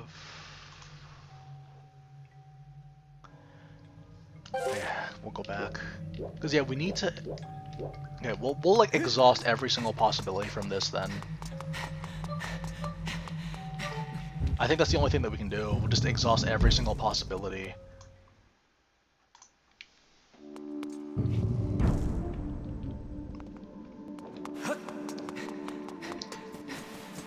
The control room!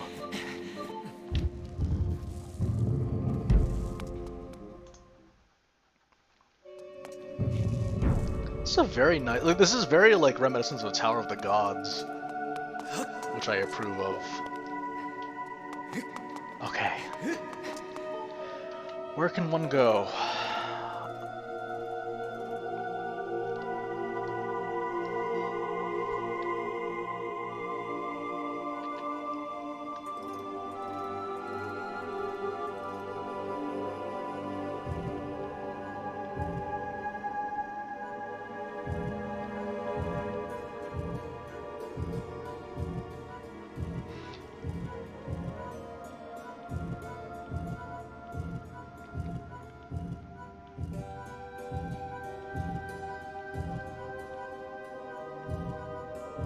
No, wait, no, I messed it up. So, going through here. Oh, wait, it's this way.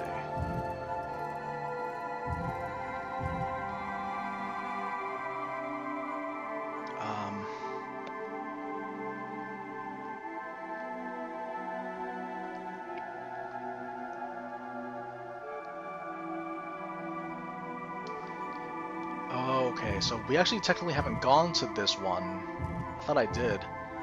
So what I need to do is I need to make it so that this is on this corner. Oh, okay, I get it now. So...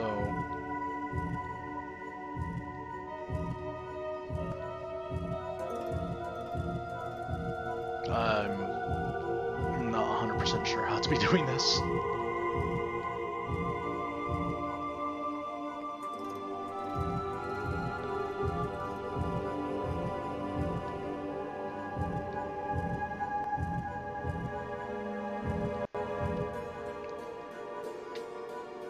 This is an exercise in futility.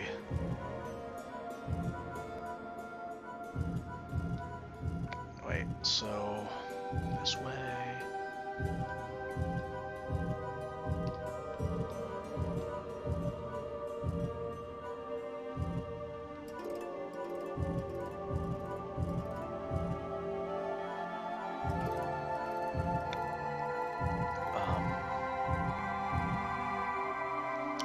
We're right here if you guys need me. Hang on.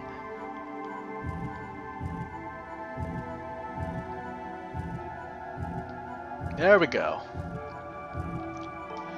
Oh, got it.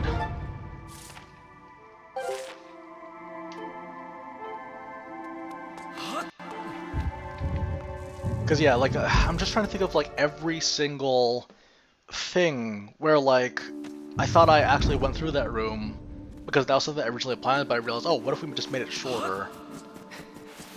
So I actually cut out this middle room here. It's a very interesting concept for a dungeon. The fact that you actually have to rearrange the layout yourself.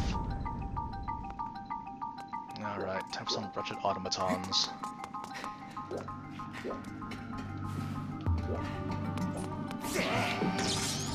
Let's go.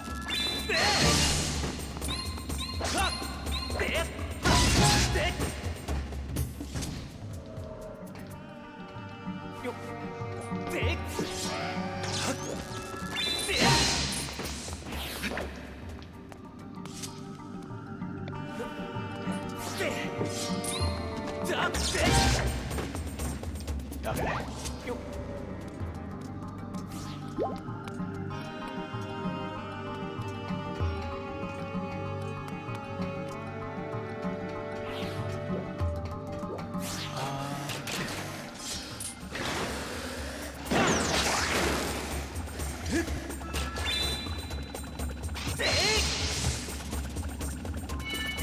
I remember thinking that we needed a shield for this. Remember that? We were so young and helpless back then.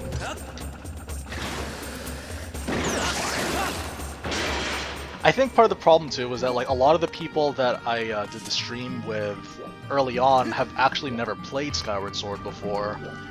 So that's why there was a bit of an issue of like, yeah, like I remember trying to figure out like how come I'm not able to fight against these things. And then, as it turns out, you just need to deflect it with your sword, which would have been very easy to figure out, but I thought you'd need something more clever, like the Gust Bellows or something like that.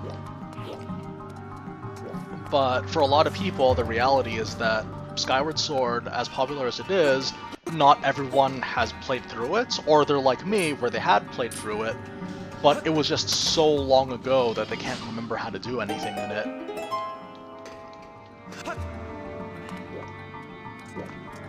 Because yeah, I'm definitely like in the group of people that like... I'm definitely in that group of individuals that like I've played it like all of 2 times, but it's been so long since I've replayed the game that I forgot.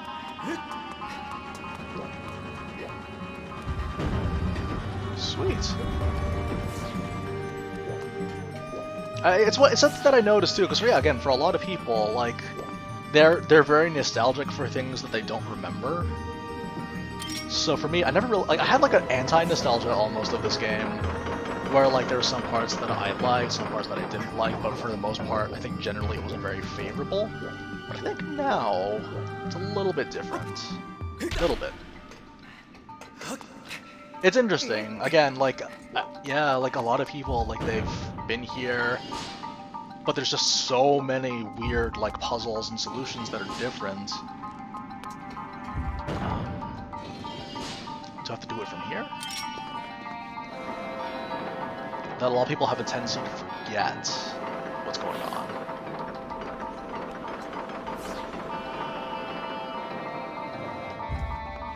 Perfect.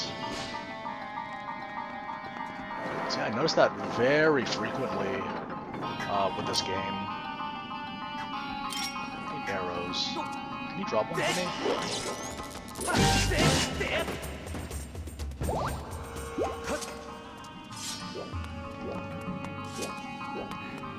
I need some arrows.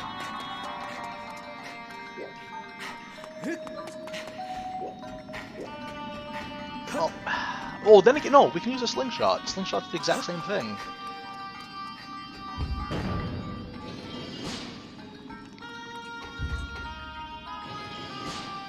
thank you for the cutscene. Okay, here we go.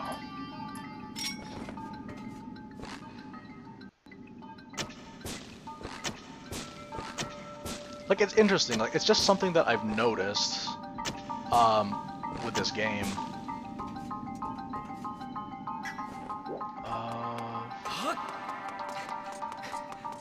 Let's bring it back.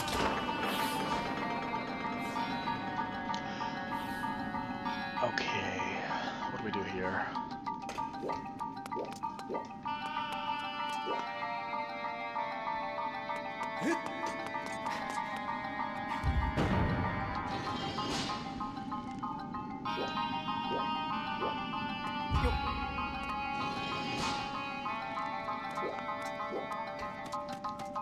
Okay, there's an enemy that will fight down here. We'll just clear this guy out just because we can.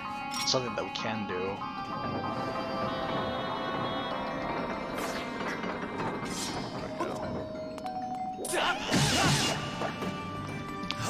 I think that's something that's really common though, that a lot of people don't want to admit, is that the thing that they like a lot, it's like this weird paradox that I've noticed, especially surrounding this game too. There's this sort of like paradox of, like, they feel a lot of nostalgia for this game, they defend it a lot, but how long has it been since they last played it?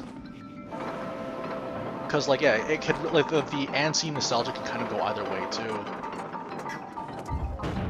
How do I do this?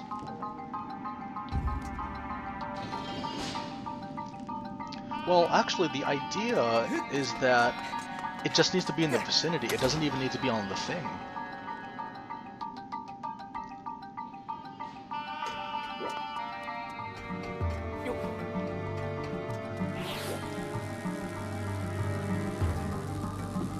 It doesn't even need to be on it. So what we can do is we can position it so that it's all the way here. Okay, I think... Okay, let's see. I don't know. The funny thing about this game is that I could either be overthinking it, or I'm not thinking into it hard enough. That's kind of that's kind of the magic of this game. There's just so many ways you could, like, I could potentially look at this problem, and it's either the solution or we're just running away from the solution at this point. Especially in this dungeon. This is the dungeon where they pull out all the stops when it comes to puzzles too. Okay, here we go. I think a lot of that nostalgia thing also just comes from the whole, like, because I remember, yeah, with Majora's Mask, I think that's my favorite example. Oh, does it actually have to be on the rotating thing? Oh, yeah, because then this is here, right?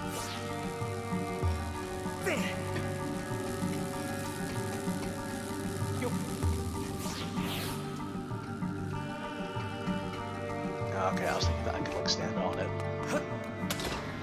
Because I think Majora's Mask is, like, my favorite example of, like, a game that people have nostalgia for, but they don't remember why, other than it is the dark Zelda game. And that's something that annoys me as someone that genuinely loves that game, is that a lot of people, they like it, but the thing is though, is that whenever they talk about the things they like about that game, they never refer to it as a video game. They never really think about the actual game part of it. And that's kind of a point of frustration for me, because there's actually a lot about the game that I enjoy, but I can't really discuss it with anyone.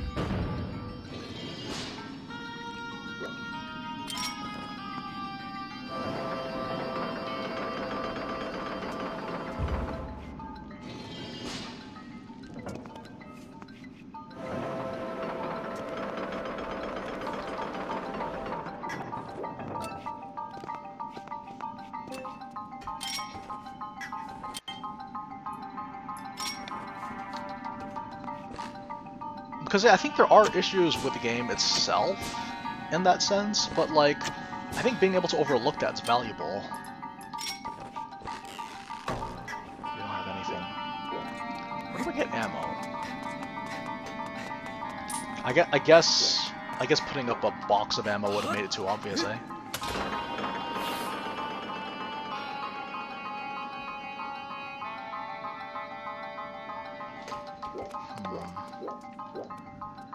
What to do?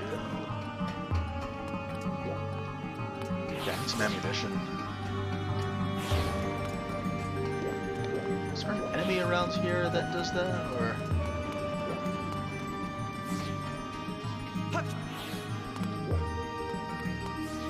Okay, let's go back. I need arrows. I wasted all my arrows at that plant thing that we just needed the beetle for. Also, it turns out we also needed the beetle for that too, in which case, oh gosh. Okay. There we go.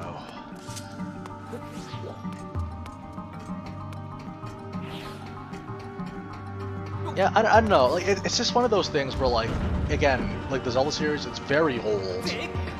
It's very, very, very old, and it has so many people inside of it, and they all enjoy different elements to it, and that's kind of why it's necessary for them to constantly try to update the formula in some way. Whereas you compare it with, like, well, I don't really want to compare it to anything else, really, because I think it's a very unique case. But yeah, like there's just so many different reasons why people like this or that, and it's fascinating. You don't really get a scenario like that in a lot of games, or because like there aren't as many long-running series quite like this. Okay, here we go.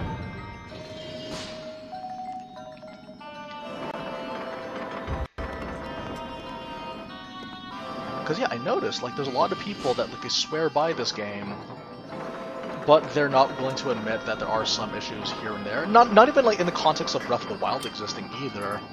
Well, like in terms of yeah, like this entire segment leading up to this dungeon is just it's so strange in comparison to the rest of the game. It's nice, it's welcome now, but could people say that today, having not played it since 2011 or whatever it was that they first played it?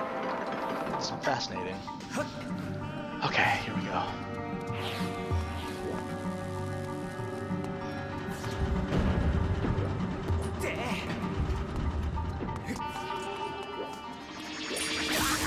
Oh, I didn't react fast enough. Come on.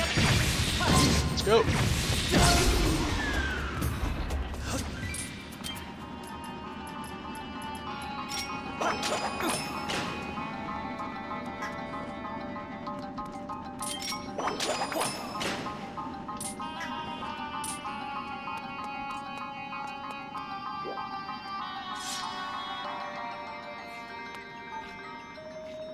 Oh, well, I was distracted by these guys. How would I know about that? Here we go.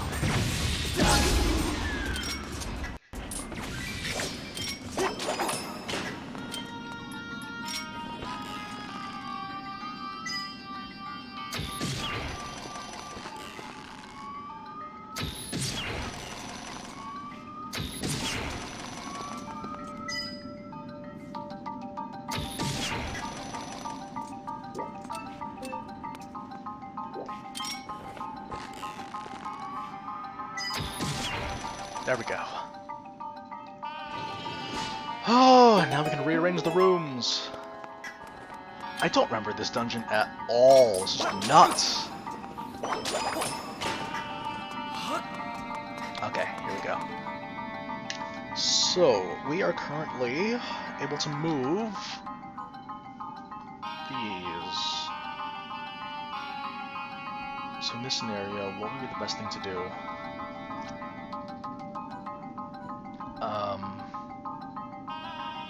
If we want to move here,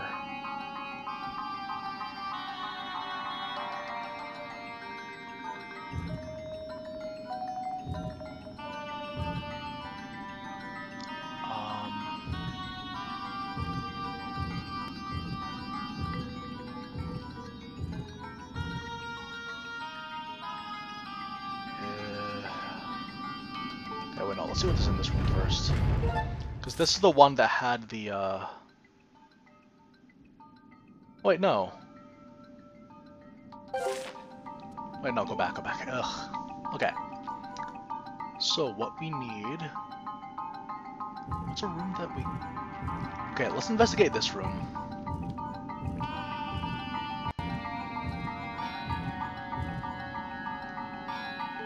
Okay, let's see what this is.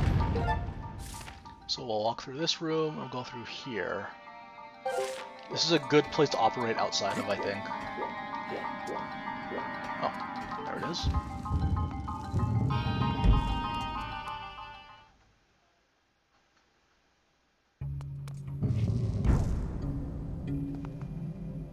Oh, wait, no, we've already been here. Ooh, boy. Okay, let's go back. It's interesting. Like, it's like the smorgasbord of, like, every dungeon that we've been through. It seems a little bit weird, like, just, you look at it from, like, a perspective of, like, people had to build this in Skyloft. Why did all these things that already exist on the surface look like this? But, yeah, you just have to hand wave it. Because it's a Zelda game, like, you kind of just hand wave these kinds of things. You sort of just hand wave these kinds of things because it's, like, the point of these games was never about, like, you know, that kind of logic. Most of the time it is literally just because it can.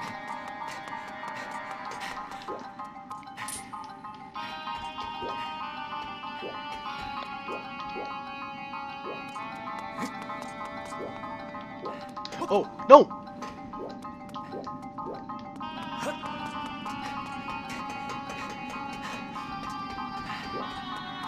Oh, okay. That wasn't too much of a drop.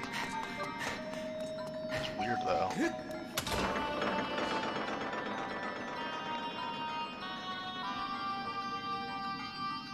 It's kind of like this. I remember with Ganon's Tower, my favorite final dungeon, it has, yeah, all that stuff. And it makes even less sense because that's in the logic of, like, Ganondorf knowing that all the dungeons that Link went to would look like this. I guess part of it could be sorcery, too. You might as well just throw the magic word around if it's convenient. Oh, wait, no, we were supposed to go here. Excuse me. Okay. Walk through this room, and then go to the room where this Triforce Triangle is.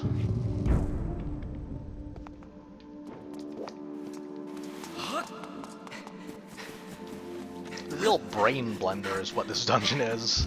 Because, like, the entire thing, too, is, like, you're rearranging the layout. And it's really cool.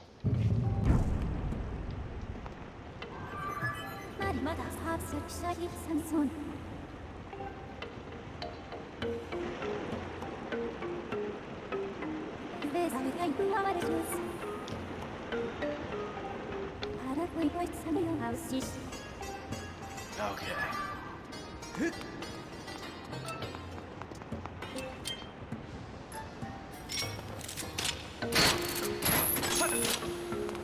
Oh.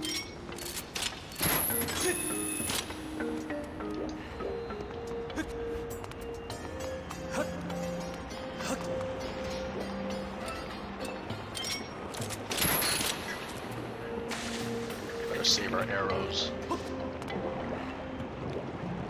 I'm not even sure if there are bow and upgrades in this game. Just what the quivers that you pick up or buy.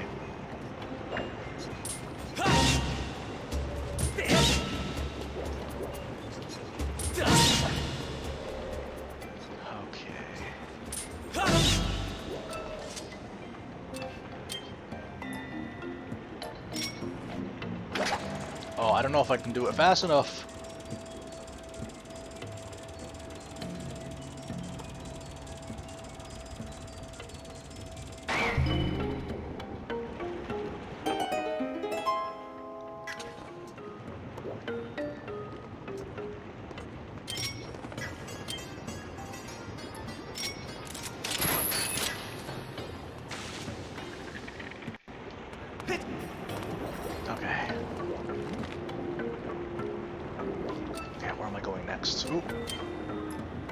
Use an arrow. That was too close for comfort.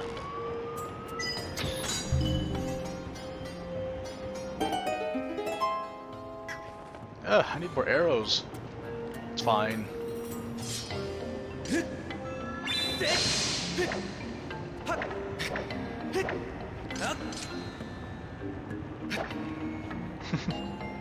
I like these motion controls a lot.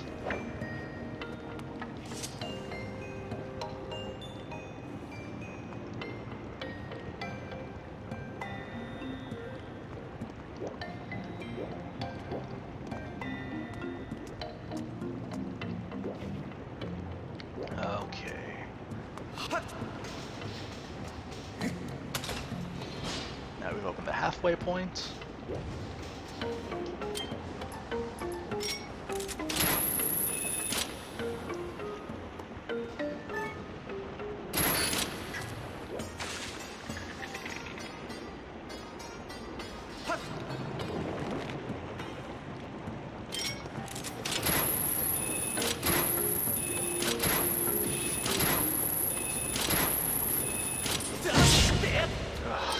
Disable my sword.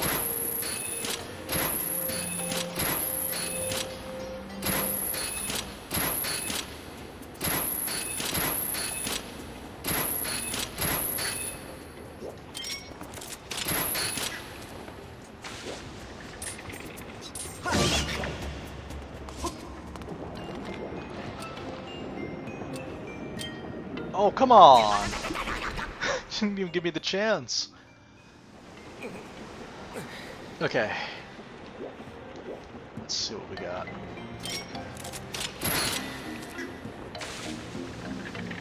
Let's do it again. What I need to do is I need to shoot... Well, man, maybe I can do it in time with the beetle. Let's see.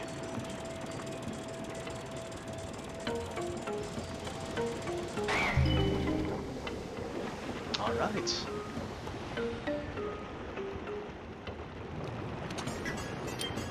And we can use a claw shot for this one.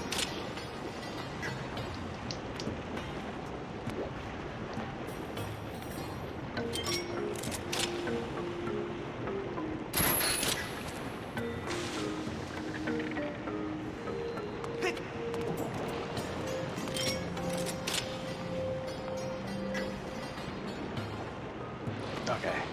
I was thinking I'd have to hit it again. This is nice.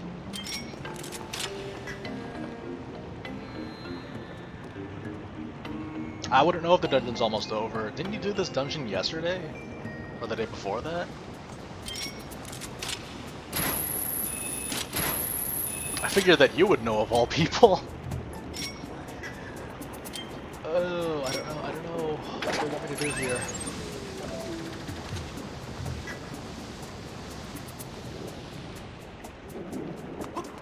Okay.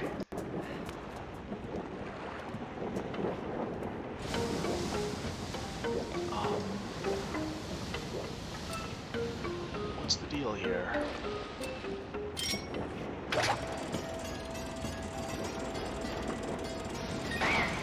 Oh! Rupee.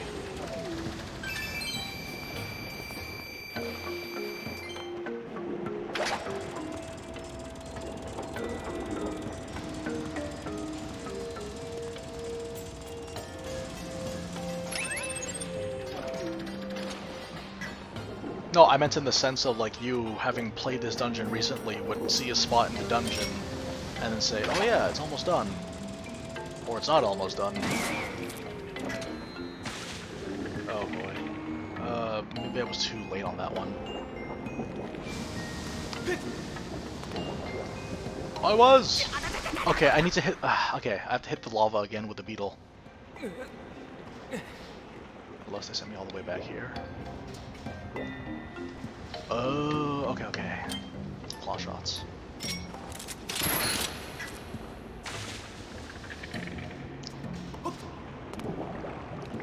Because this is like the dungeon where everything's distinct. So, seeing a distinct room would be like, oh, okay. But to answer your question, it's no, because we haven't even collected a single piece of the Triforce yet. Alright, here we go. Oh no, beetle. Wait, no, we don't need to use the beetle. We have this. Uh-oh. Well, that's fine.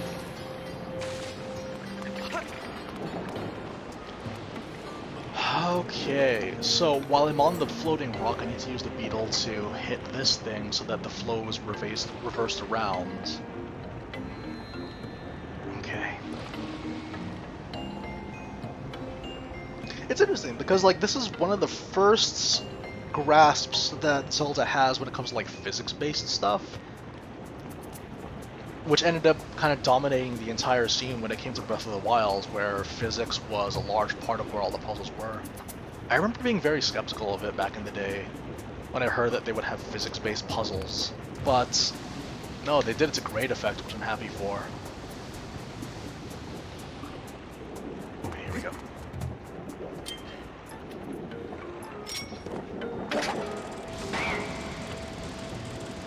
Okay.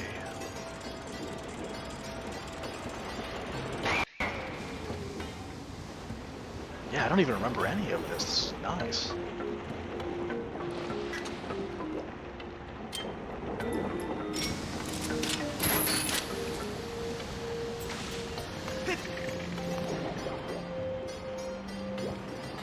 Flows.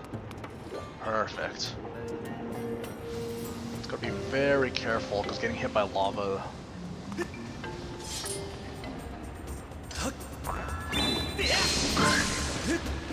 Oh man, and it's these kinds. Really? I thought it was oh no, I have to go all the way back. No, wait. Catch up! Are you kidding me? Come on. You hit the dash, because I hit the A button. Okay, well, in the very least I can hit the, with the beetle.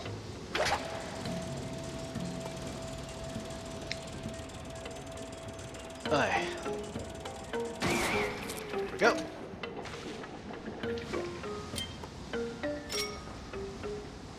Did he die because the thing flew into it? No.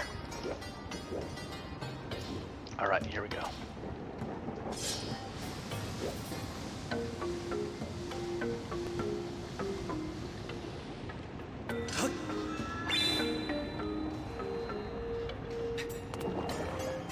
I can never tell if it's going to be a far jump or a close range jump. Here we go.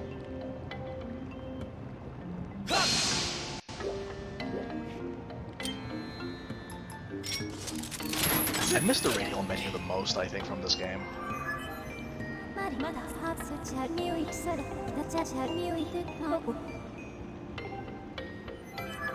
Okay.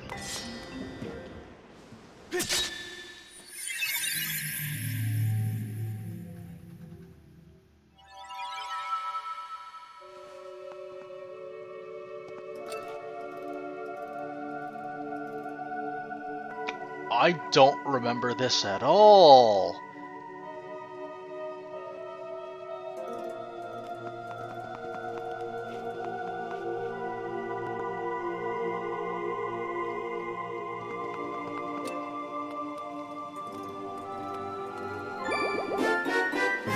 Triforce of Power.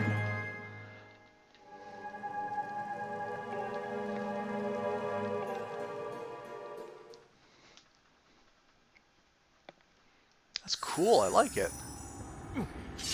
I remember, the thing is though, like, there was a lot of things, there was a lot of debate in the fan base back in the day over, like, what the Triforce of Power can do. And a lot of that debate stems from, like, oh, the, like, Zelda's ability to read people's minds or talk into them is, like, is it uniquely hers, or was it the power of the Triforce of Wisdom? That's never explained, but that's usually been the association that most fans had.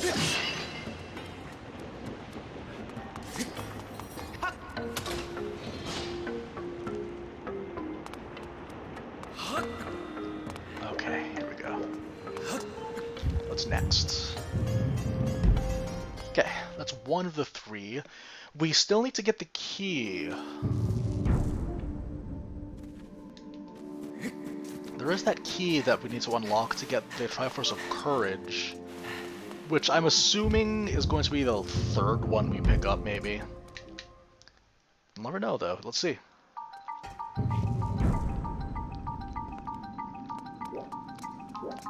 This way.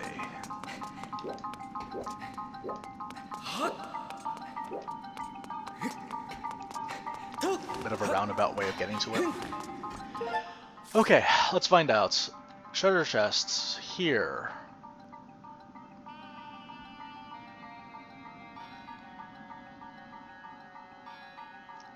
Aha. treasure chest. So what we could do, would it be possible to move this piece down here, connecting it to this? Let's find out.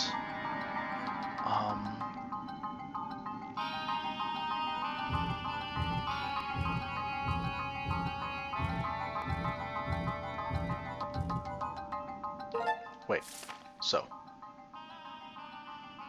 Well, we could just go straight for it. No, wait, no, we can't though. Need some way to get here. You think that works? I mean, like, I can't think of any other... We haven't been to any of these other rooms, and that's kind of the point. We just want to enter every possible room that we can. That's the logic of this entire dungeon.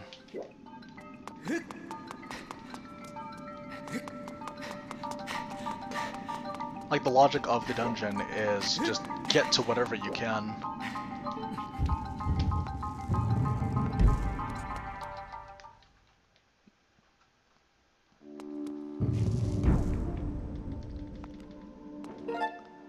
Okay.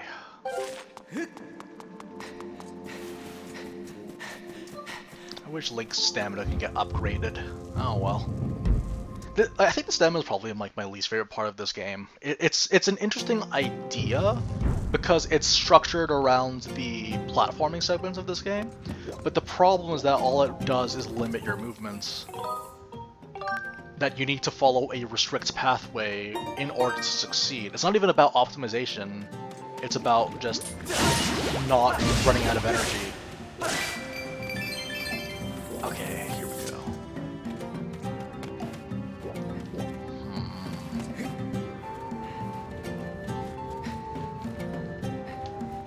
Although the ability to dash while crawling is very welcome.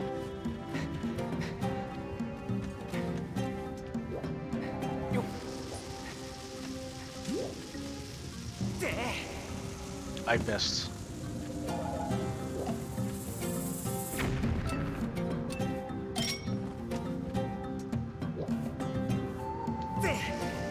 There we go.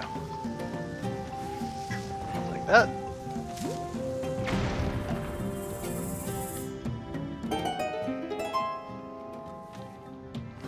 I'll take this too.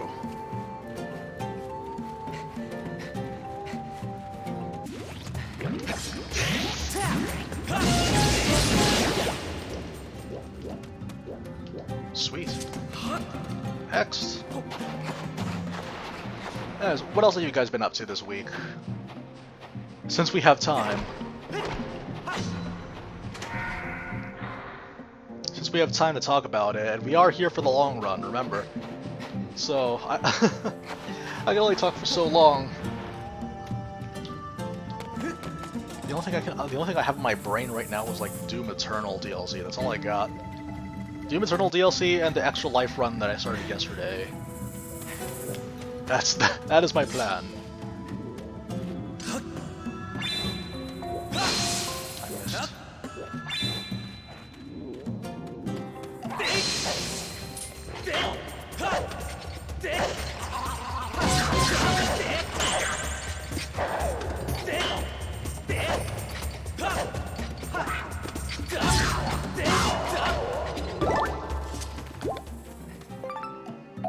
Oh my gosh, guys, got a lizard tail!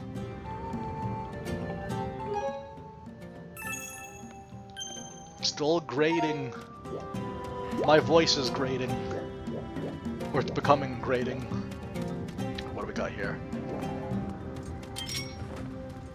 Okay, here we go, here we go. Oh.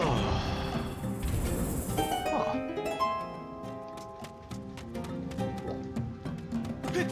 Because we're so close to the end, I can taste it. I do distinctly remember the ending, like the final stretch before the final boss. That was great. I like that one. I like that one a lot. I think that was the inspiration for Hyrule Warriors. I'm 90% certain. Oh, okay. I was thinking we get to slide.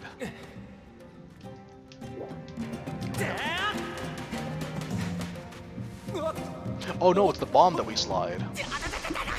My mistake. Okay, here we go. I guess we bowl it. Come on, physics! Physics sucks. Here we go.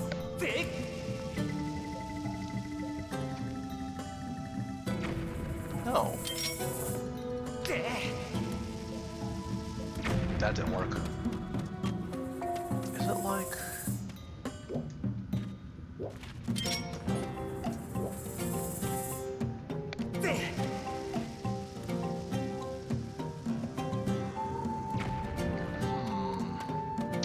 I kind of remember this.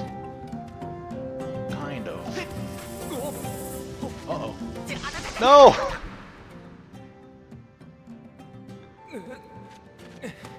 Okay. Nope. Okay, you can't go in too fast. Okay. We know that now.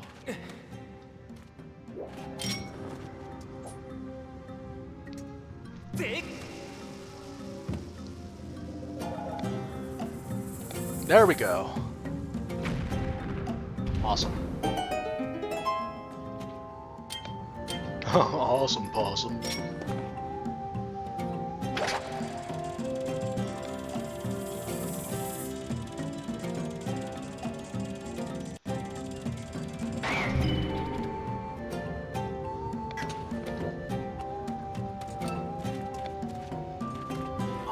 Huh.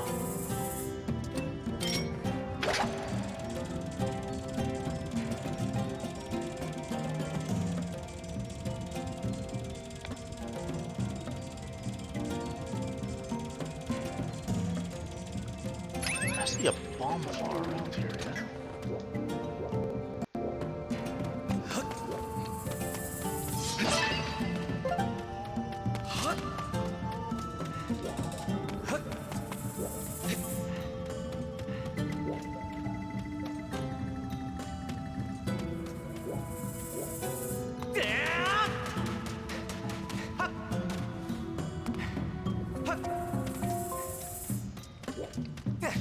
Huh, you don't really see stuff like that anymore, though. Hot pants.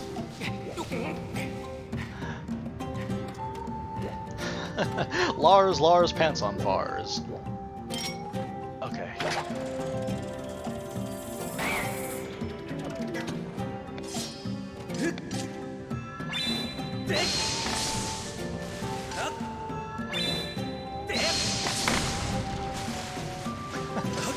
Redo beam.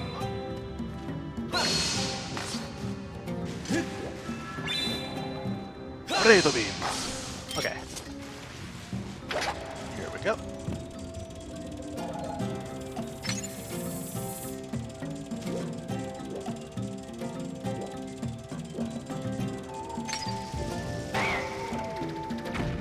Touchdown.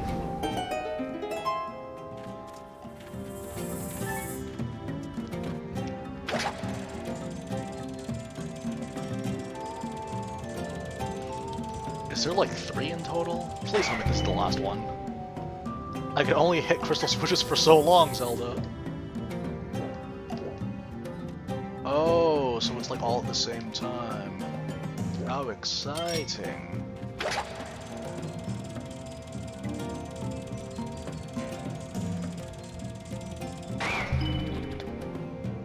Wait.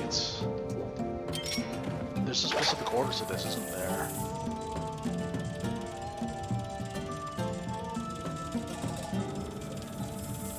Okay, let's look for some hints.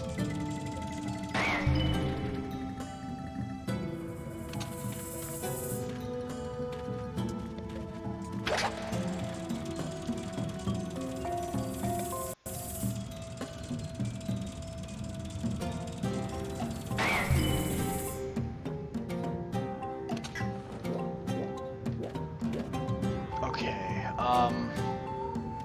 huh.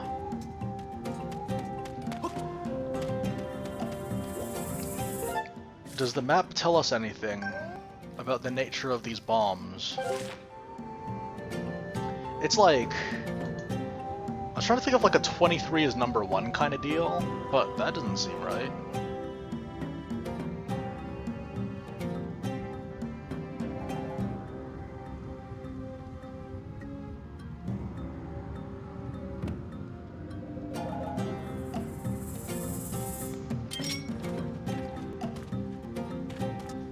Like the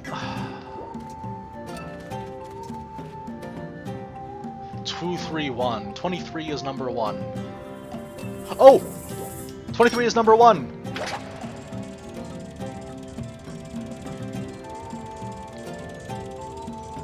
This is the second bomb that I opened. This is the third bomb I opened. So, if the laws of Ocarina of Time are right, then this should work.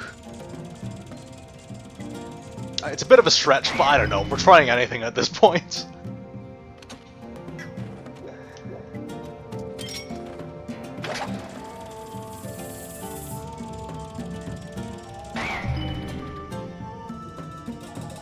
No. Okay. Well, we did hit it in this order. Okay, well, process of elimination.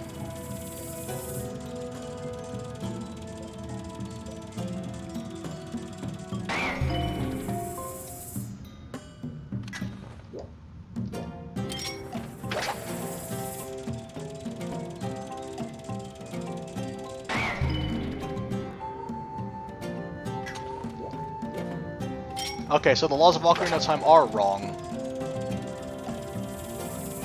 Well, it's okay though. We got through process of elimination. So if this isn't right, then we've exhausted all the options. There we go. I was thinking like, ooh, what if it was the second one we got, the third one? But no, that's a bit of a... Oh, it was this thing. Okay, well, we don't need it anymore. You're useless. You're useless, Mr. Tablet. Mr. Tablet, how could you? Let us go this way.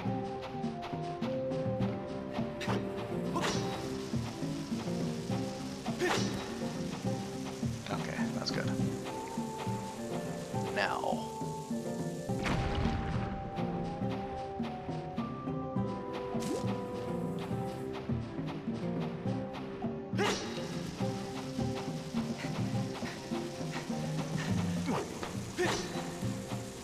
There we go.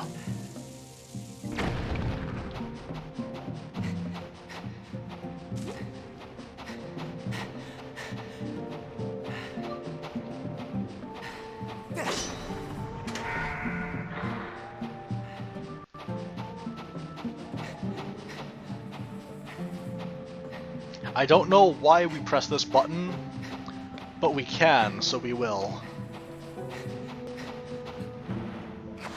Click Zelda Dungeons 101. Even if you don't know why you're doing this thing, just do it. Who cares? Just go for it.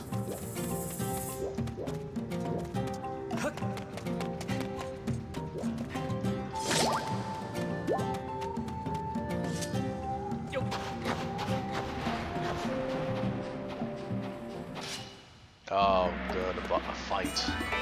Okay, let's see if we can do it properly this time, shall we?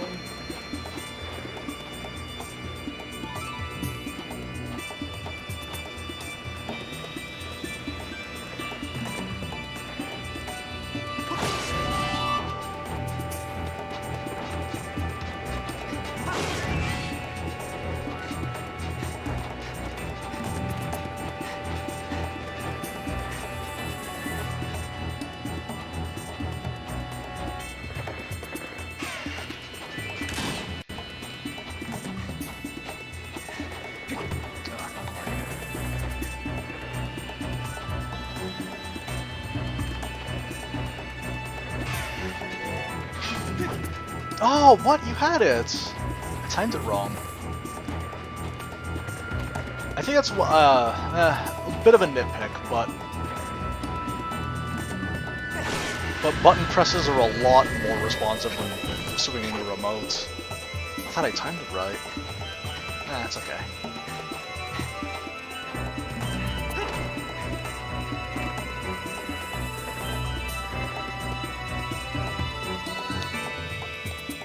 instrumentation of this reminds me of Okami. Really?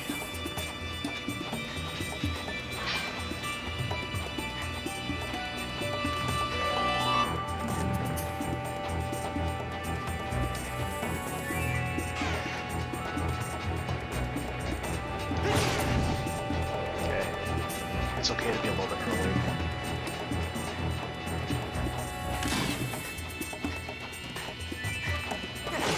There we go. Oh, Link, you're so slow. Alright. If you told me that in order to collect the Triforce, you had to burrow underground and kill a bunch of giant centipedes. These mold worms.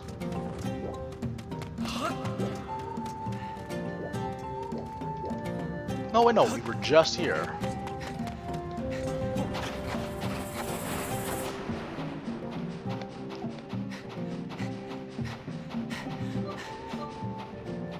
Ah, there it is.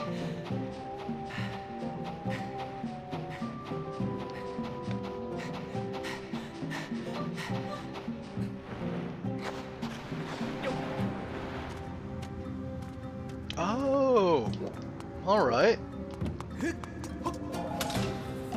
There's a treasure chest here that we gotta look into as well, right?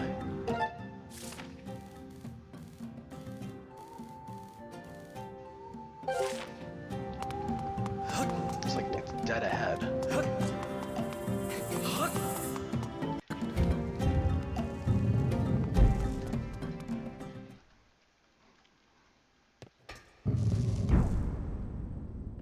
Oh, this looks foreboding. Oh, the Bone Zone!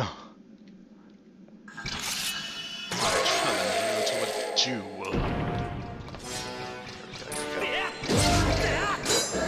Strategy.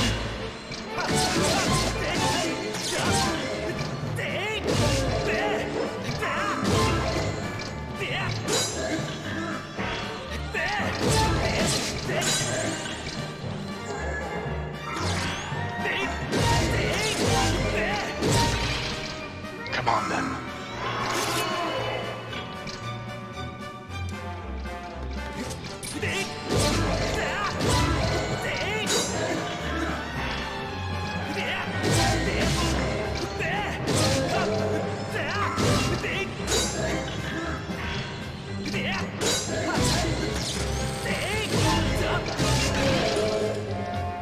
Okay, what do you got for me?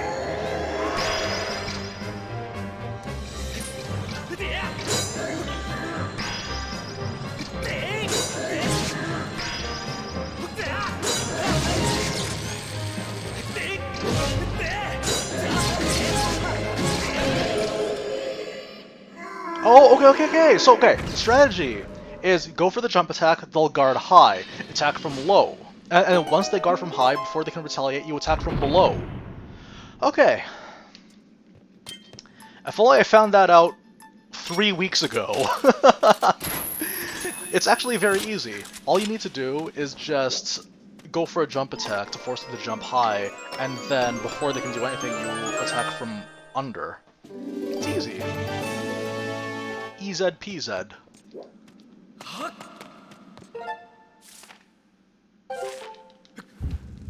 Oh, we don't need to go here yet. Or do we? Do we want to go here yet? Well, oh, yeah, we can get it. Okay.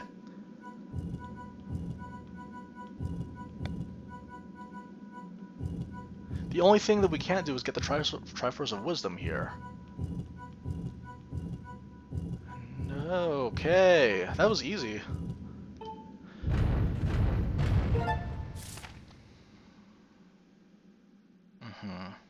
Okay.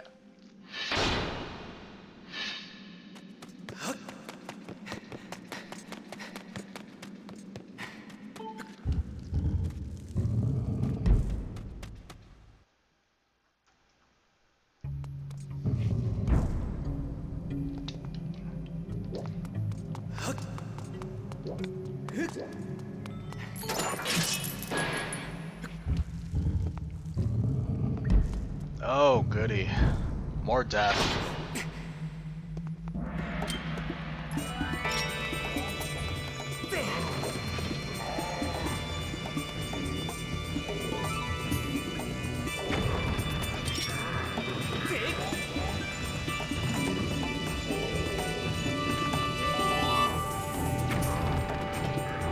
Oh, okay. I was waiting for something else to happen, but that's okay. Let's go.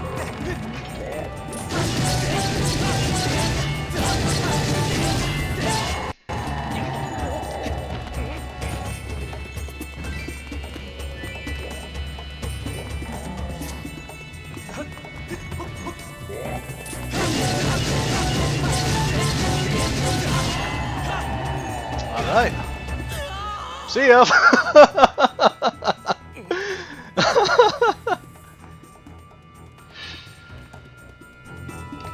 Okay.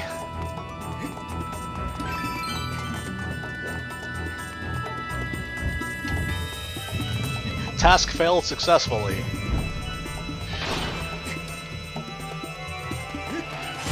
Time to die.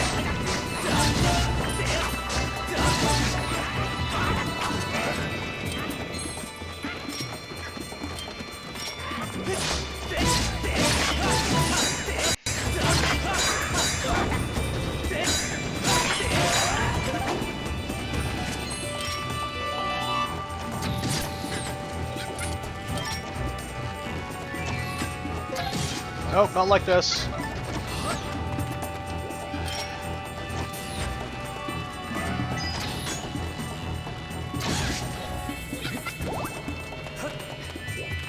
This is where all my Doom senses are coming in handy. Oh, never mind. Take it all back.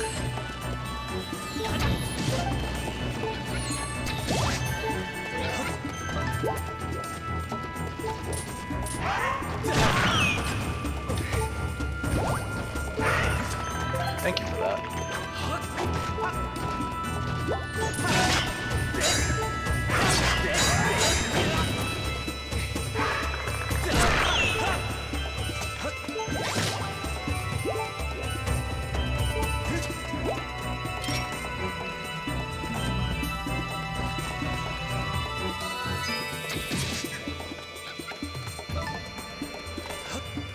Perfect.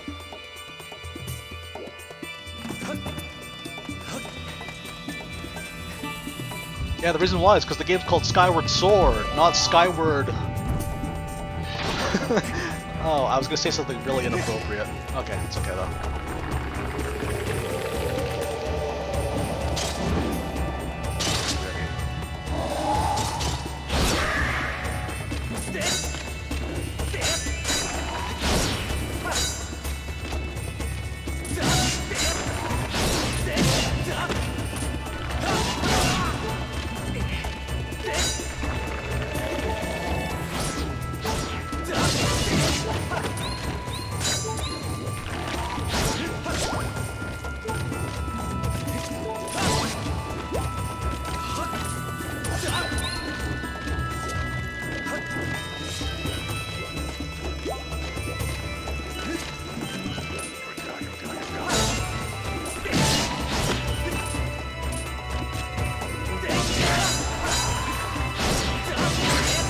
By the power of Amaterasu! Come on, let's go!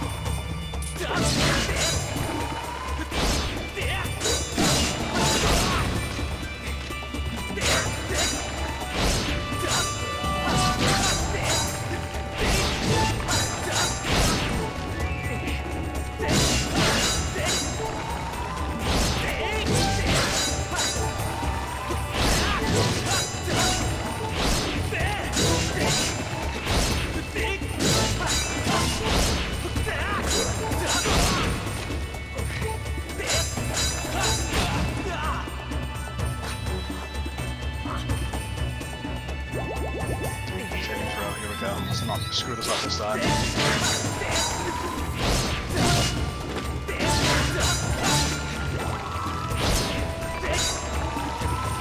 Oh, you've been balding this entire time? I know your secret now!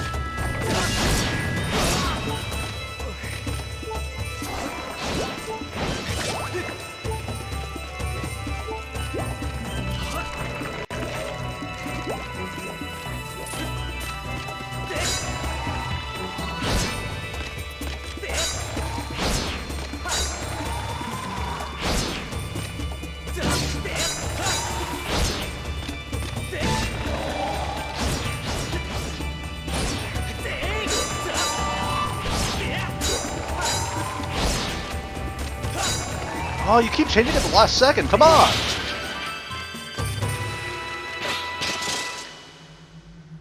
It keeps changing his guard at the very last seconds. Ooh, fairy, fairy, fairy, fairy. Don't touch it! Okay, we're good. That was fun.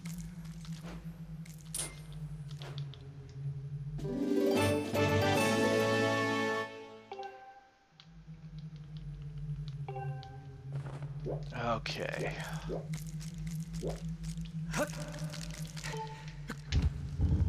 That was a lot of fun.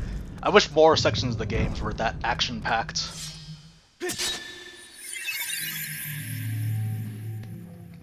And probably would have been too physically taxing for most players, though. It's really for the elderly, like us.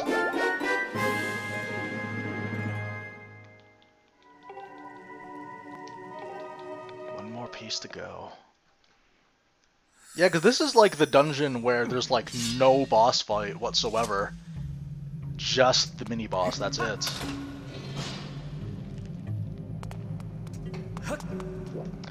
Okay. Next thing.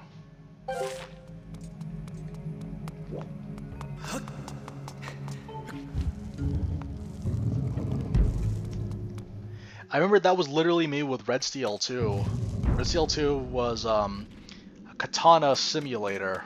A beautiful katana simulation game. Okay, now what we need to bring the magma room back, I think.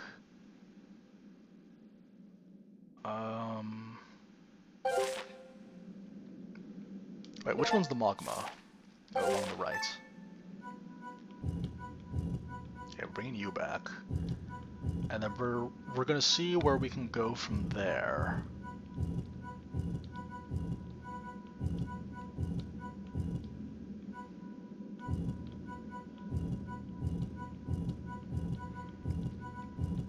I don't know why. That like the music in these fights remind me a lot of Okami.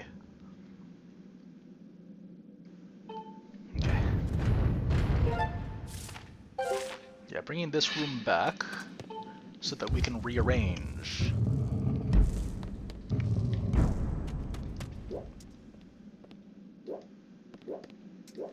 It's crazy is what this room looks like.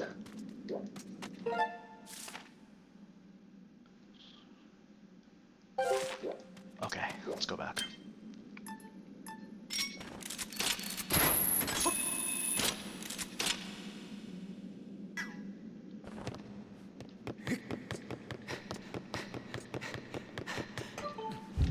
Although I kind of miss the other sheath patterns and colors of the other sword variants, but this one's pretty iconic.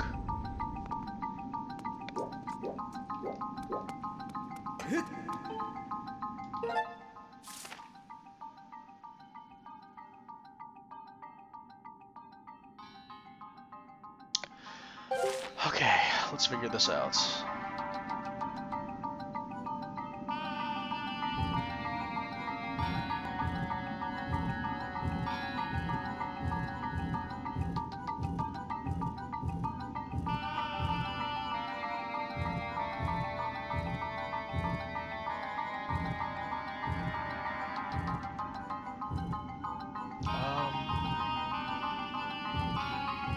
Oh, there we go.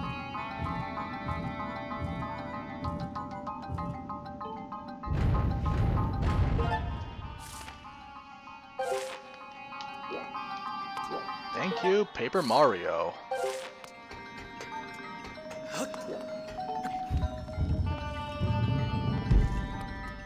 I think part of the reason why I don't remember this dungeon that much either is because all the environments, like, the rhyme and reason to every room that you're ever in this dungeon is mixed up, and I like it.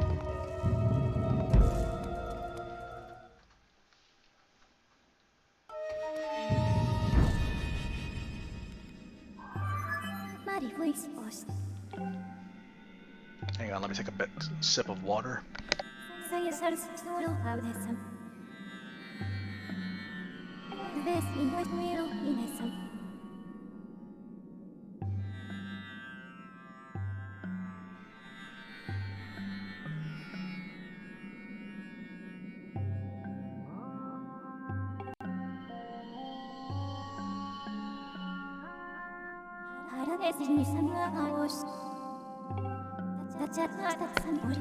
Okay, let's see how this goes.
There we go.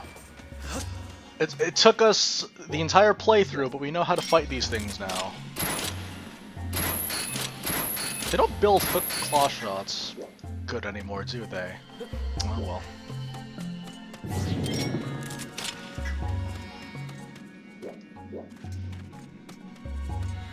Okay. Let's do both.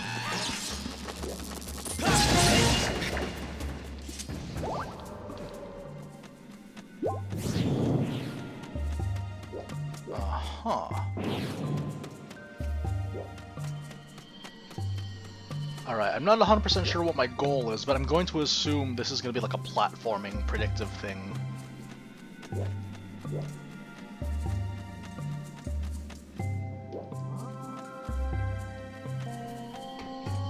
Oh, I can't stand this.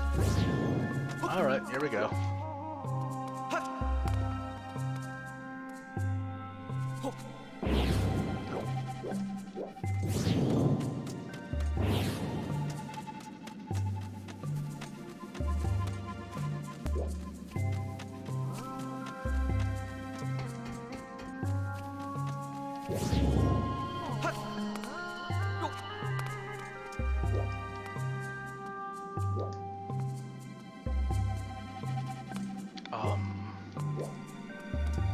We've already been there.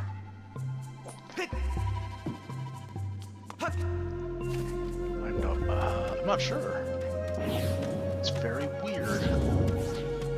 Unless... Okay, hang on.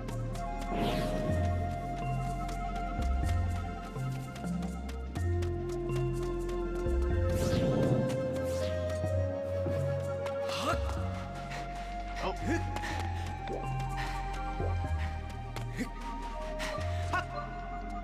Okay.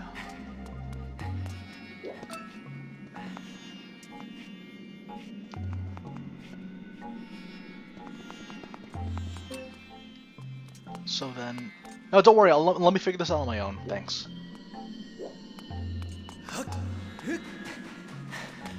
Let me figure this one out on my own. A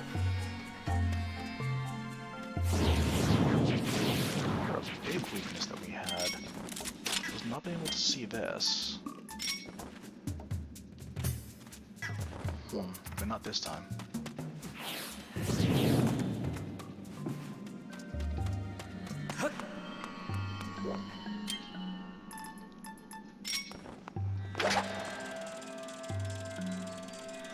Oh, okay. So what we need to do is position ourselves so that we're up there.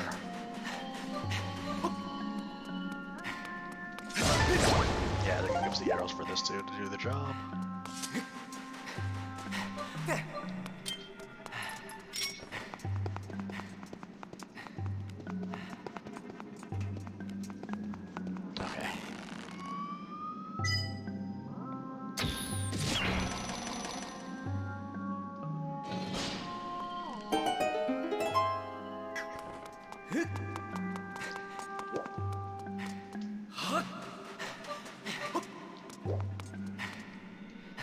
Oh gosh, stamina. Again, if there was a way to upgrade it, maybe. Well, there is the stamina potion, but man, who wants to buy that?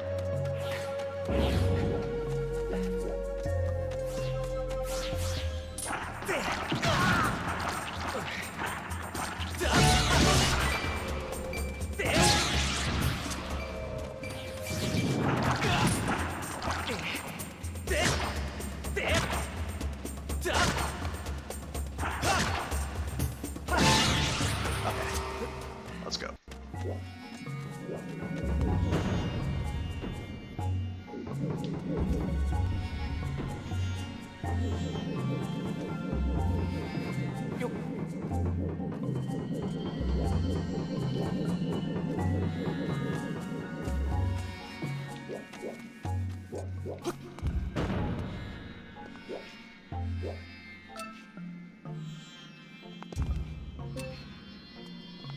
Okay. Well, it's not just non-stop sand, right?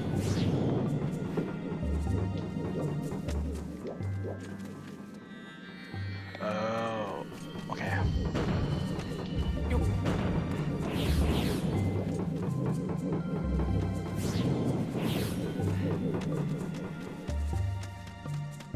Yeah, because it's nothing but sands. I do need this.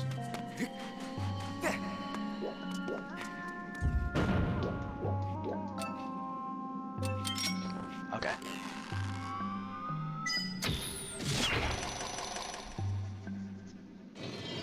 Perfect.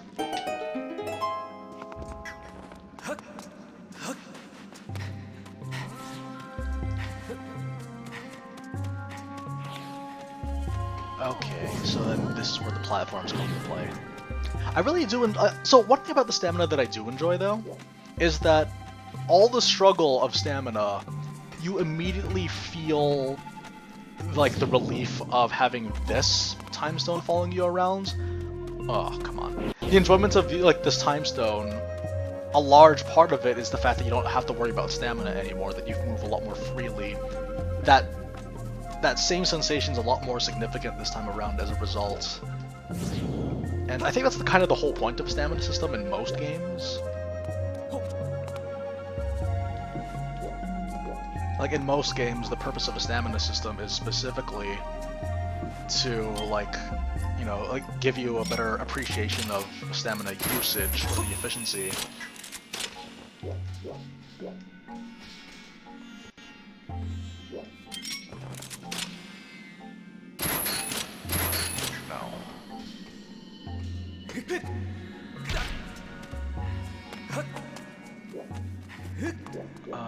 Okay, let's go back. We have to throw it in, I guess. Would it reach that far? That's the part that worries me. Would we even be able to reach that far? I hope so.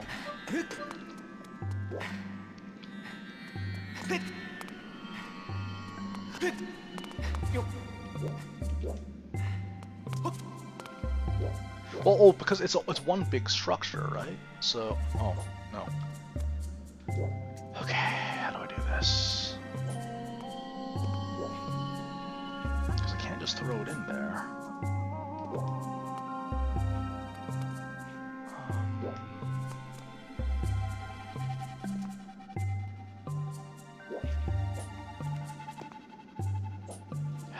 Okay, let's... What else can I do?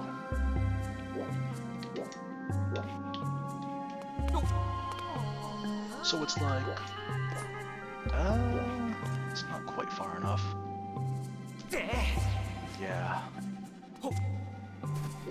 So what I would have to do then is just position it just under so that it'd be able to reach, I hope. There's no way to tell from down here, is there? Because you can't even see through the floor. Yeah, I'm going to assume that we position it like just under the barbed wire. Hopefully where I did put it down will be okay. I hope. Because the thing is, that one big platform, it's all one big structure, so if one part is active, then the entire thing has to be active. That's the logic of this.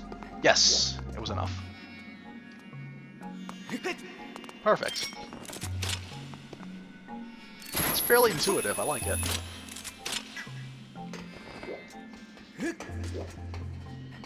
Perfect. Okay, that's all 3 pieces of the Triforce. Now we have the ability to read people's minds. Probably. Oh, this is gorgeous. Wisdom. If I had to choose the 3 pieces of the Triforce, I'd choose Wisdom. Wisdom's the most important one. Because the thing about Wisdom is that, again, the ability to read people's minds, or the ability to speak telepathically, or the ability to use magic. Lots of reasons why Wisdom would be the best. Anyways. Because, like, power, if you have a lot of wisdom, you'll find creative ways to become powerful. Courage, well, the more you know, the better. The more you're able to prepare yourself. Oh, what's going on? So that's the thing, though, like, wisdom would be the perfect foundation for obtaining those other 2. And that's kind of the thing about the Zelda series in general, though, is that Link has a lot of courage. The rest of the game is him testing his wisdom and his power. Same thing goes for Zelda. She has a lot of wisdom, but the rest of her journey is overcoming things with courage and seeking power. The problem with Ganondorf is that he has plenty of power, but he never feels the need to pursue wisdom or courage.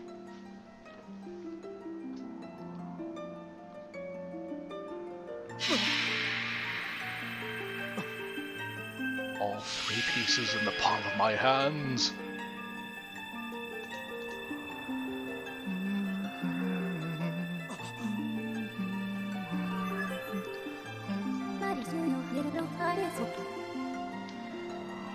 Prayer is required. The ultimate goal we have traveled so far for is now within reach. It is! The destruction of demise.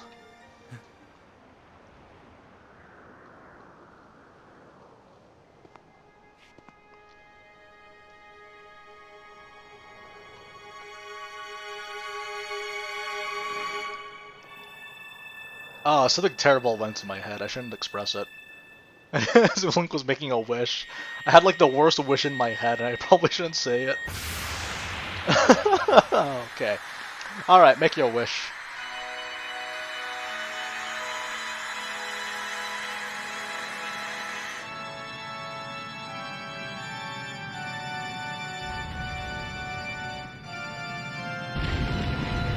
Uh-oh. I didn't ask for this, but okay. The destruction of my hometown.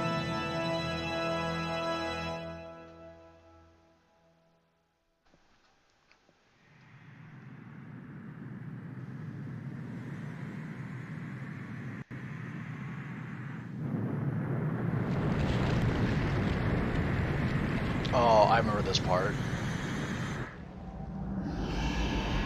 Okay, you guys, did I miss anything? Did I miss anything? Oh. Well.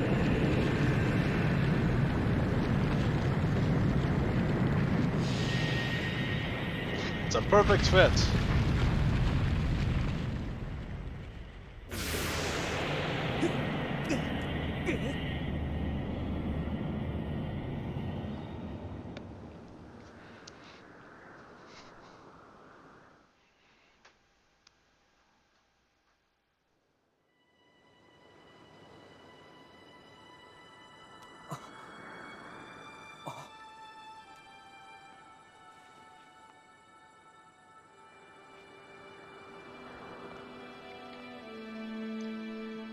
We did it, everyone. We saved the Ith.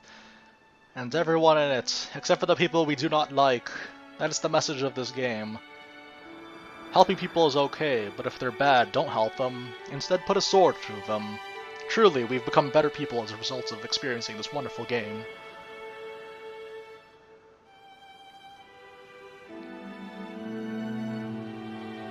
You see, the power of the Triforce allows you to terraform.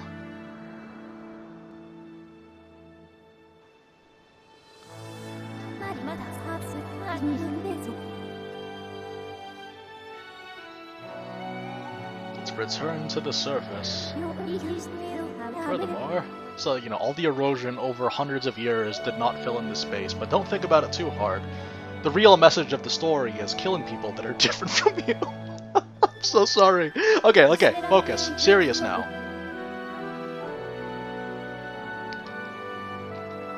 Yes. We can bring her back.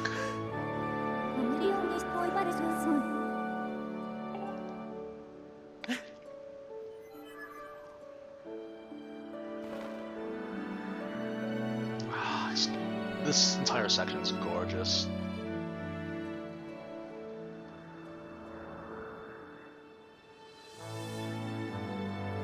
Yeah, when you think about it, the Animal Crossing villagers have all 3 pieces of the Triforce already.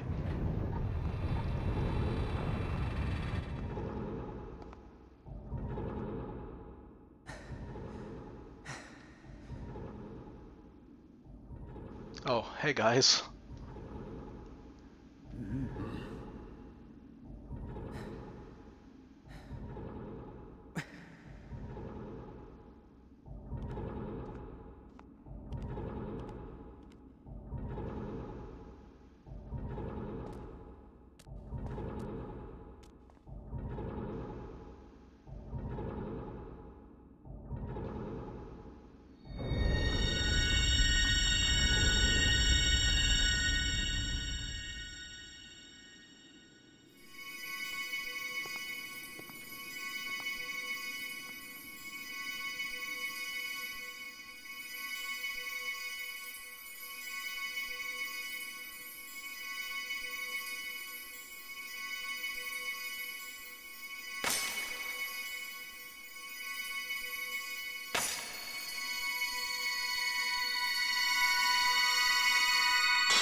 Ah, that harp melody.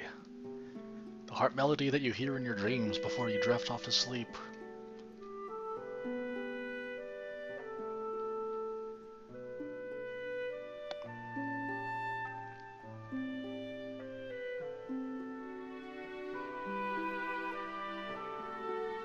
Oh, I stood up too fast. I'm lightheaded. It's okay. We've all been there.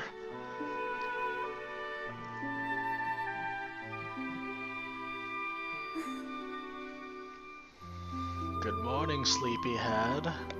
Good morning, princess.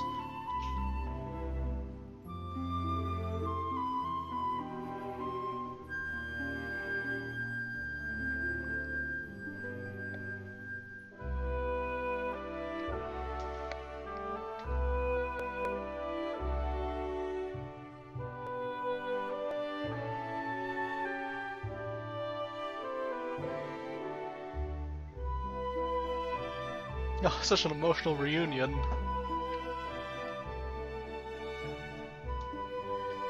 Oh, look at him, he's crying. Oh, it's okay, it's happy tears. Oh no, my brain, I need that.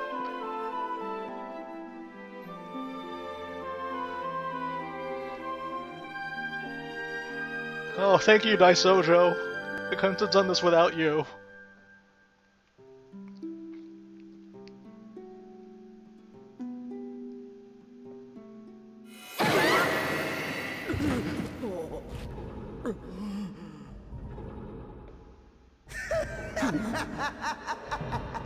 Oh, it's this dude.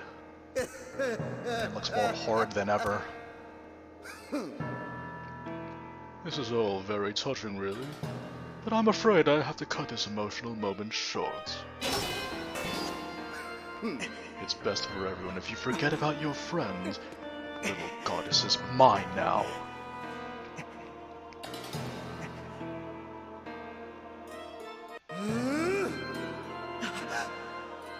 Oh no, he has telekinetic powers. Why didn't he use that? Okay, it's okay.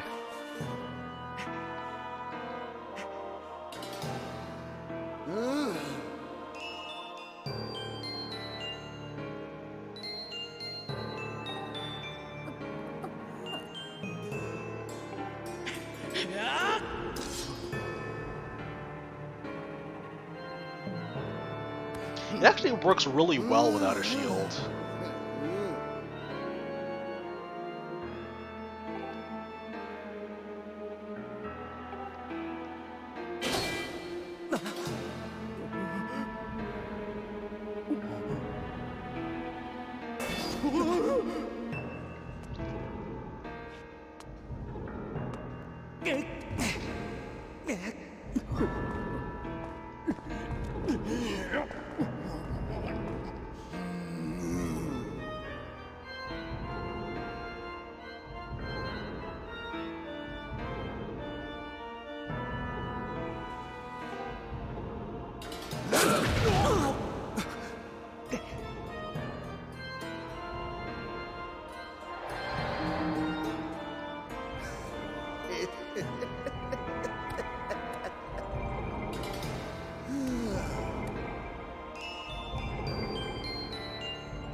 Girahim, no! You'll create a time paradox!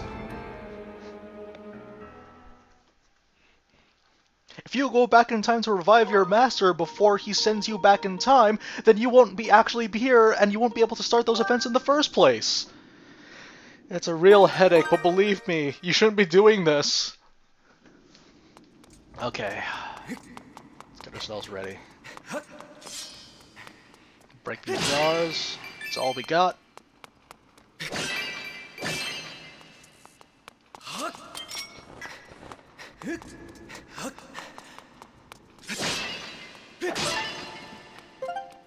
Stock up on everything. Oh, there it is. Perfect. Okay, here's what's gonna happen. I'm gonna pause, take a quick break, stretch a bit, and we're gonna do this, you guys. We're here! We've made it!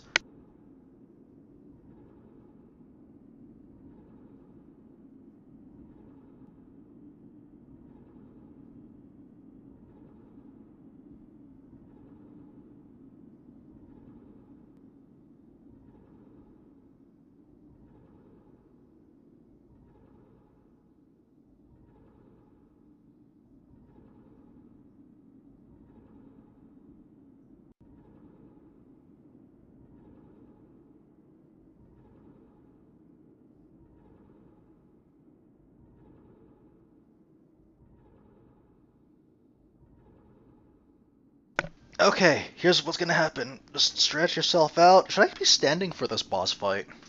Is that gonna benefit me at all? Maybe I should save one last time. No, but we already know where it is. We don't need to save. We saved already. Okay. Okay, stretch.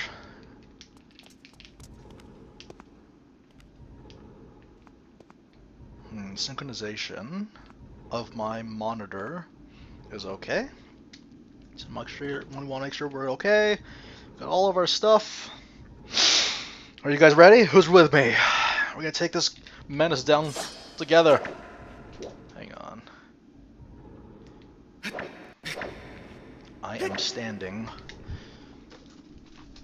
You know what? Let's put up the motion sensor bar a little bit high up. I don't want to complain about, like, motion controls so late into the game. Because I'm standing up. Decent distance away from the television set. Oh, of course Con's not with me. Do you know what? But I'm with you, and that's all that matters. You gotta chase after that creep, Link. Zelda's counting on you. Alright, Daisojo, I don't need to say anything, because I know, but it goes without saying. I love you, Daisojo. But I must go on. Here we go, here we go.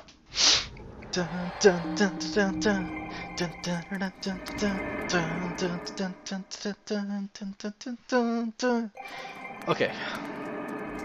Here we go. This is exciting! We're playing against a final boss. You have a very shapely back, Impa.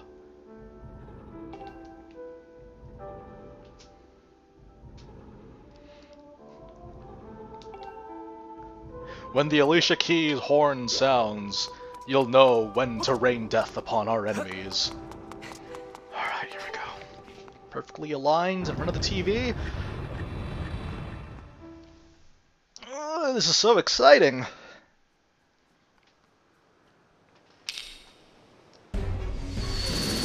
Uh-oh. You didn't fire before I did the Alicia Keys horn! Who gave a signal? Turn the volume a little bit too. Oh no, he's disco dancing around her. She shouldn't be, if she's subjected to that for more than 5 minutes, she'll die! Inside and outside.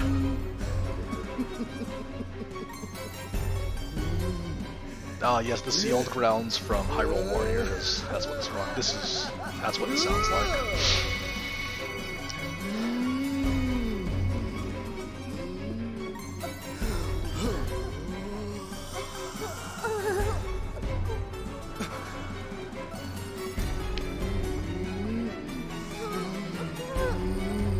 You keep your hands off my woman! Don't worry, I'm not gonna touch her.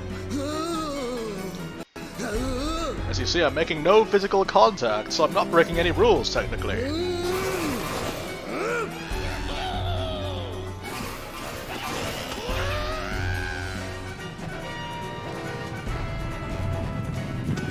Alright.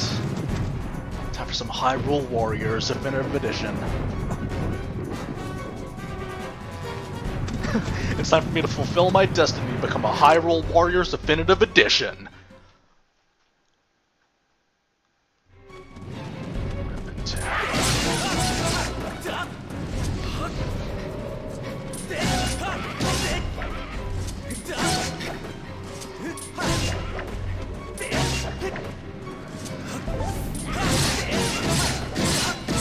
Oh, so many of them. Let's go! Each and every one of you. Come on, let's go!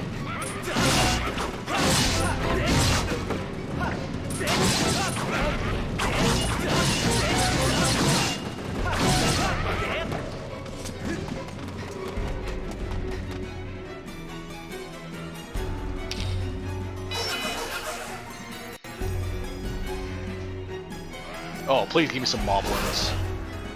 Alright, that's fine too.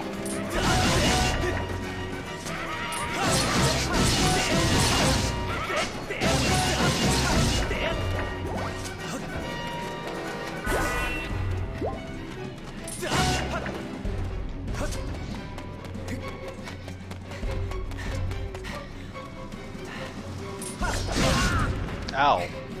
I don't know why I did that, but I chose to.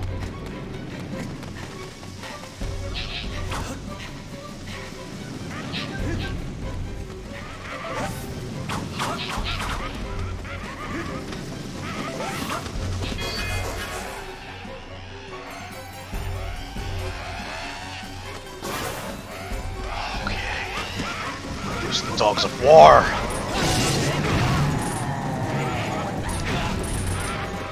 These are not the dogs of war I was looking for!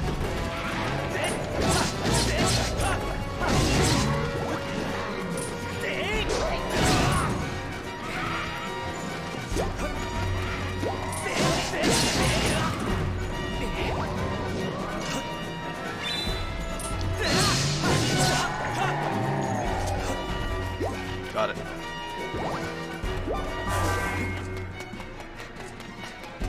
Man, we are 5 hours in, and I'm just pumped right now. Go for the first.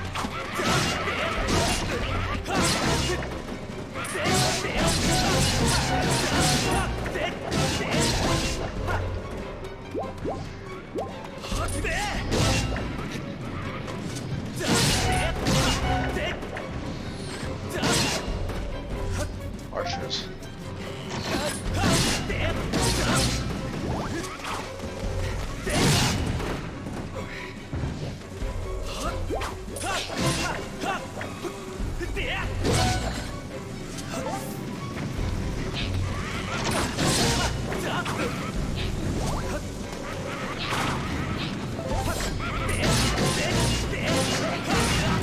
I tried jumping out of the way.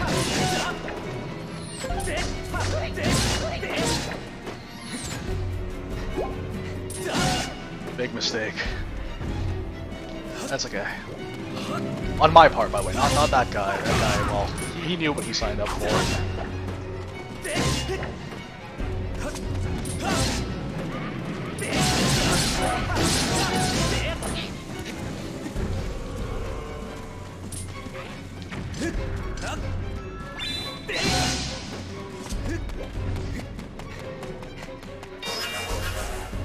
Come on, what do you got for me? Oh, give me some skeletons! I wanna fight some skeletons. How's this fair?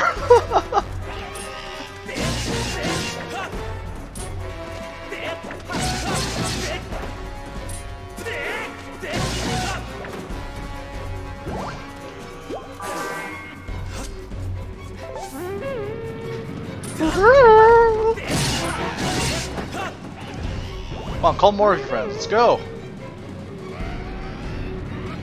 Come on.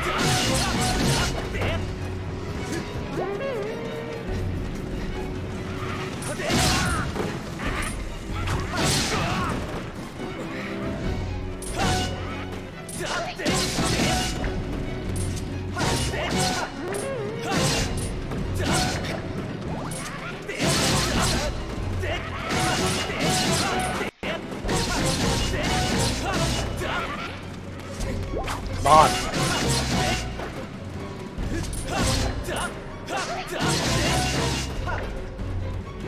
Rest in pieces.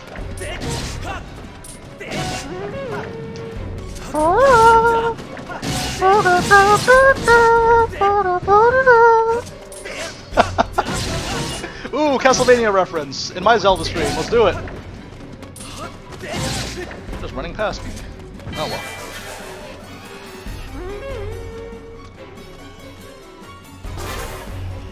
Oh yes, the Skellimens! Welcome to the Bone Zone. Occupation U.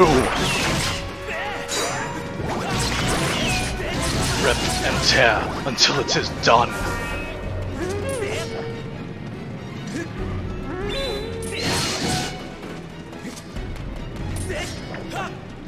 Hey, I got a song for you.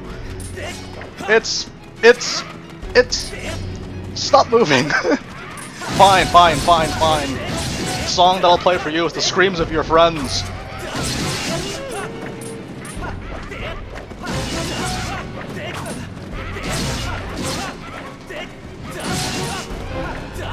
This is crazy.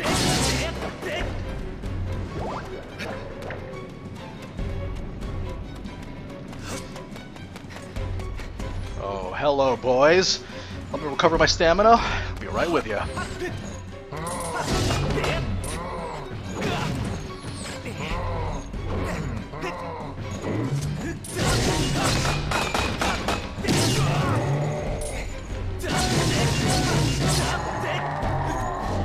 Take a swing. Take another swing. I meant to jump back. Gold nipples.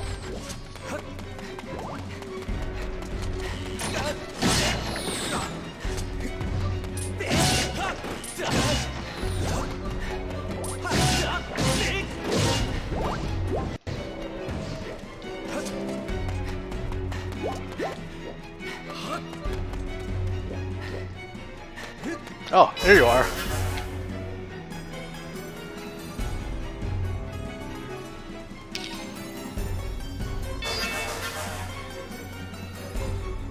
Why didn't you just do that earlier? Oh, that's okay.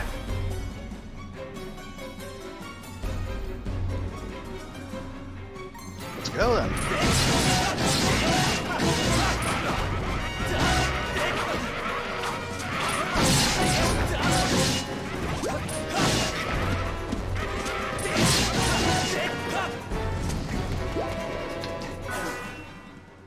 Oh, I thought there was going to be another one.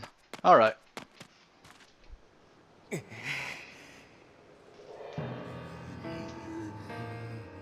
You're far too quick, boy.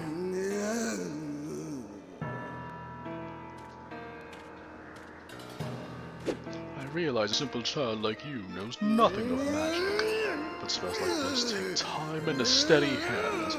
Can't you wait quietly like a good boy, hmm? You petulant brat. You've pushed me too far. I've waited my whole existence for this. This is my moment! Oh, wait, just toss her up there. Okay. Here we go. This is gonna be so fun. He doesn't seem very happy about my appearance here. Oh, his frustration is getting bigger. Oh, I like this reveal a lot.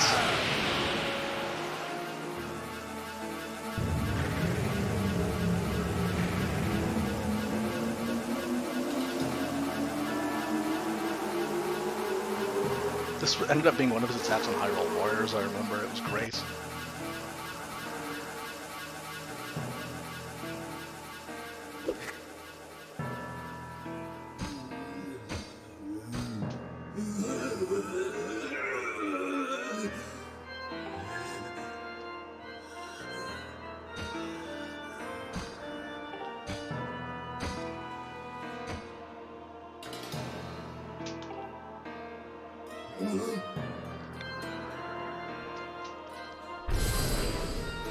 Oh, I love that.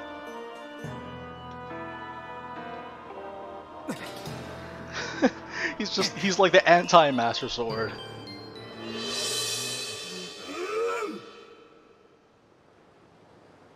The Endless Plunge. You might want to rename that, man.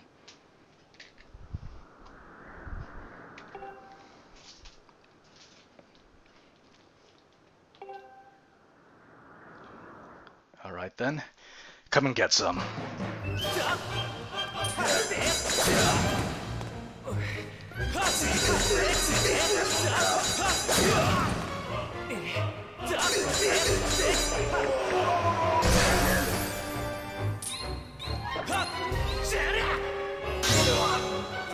Hopefully that doesn't come upon later.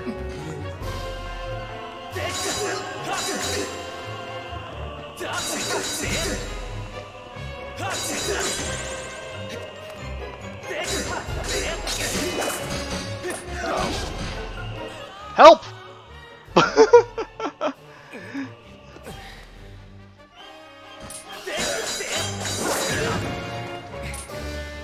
Reacts very closely.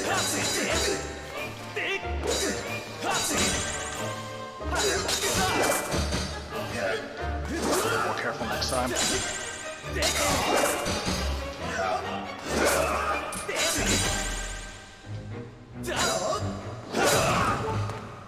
Really?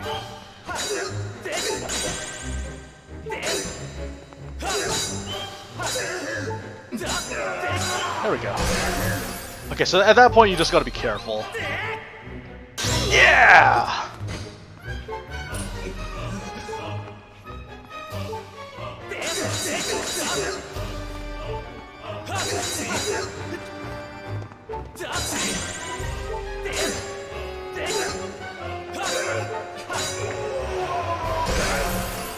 Down you go.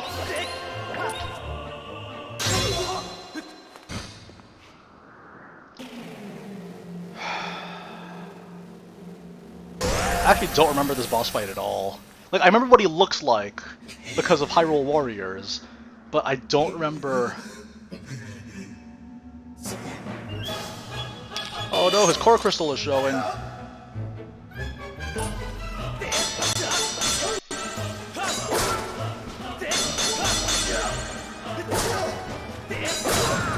Should just dump to the side.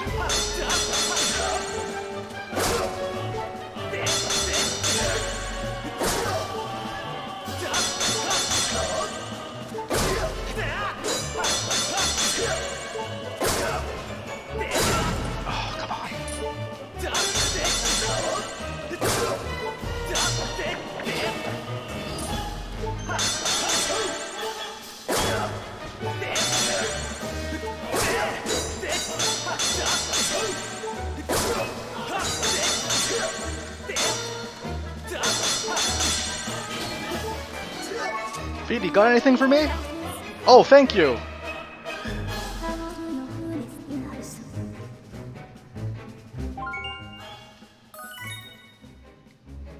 Thank you, Fee. This is very appropriate timing, Fee.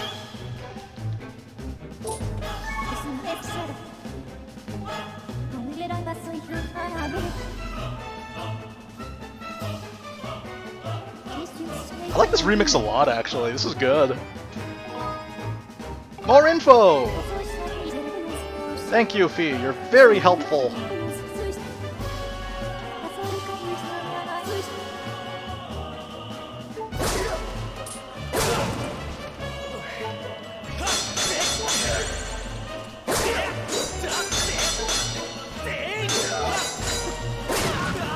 Okay, get back up.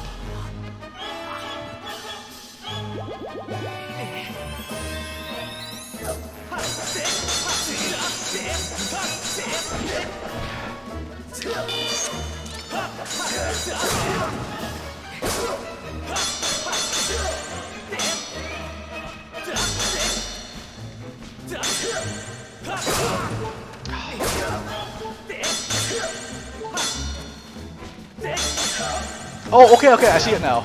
Okay, here we go. Have to be more careful.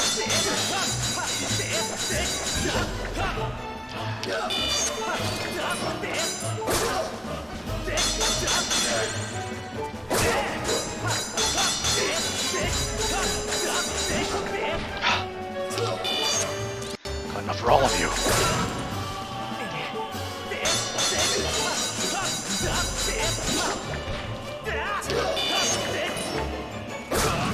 I tried jumping to the side. Okay. Last one. I can count.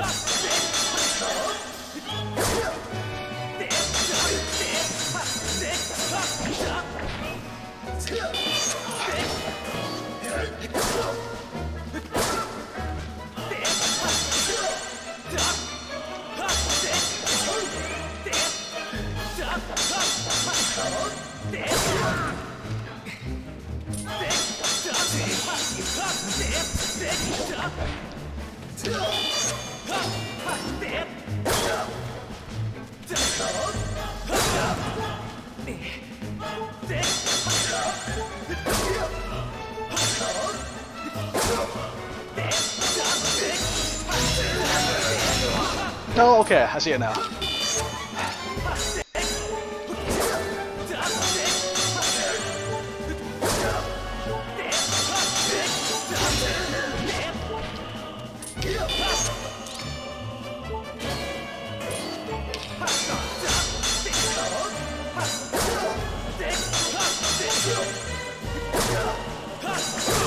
Oh, come on.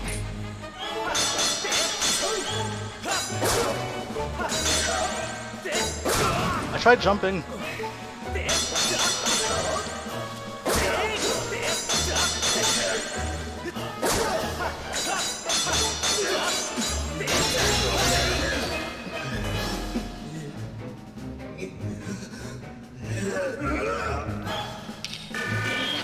Oh, goody. He's got a Dark Nut sword.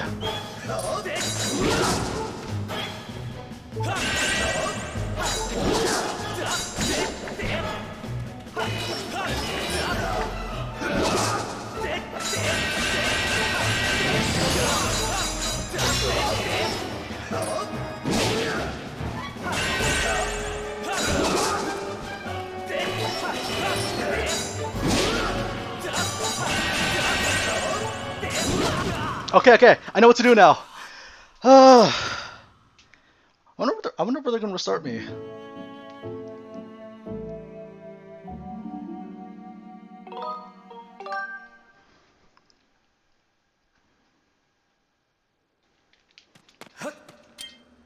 Okay, we're good. I know what to do now.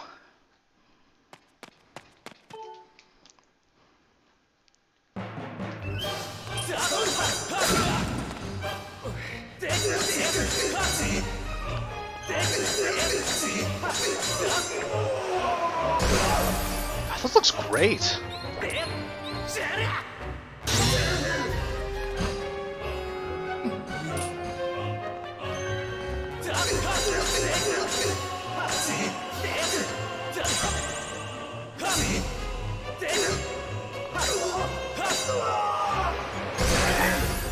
This is so exciting!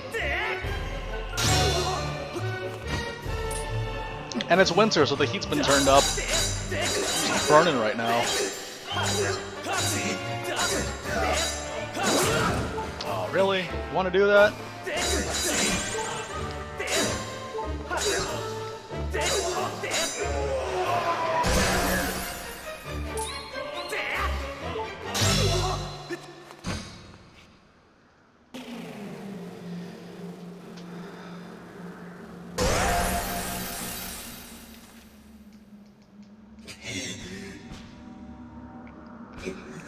Come on, let's go, Mr. Blade.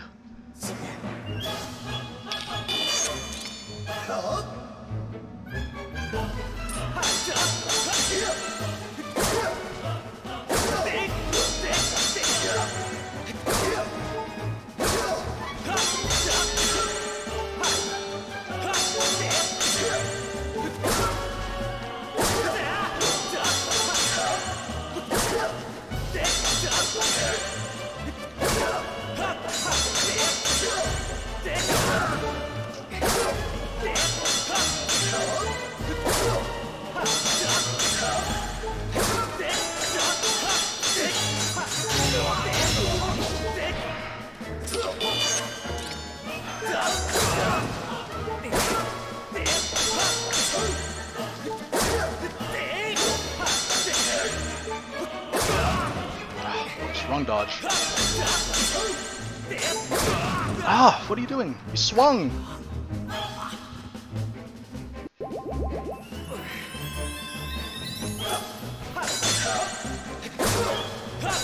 Come on.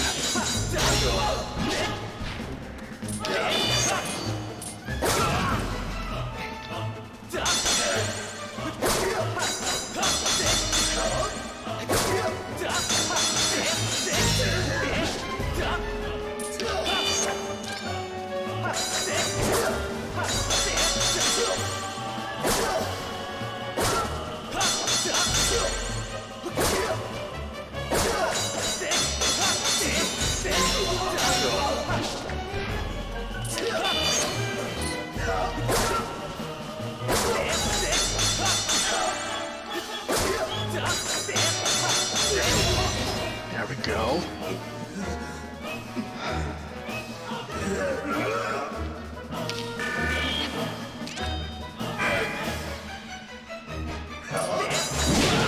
Should've jumped to the side. I got greedy. Come on, move.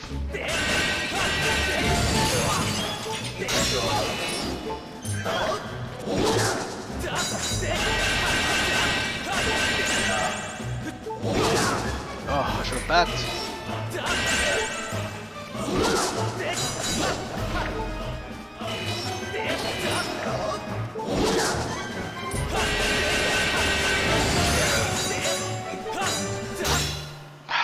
There we go.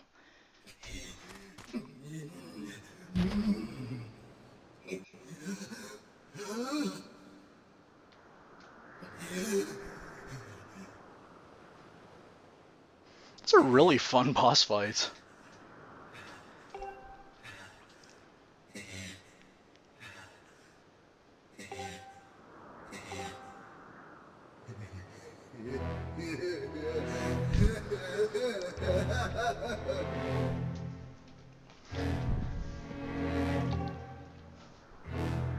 Okay, we can sit down a little bit.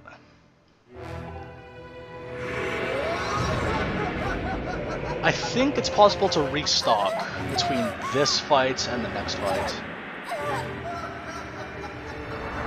Oh man, I totally forgot what all this looks like. This looks great!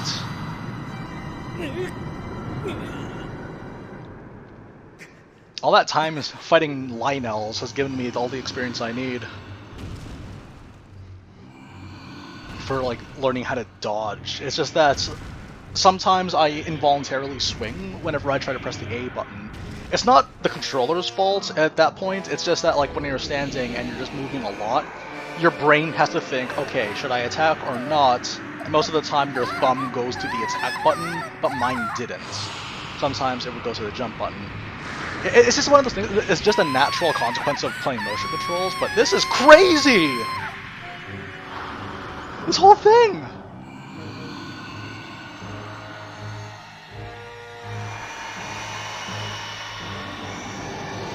Oh gosh. Okay, well, this is happening.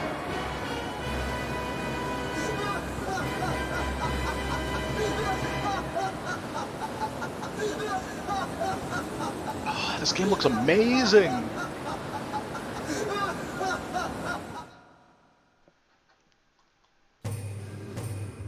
Oh gosh, here he is. I remember when I first saw this character appear, my jaw dropped because he just looked so unlike anything I've seen before in a Zelda game.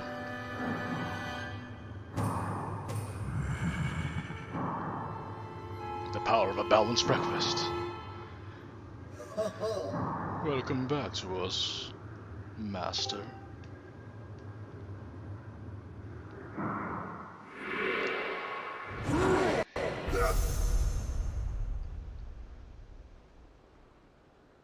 Oh, I swoon in the presence of my master. The Alpha and the Omega? Oh no, it's the Xenoblade Chronicles 2 Jesus metaphor. So I'm just kidding. Okay. He's resonating with his core crystal.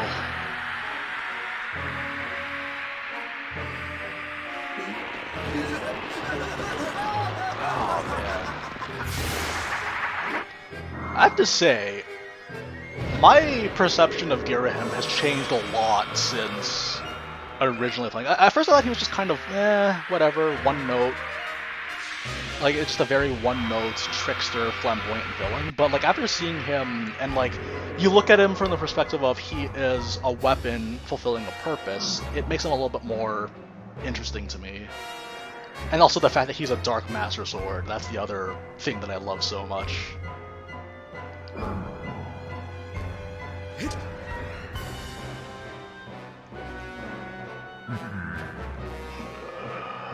So you are the chosen knights of the goddess. Intriguing. The goddess lowered herself to a mortal existence to keep me imprisoned. How pathetic. This bag of flesh compares in comparison to the magnificence of her previous form.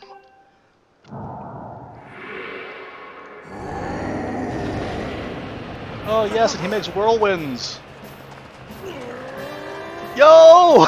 Let's go!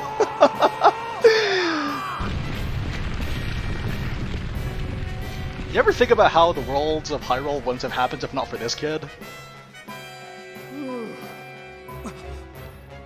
Truly, he is a hero. Look, I got her, she's okay! Oh, good. That settles everything.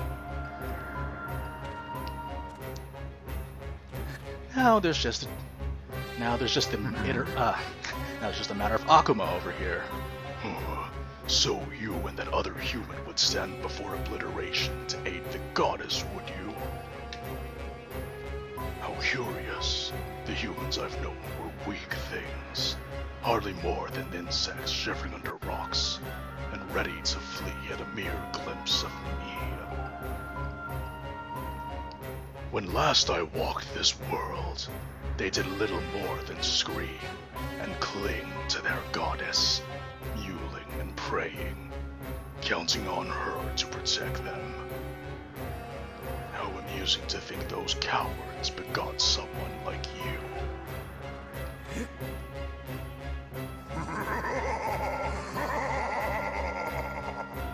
You grow more fascinating by the second, human. I never imagined I'd meet one of your kind who wished to stand against me in battle. Very well then. I shall prepare a place for us where we will not be bothered by distractions. If you still have the courage to face me, seek me there. Alright then. It's a date. LiNnK, it's all on you! Oh, and listen up! Granny has some info for you! The old girl said it'll take time for that grease wad to absorb Zelda's soul completely! This is like this all expository dialogue they're just gonna throw in. Don't worry! I know that it's a big rush, but feel free to stock up in between. This is great, I like this. This entire final segment is just, wonderful drama.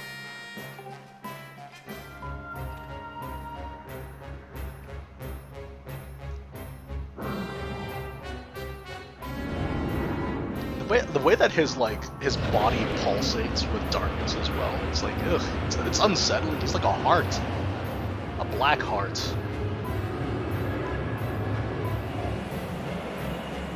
If you fear for your life, do not follow me. You can spend what little time your world has left cowering and crying, as befits your kind.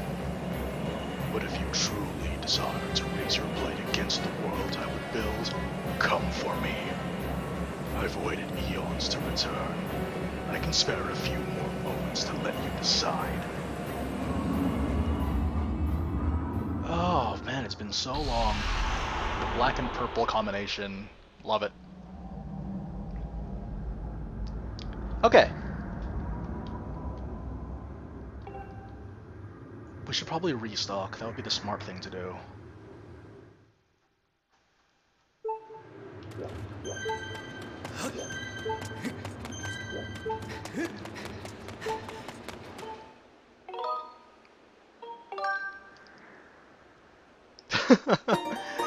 Or we could just go one heart mode and just not take damage. That would be an option. given my tendency to never take damage and always nail my dodges. Okay, we should probably restock a bit.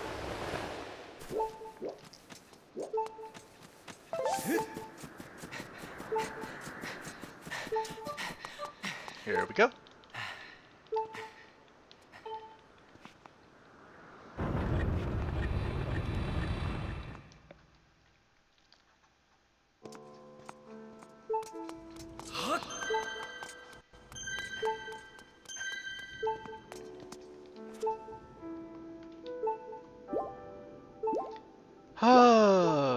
Sit a while and listen.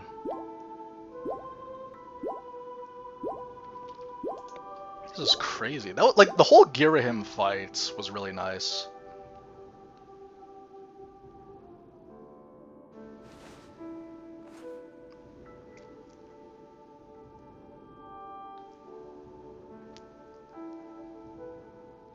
Okay. So yeah, as far as I'm aware, like, this demise fight is just non-stop. Like, it's just like this really lengthy, like, fight fest. Oh, there's a chair here.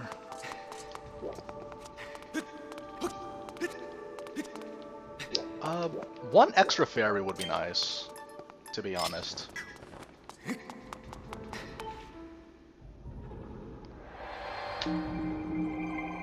Let's see what terrible future awaits us now.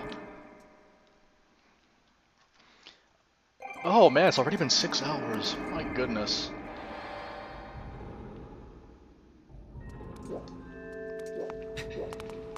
Alright, we'll get there.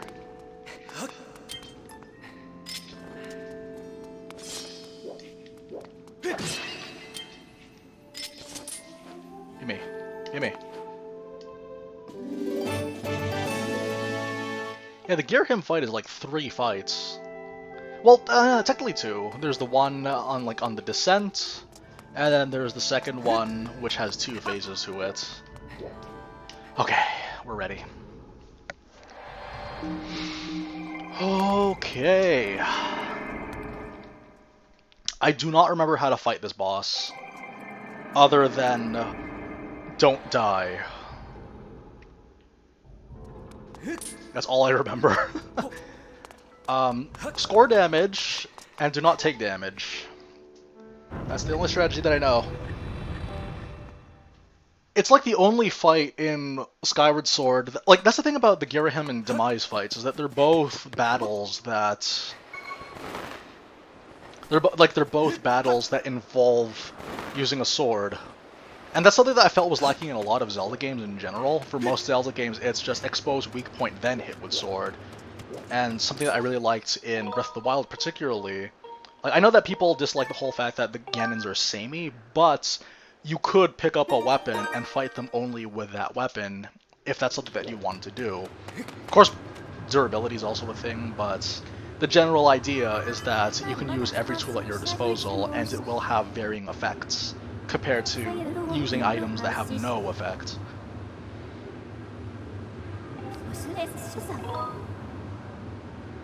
I'm ready.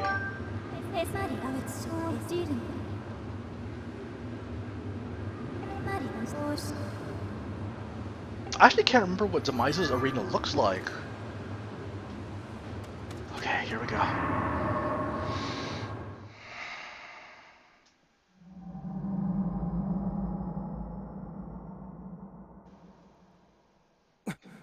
Oh, it's a Crystal Chronicles kind of boss fight.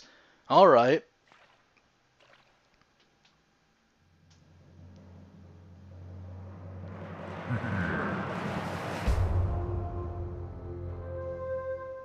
Oh, this looks fantastic.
Alright, baby, it's you and me.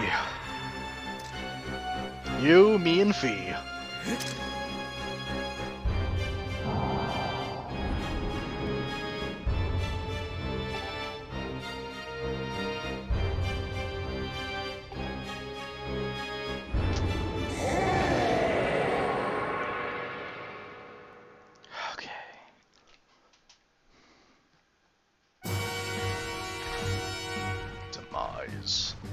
No monikers needed. Okay,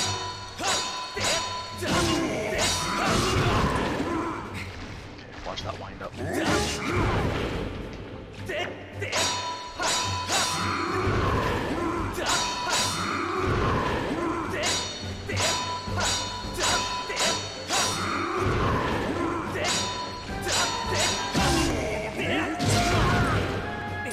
Got up the greedy that time.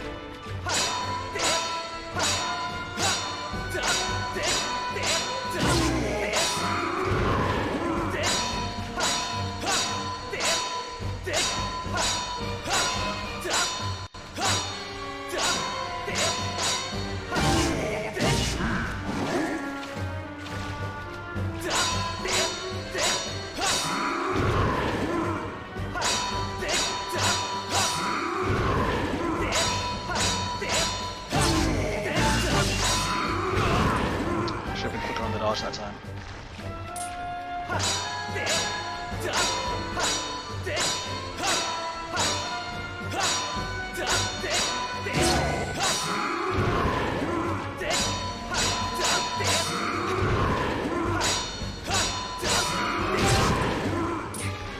Took me faster that time.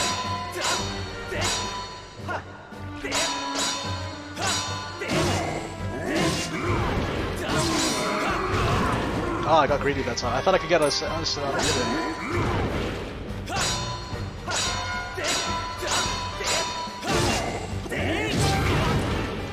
Really? Alright.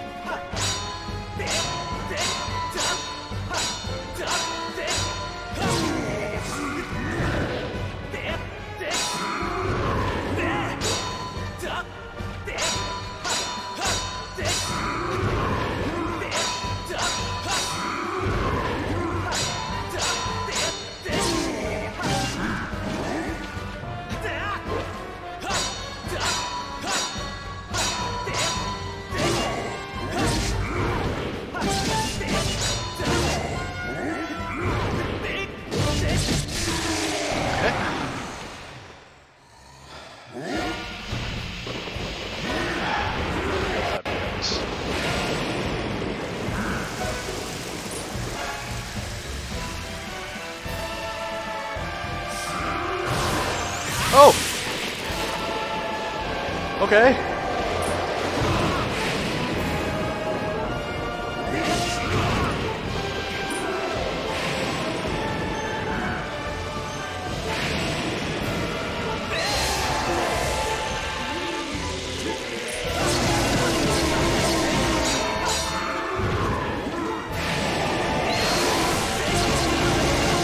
Power of lightning and friendship. This is amazing.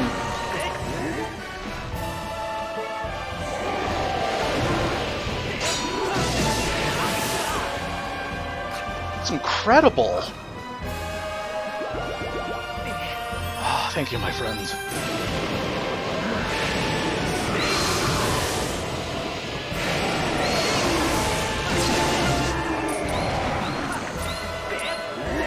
Nope. Okay.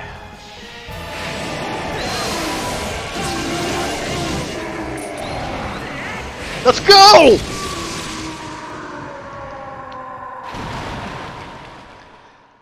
Oh, that's incredible.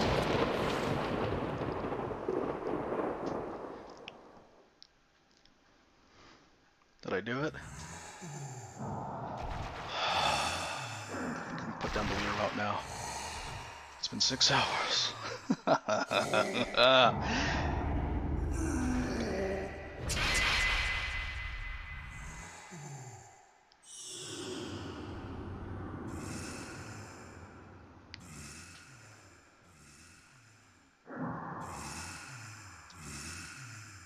You stand as a paragon of your time, human. You fight like no man or demon I have ever known, though this is not the end. My hate never perishes. It is born in a new cycle with no end. I will rise again. Those like you, those who share the blood of the goddess and the spirit of the hero, they are eternally bound to this curse. Breath of the Wild. An incarnation of my hatred shall ever follow your kind, dooming them to wander a blood-soaked sea of darkness for all time.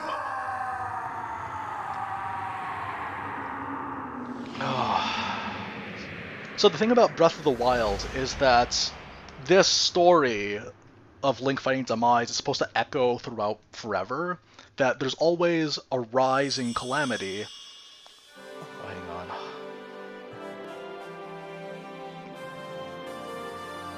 Raise your sword skyward, Link, and fulfill your destiny.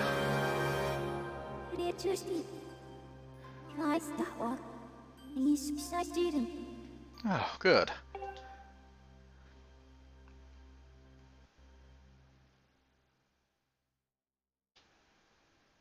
Sealed into the Master Sword. But yeah, so basically this is like something, this whole game is essentially reverberated through the rest of the series, and that's driven further home with Breath of the Wild, where a lot of these stories of a goddess or a goddess's princess and the hero, these are all legends of Zelda.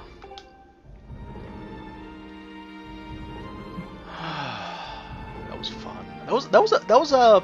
The second phase of Demise was actually pretty easy, but it's still exciting.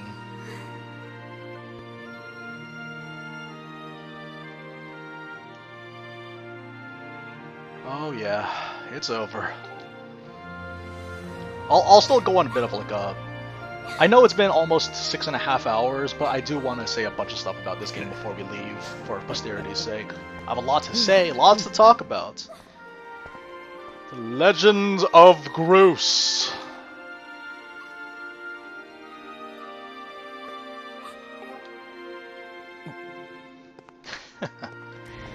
Love this. Your contributions to our efforts were heroic. You have my thanks.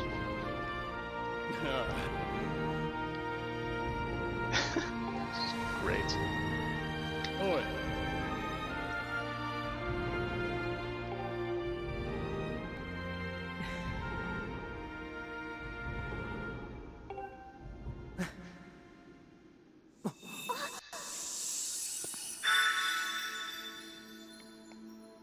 Ah, yes, this is the scene. Whenever people talk about how emotional the story of Skyward Sword is, they always talk about this.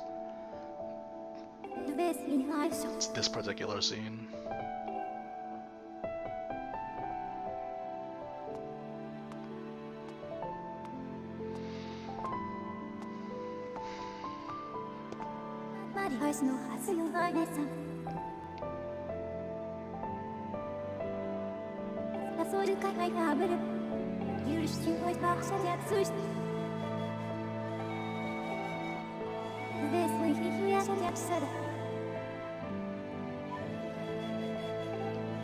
I will say though, playing this game and then replaying all the older Zelda games, it's really nice when you think of Fi. I'll explain later. Just no, we can explain it now because this is Fi's cutscene. So like, Ocarina of Time is probably the most obvious example where the sword glows as you're about to kill Ganon. Like, I always think, oh, it's Fi! I remember, like, oh gosh, like going back to Ocarina of Time fairly recently made me think of that.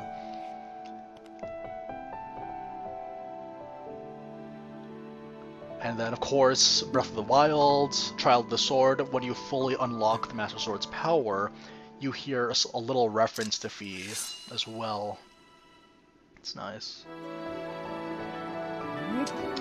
I would like her to come back.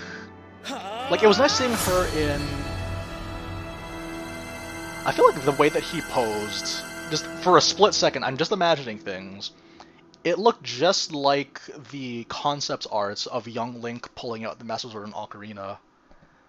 But, you know, that's the whole other thing.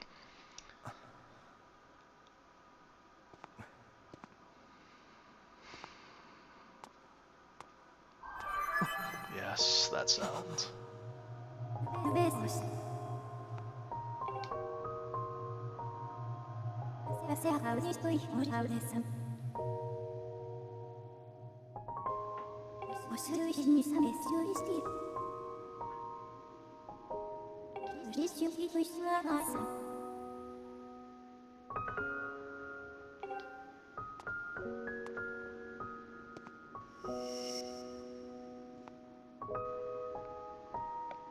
Oh, I really hope she comes back in some capacity.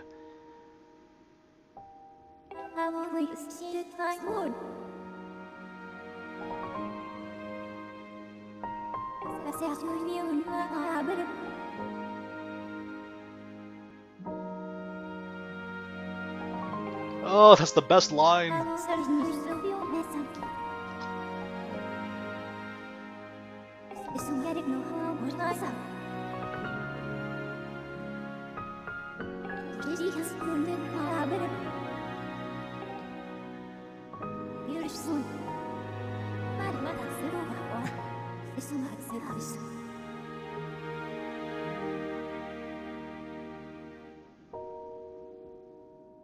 In another life.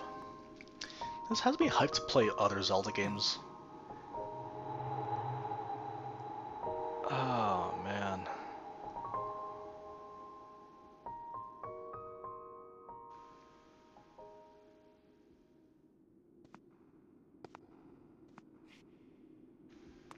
I'm keeping the scabbard with me, though.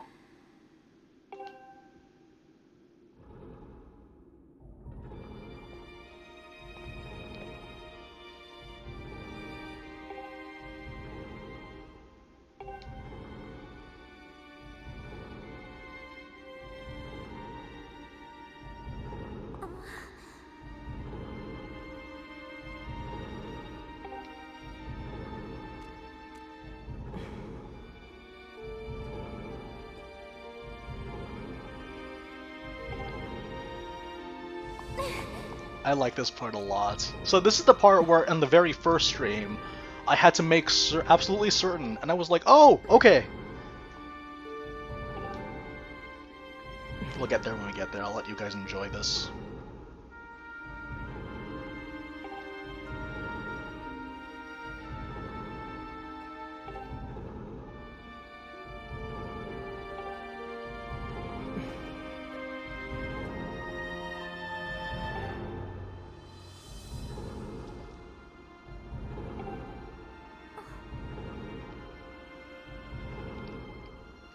There were a couple of references to the voice within the sword in Breath of the Wild, but yeah, maybe Age of Calamity might talk about that more, or maybe the Breath of the Wild sequel will. Anything's possible at this point, that's the exciting part.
Yeah, so this was the part that I had to check at the beginning of the stream to make sure.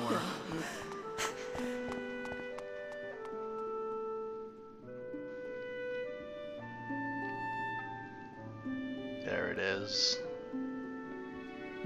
Yeah, this was present at the very beginning of the game, so it's a nice little continuity thing. Taisojo, we did it! We saved Earth!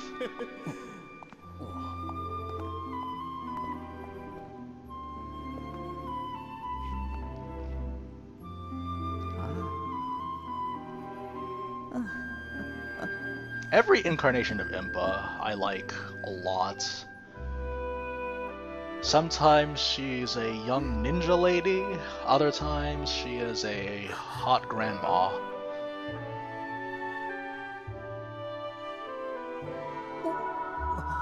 Oh, and this is just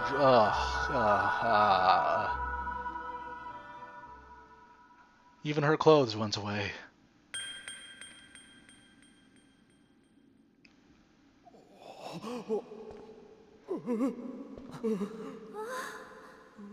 It's amazing the way that the Zelda series, without voice acting, just simple movements and gestures, can generate a lot of emotion.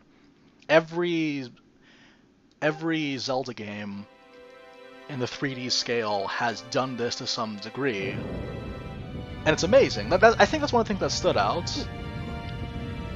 Like, it's not that I don't dislike Breath of the Wild's approach to dramatic storytelling, but the whole all the implied drama of the silent Zelda games, that's the stuff that stands out to me. Like, you have surreal hellscape like Majora's Mask, you have the crazy drama of Wind Waker, and the melodrama of the Spirit Tracks, and you even have this in Skyward Sword. Don't forget Twilight Princess!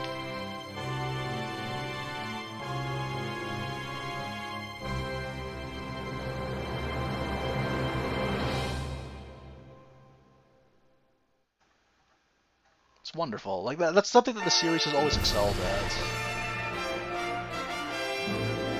This was also the first Legend of Zelda game to be fully orchestrated. Oh, man. That's it, guys. That's Skyward Sword.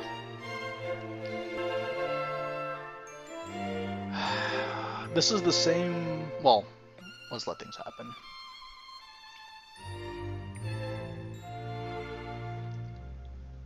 It's a nice way to end the game. We'll go on a rant later about the game. Wait, hang on. Let's talk about the staff. Yeah! Hidemaro Fujibayashi. Hidemaru Fujibayashi. The same director for Breath of the Wild, just so you guys know. Okay, I guess we'll talk about it since we're here now. Yeah, that was Skyward Sword. Wonderful game! I've mentioned many times before that Skyward Sword is the game where I didn't really much like it at the very beginning. Back in 2011, I played it, and there were so many things, so many gripes that I had with it because I had a lot of expectations over what it should have been, and then it ended up never being what I dreamt it to be, and I came away disappointed. But I think as the years went by, especially now, after playing not just Breath of the Wild, but I think just more video games in general, I had a better understanding of what made Skyward Sword so distinct in comparison to other games that came out that same year that were the things that I wanted to play. So, yeah, I'd say that, like, yeah, this still isn't my favorite Zelda game by any stretch of the imagination. It has a lot of shining moments. There's some great level design from here and there, interesting objectives from time to time. The combat is fun, with the exception of some scenarios where it's like, if it had more, I think if the game placed more emphasis on the sword, I think that would have been more appreciated. Like, it does have a lot, but I would have loved more of that. A lot of the combat, again, like it's all based around the sword, but more enemies that kind of highlight that out, that would have been nice. But for what we did get, it was adequate. I think the main gripe that I had was just how overall traversal worked in this game. I don't want to compare it to Breath of the Wild, because clearly this was like the framework for what Breath of the Wild would eventually become.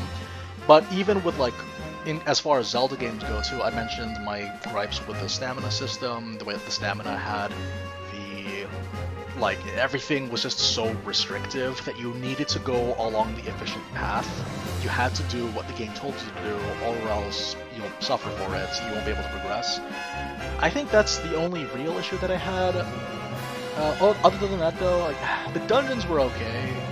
I think some of the dungeons were nice, but it was more like, other than how they all look different, I just felt that the overall structure of the dungeons was fairly straightforward.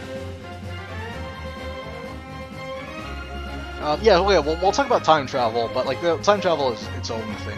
I don't know, there's a lot to get into. I don't think I want to get into it right now because I've been streaming for 6.5 hours. But anyways, no, it's the kind of thing though. The Zelda series has never been about like hard logic the majority of the time. But even that, I think if we looked back at it, maybe it might work. Who knows? Okay, so yeah, a lot of the dungeons, they all look nice, but I think the content of the dungeons were just okay, with like 2 exceptions. One of the exceptions being the ancient system, the other exception being, I still don't even know, actually. I don't even think there is another exception. It's just that one temple that I really liked. They were interesting. They had fun ideas, but the overall dungeons themselves, like, once they stopped having those ideas, the dungeon was basically over, so it's just like, okay. Yu Shimamura!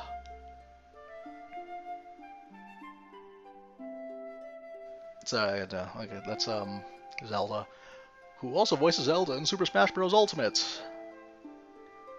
Okay, so yeah, yeah, dungeons were okay. Oh, and the ship. They're such forgettable names, though. The thing is, like, a lot of the dungeons, I don't know, like, I just played them, like I found them kind of forgettable. Like, with the occasional, like, gem here and there. Yeah, it's okay. That's kind of the thing, again, like, the reason why I get very defensive when people say that Breath of the Wild was a bad Zelda game because it didn't have good dungeons. But, like, when you consider that the game dungeons before that was Skyward Sword, it's like, you know what, I'd take Divine Beasts over Skyward Sword dungeons any day. Similarly to the boss fights. The boss fights in this game range from being really, really fun to, we're just going through the motions. It's not as bad as Twilight Princess. It's not as bad as Twilight Princess or Wind Waker, but like it's kind of like with like Wind Waker, how that game, you're going through the motions, but at the very least the animations are fun to watch, whereas the actual game of Wind Waker itself, in the very least, once it's over, you go on to the next thing. Like, the dungeons in Wind Waker were really good to make up for the fact there weren't very many of them. Whereas with this one, there weren't very many. Monolith Soft! I know those guys! I played a game that they made once! Sorry, I get very excited when I see celebrities on screen.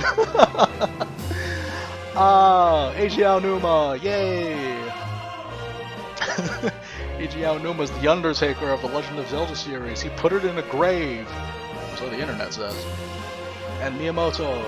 Okay, but yeah, the bosses were okay. Girahim was a standout. He was a very good one, especially the later Girahim fight. Those were great. I love those. Demise was alright. Ah, yes, the great Satoru Iwata. What else? Yeah, they're okay. Colossus was a standout. Girahim was a standout. Everything else was just, was okay. Again, but the thing is, again, they had to base it around all that stuff. The thing about Skyward Sword is that they need to throw a bunch of ideas at you. They need to constantly throw ideas at you in order to make the game playable. And it's like, okay, but then you see like Breath of the Wild that has a ton of ideas, but you have to find that out on your own pace, and that made the overall pacing of Breath of the Wild better because everyone found it at their own time, whereas this was like, yo, we gotta keep moving because you need this idea in order to make sense of this next idea. It was very complicated. It fit this really weird, like, it was complicated but also simplistic kind of territory where essentially it's trying to tell you you need to move forward and hit vertically with your sword, but this game has to trouble you a lot.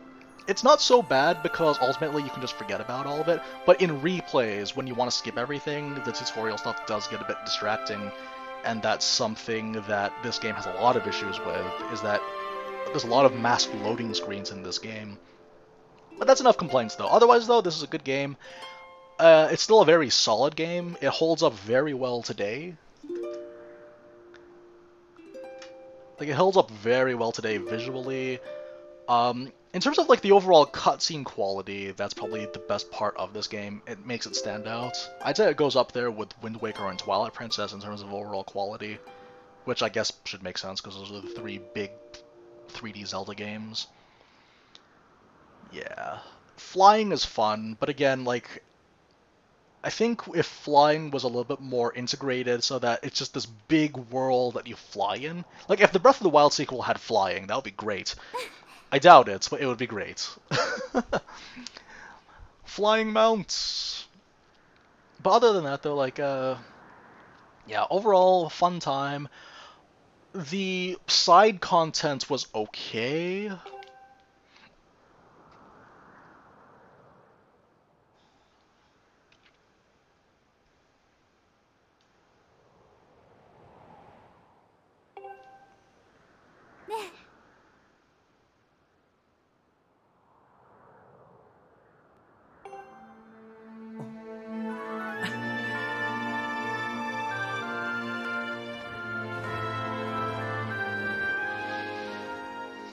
Oh yes, and also this loft wing that LiNnK has is emblazoned on the Hylian shield.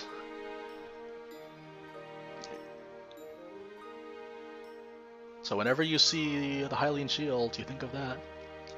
But yeah, otherwise though, overall it's a very solid game, has some good moments. It's definitely something that you want to play.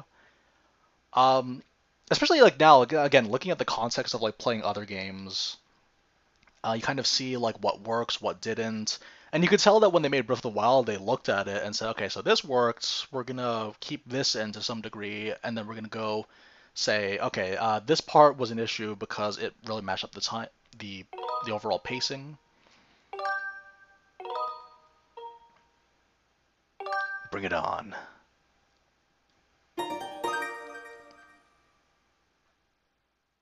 But huh.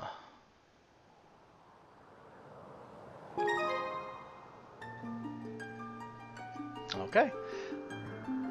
Oh boy. I can talk all day about Skyward Sword really, but I think what it boils down to is it's fun. It's not terrible. It's not amazing, but it's not terrible. It's like it's solid. It's solid. The story is definitely the big draw, but as far as being a video game goes, it's adequate. I don't know how I'd feel about a port since motion controls revolve around it. Oh, sorry, this game revolves around motion controls. But, yeah, otherwise, though, worth a look. Guys, thank you very, very much for joining this super long... We never streamed this long. This is the longest we've ever streamed, I think. No! That might not be true. That might not be true. I think I did an 8-hour stream once. Did I? I don't even know. I don't think this... Well, I have to double check, but I'm pretty sure this is the longest I've ever streamed. Or definitely the longest I've streamed in quite a while. Oh, guys, thank you very, very much. The Legend of Zelda, Skyward Sword. Had a lot of fun. Lots and lots of fun. I enjoyed it. Okay, well, what I will say, I'll go away saying this. While Skyward Sword is not my favorite Zelda game, by any stretch of the imagination, I enjoyed and appreciate what this game tried to do far more as a result of playing not just other Zelda games, but just video games as a whole. It certainly stands out. It's one of the more unique experiences, and it's definitely worth looking into if you're a fan of this series.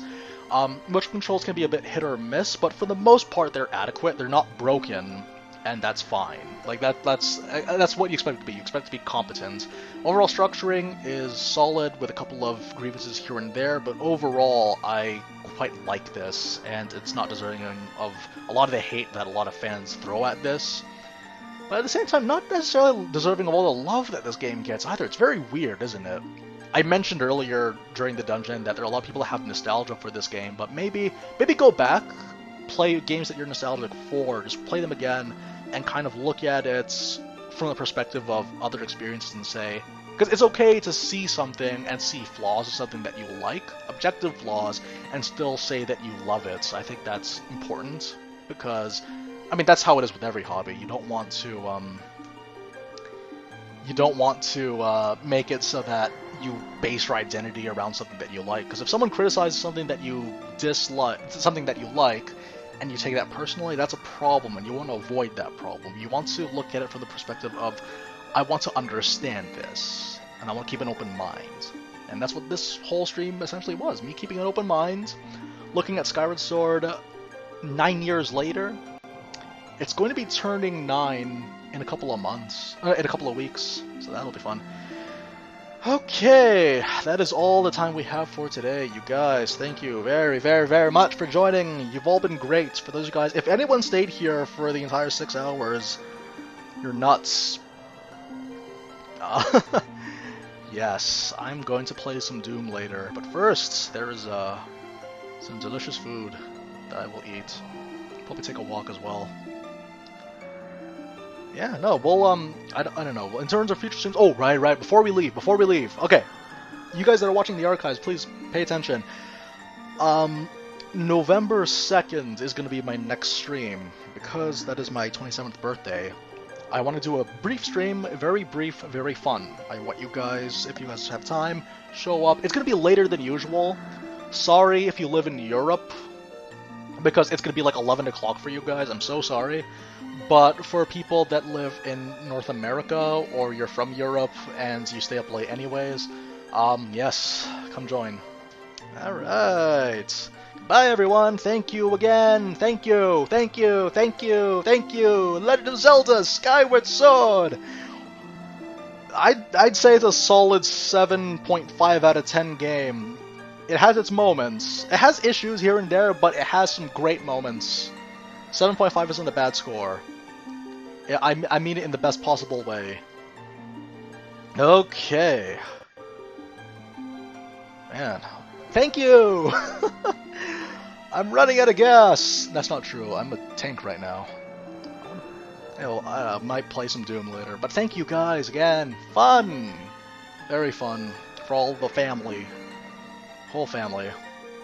If you guys have homework, do your homework. It's Saturday, but do your homework. I think we're going to be springing forward soon. Alright guys, thank you very much for joining Legend of Zelda Skyward Sword. I'll see you guys in the next one. You're all great! Thank you very much.